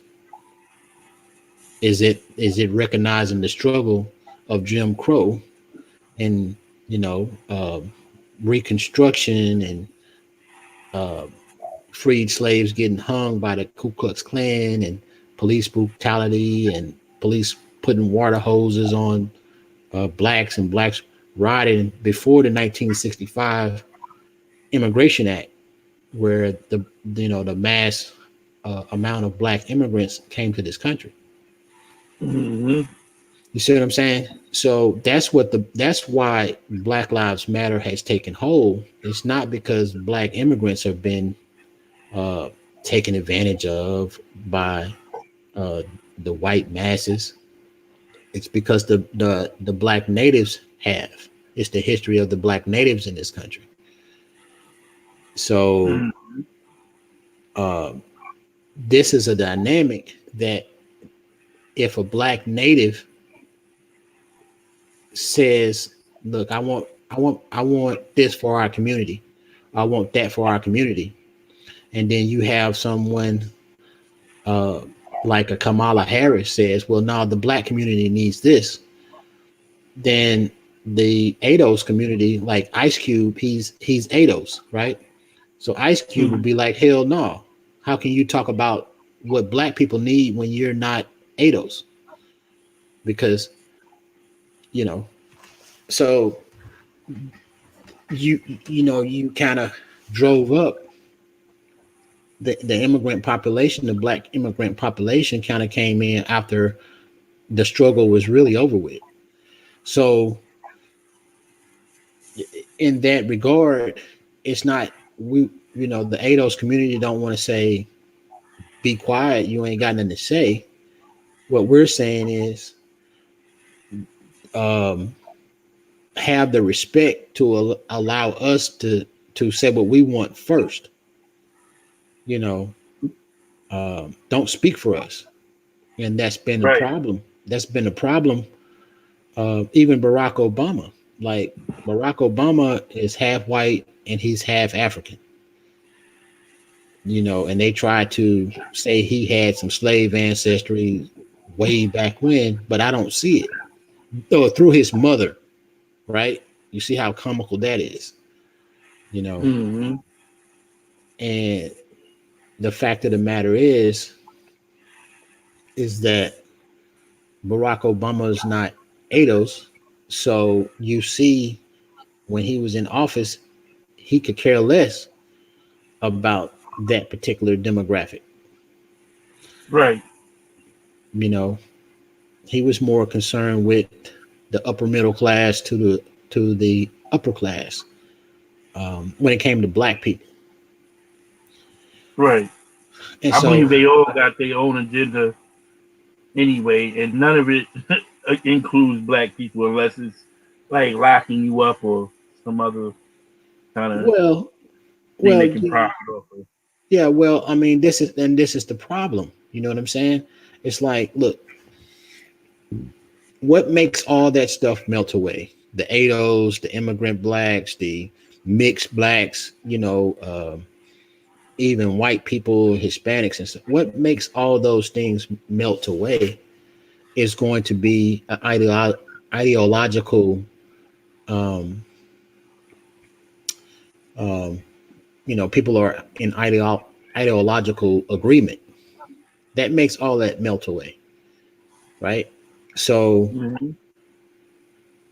if you have a cause and you say, okay, well, I want the black community to have from the government a guaranteed amount of funding to certain inner cities every year. Well, who's going to provide that? The Republican Party or the Democrat Party? You know, well, each party is going to say that they'll do it because once you align yourself with that party, then you're just a faction of that party. So if black people that were conservative all got together as a group, and they don't have to name themselves the Black Conservative Party, they can name themselves, the Ciceroans, for example. So you got the Tea Party, the Ciceroans, and the Reform Party. They're all in the Republican Party. They're just different factions. Some being more radical than others. Some will be on the moderate degree. Some will be on the more liberal degree. Some will be on the radical degree. You know, and Hmm. the Democrats, they have their own um, factions inside the Democrat Party. It's called, and when those factions get together, it's called a coalition. So that's all the Democrat Party is. It's a coalition of different factions. And the Republican Party is the same. It's a coalition of different factions.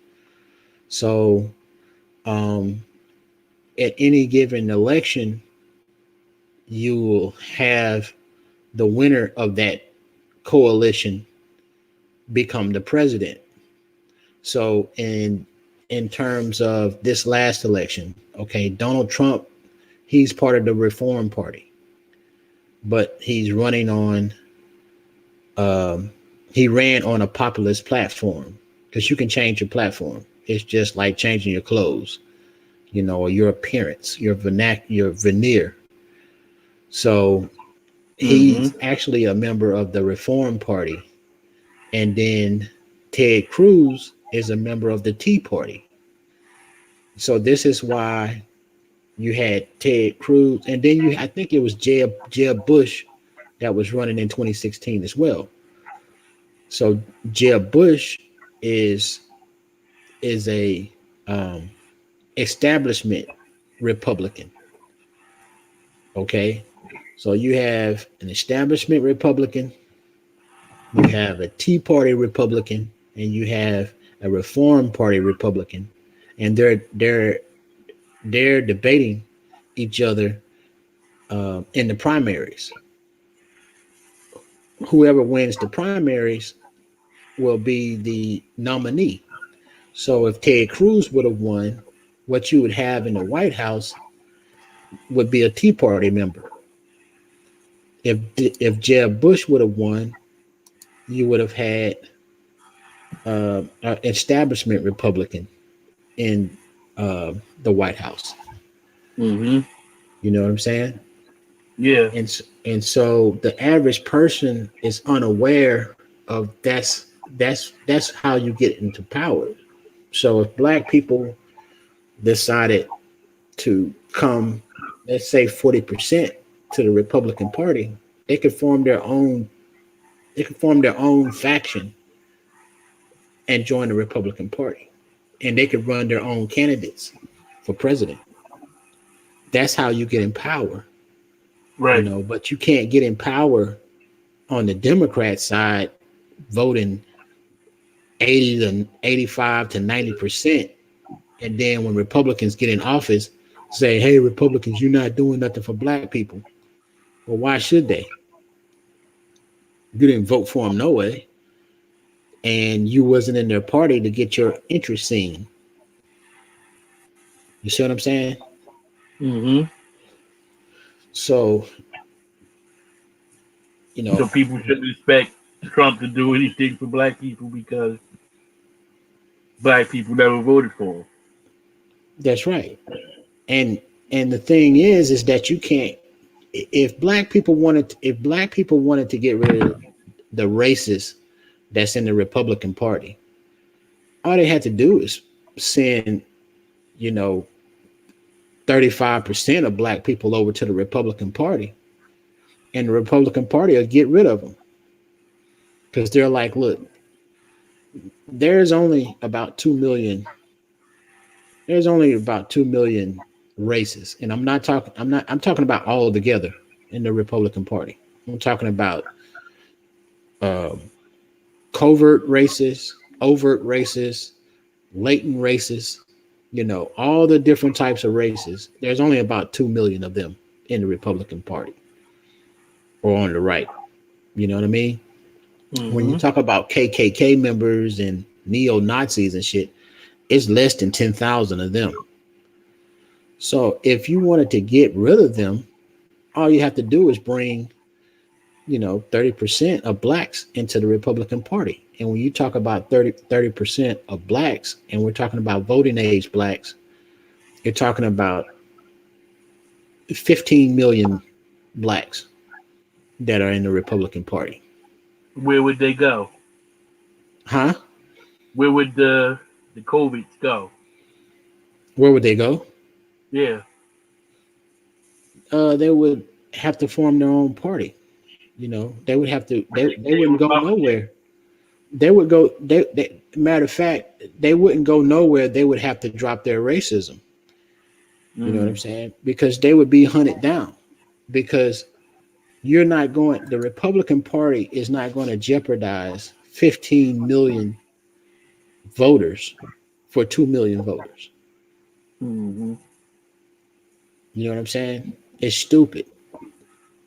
That's power that you're giving up. You think that the Republican Party as a whole, you think, you know, 98% of the Republican Party is going to deal with losing power because they got 2% racists in that group, you know. Mm-mm. So it's a matter of numbers. That's why you've seen Donald Trump make such a plea to black voters.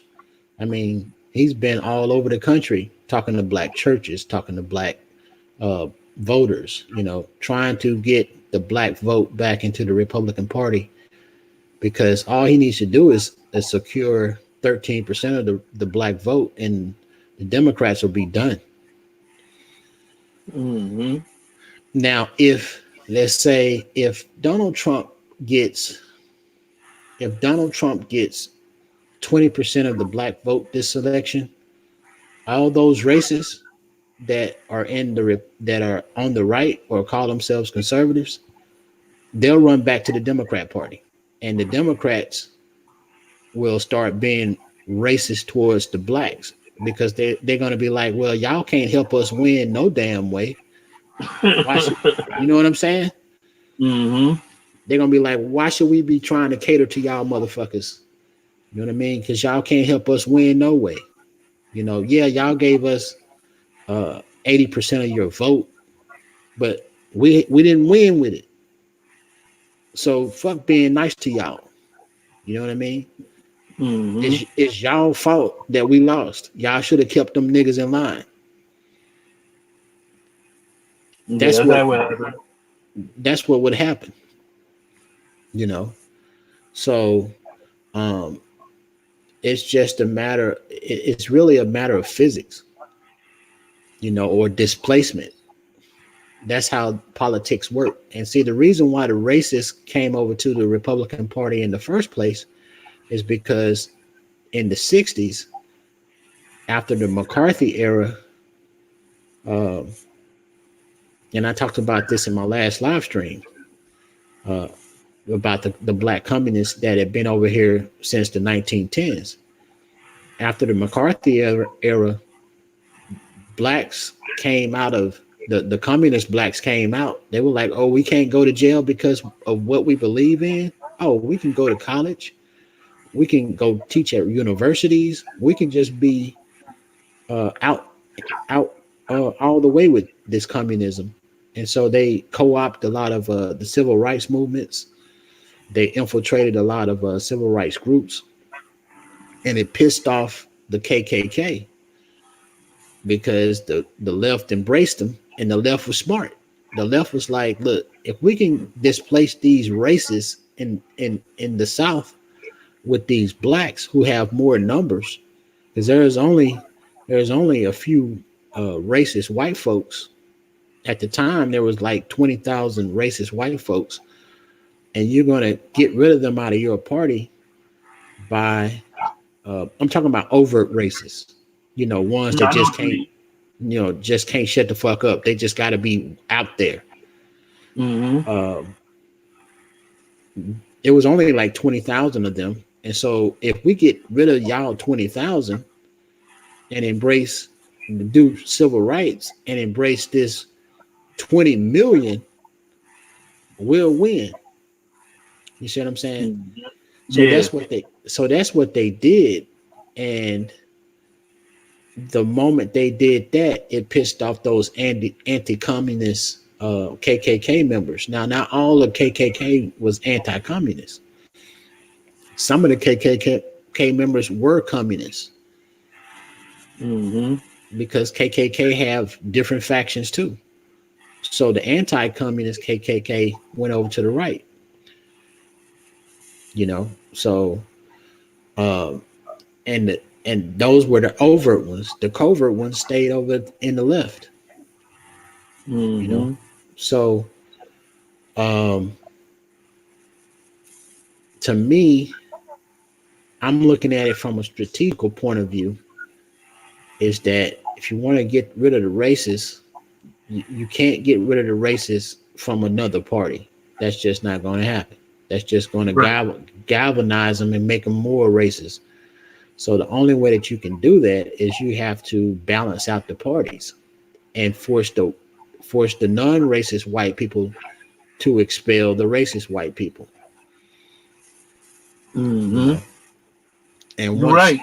yeah, and both parties are going to want to keep their blacks, so they're going to pass any. They're going to come together and pass any anti-black laws that's necessary to get rid of these races, so they can move forward and concentrate and focus on each other, um, battle wise, because they don't want to be distracted by these fringe racist groups. Well, I wish So they hurry up while I'm still living. I like to see it while I'm yeah, still living. I don't know it'll about you, it'll happen. ABG. Look, I guarantee you, if Donald Trump wins and he secures, 15% of the black vote, the races will be gone. By the end of his second term, they'll be gone. You won't even hear about racists being in the Republican Party no more. They'll be gone. They'll be fucking locked up. You know, Yeah, I know they'll a be. lot of people don't. They don't believe in that. A Yeah, lot I of mean people don't because believe in that.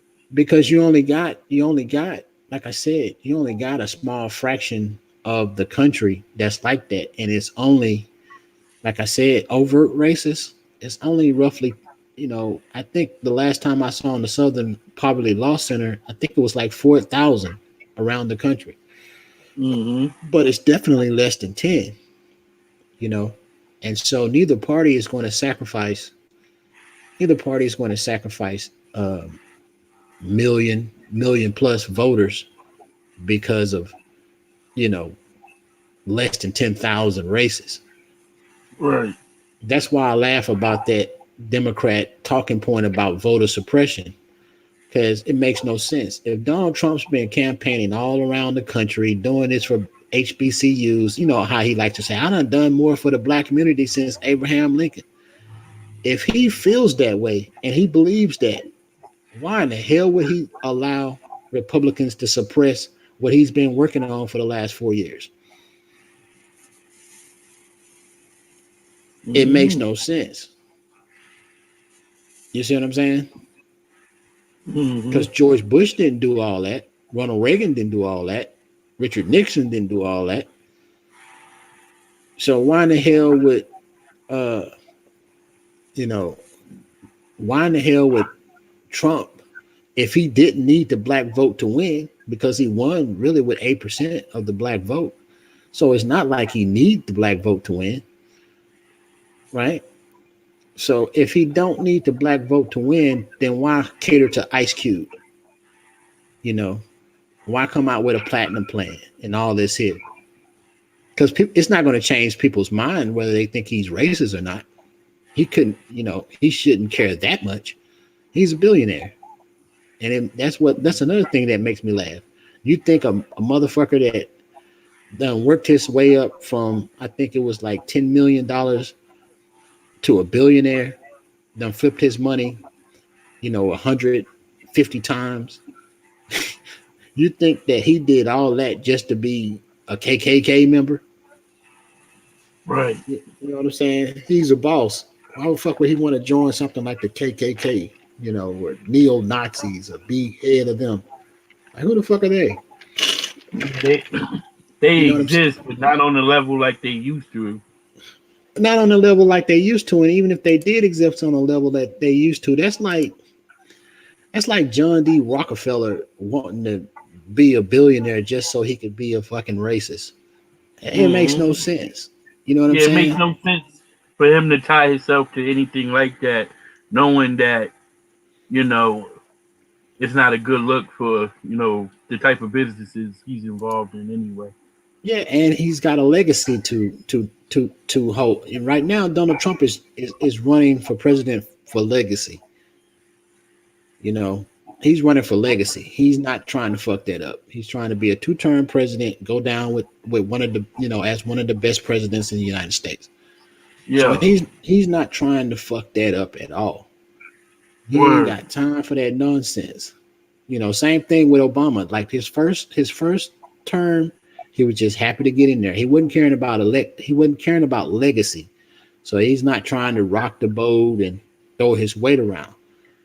But once you get elected the second time, now it's time to run for your legacy. It's time to put your agenda, um, what's going to, what's the word? You gotta put your Um, stamp on it, man. yeah, yeah, yeah. You know, Mm-hmm. so what's going to distinguish your presidency from everybody else's, right? Mm-hmm. So, last thing you want, especially if you've been impeached, is to be trying to fucking be a racist. Like, waste your time trying to be a fucking racist. You know what I'm Right. saying? It don't make sense. And so this is the standpoint that I'm coming from. I'm not coming from a standpoint of hate. I'm not coming from a standpoint of overt love, you know, of a particular candidate. I believe in what the Republican Party stands for, and I believe in their cause, and I believe against the cause, and I am against the cause of the Democrat Party. You know, you have two parties. One party is playing defense, and one party is playing offense, and they'll always be playing that. They'll always be on. The Republican Party will forever, as long as there is a constitution, the Republican Party, as it is right now, the Republican Party will be on defense, and the Democrat Party will be on offense. Mm-hmm. The Democrat Party wants a totally different governmental structure. So, um, and they're going to have to rewrite the Constitution to get it. So, if you think that the Constitution did a pretty good job, which I think, because you wouldn't have to have the 13th, 14th, and 15th Amendment. You wouldn't have had to have the Civil Rights Act of 1871. You wouldn't have had to have Reconstruction. You wouldn't have had to have um, the Civil Rights Act of 1870. You wouldn't have had to have fucking the Civil Rights Act of 1957, the Civil Rights Act of 1960, Civil Rights Act of 1965, the Voting Rights, 1964, the Voting Rights Act of 1965, and the Civil Rights Act of 1968. You wouldn't have had to have all that shit. And then you had some Civil Rights Acts in the 90s. So you wouldn't even have to have all that. Well, up until 64, you wouldn't have had to have all those Civil Rights Acts previous to 1964 Civil Rights Act, had it not been for the Democrat Party. Even the 1964 and the 1965 Civil Rights Act and the 1968, you wouldn't have had to have those Civil Rights Act had it not been for the Democrat Party. All they did was reverse their own policies or end them. Mm-hmm. You know, who came up with segregation? The Democrats. Who ended segregation? The Democrats. So they ended their own fucking racist policies, and somehow we're supposed to give them all our votes for the next 60 years. That's fucking crazy. Come on now. Who made that Mm-mm. deal? you No know, sir. who made that fucking deal? So, um, yeah, I mean, honestly, the slavery wouldn't have lasted as long as it did because they wanted to address it in the Constitution before they drafted the Constitution. Matter of fact, they wanted to address slavery in the Declaration of Independence, but Mm-hmm. but some people didn't want to address it, and so they those people that didn't want to address it and they forced a compromise. They eventually their ideology eventually turned into the Democrat Party. So when people tell me that the party's flipped or switched or whatever, well, you didn't switch the ideology. The ideology has always been democracy, majority rule. What's the easiest way to get black people to um, get you to get majority rule when you realize that you'll go to prison for life if you commit a hate crime on a black person? Well, all you gotta do is Hmm. trick them to vote for your interest. Tell them that democracy is good, the majority rule is good, and when they know that they're 13% of the population and they're not a majority, what makes them think that they're part of the fucking majority? But Right. they asking for it. They're begging. We want democracy. We want democracy. We want majority rule. But you 13%. How silly does that sound? Right. You're right. Make a good point. you know. So what's going to happen once they get rid of the Republican Party, who is against democracy and wants to keep a separation of power? What's going to happen once they eliminate the Republican Party? They're going to say thanks, black folks, and oh yeah, we white folks are the majority, and you know, You gotta get in line. get in line. You know what I mean? Hmm. You Yo, but know, I'm about to tap out, good brother. yeah, man. I appreciate you having me on, man. I And appreciate you coming through, man. You know, you're more than welcome to come through anytime I fire up, bro. You yeah, definitely, man. definitely, definitely bring that intellect. So, Hey, give me you your know, give me your email. Put your email address in the private chat so I can shoot you an email so you have my email address and everything. hold on 1 second.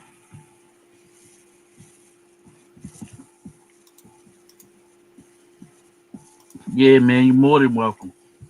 I'm gonna be doing the where is it? I'm gonna be doing the walk the plank. I definitely want you there for that one. The walk the plank. What's that? We we bring people to the plank and we walk them to the plank, and people in the chat decide whether we throw them off the plank or we bring them back on the boat. Oh, okay, cool. I think we did Kamala Harris on the first one. It's down there. It's in the Oh women's book. yeah. I think I came across that. I've been looking for some people to, because I think you need to have some adversarial chats. Adversarial panels. You know what I'm saying? I Uh think huh. that's gonna kick your views and your subscriber base up. You know, I I've been cannot meaning find to, huh? that chat. I can't find the chat. It's No, it's okay. So you have the StreamYard screen. mhm. It should be on the right hand side of the StreamYard screen. Right hand side of the screen. Hold on. All right. I think I see chat. All right, I see it. Yeah, I don't be using it much, but I got it down.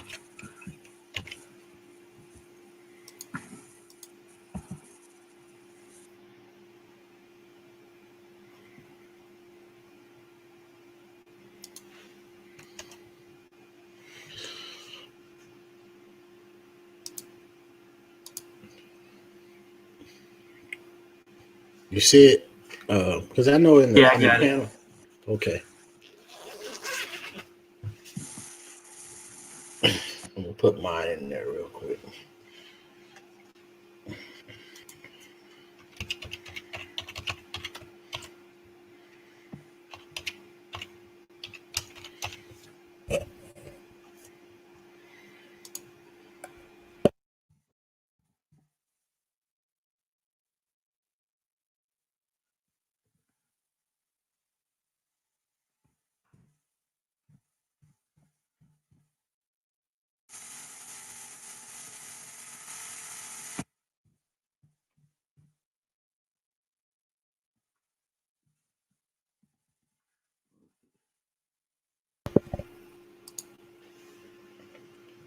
Did you get it? Yeah. All right. You see it? You see mine? I got yours.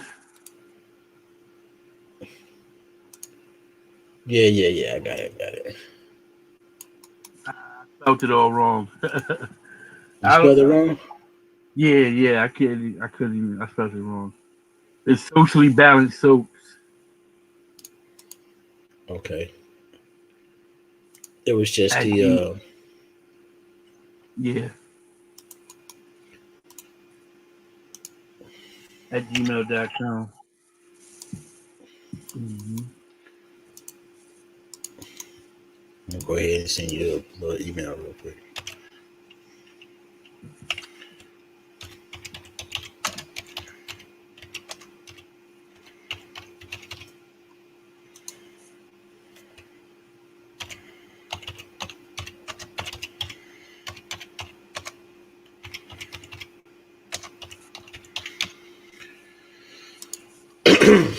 Yeah, but we got a couple of days. We got a couple of days to kind of get it popping. You know what I mean? Like I can get you some to see if we can get some topics before this election. You know what I mean? Get it kind of heated. All right, let's do it. All right. I'm Let's see. Let me gonna hit see you some. up tomorrow. All right. Yeah. I think I got a undeliverable. You're probably gonna have to email me. All right. Let me. How long those messages stay in there? Um, how long did they? What the the one we just sent? Yeah. I think they end every show. All right. Hold on. Let me.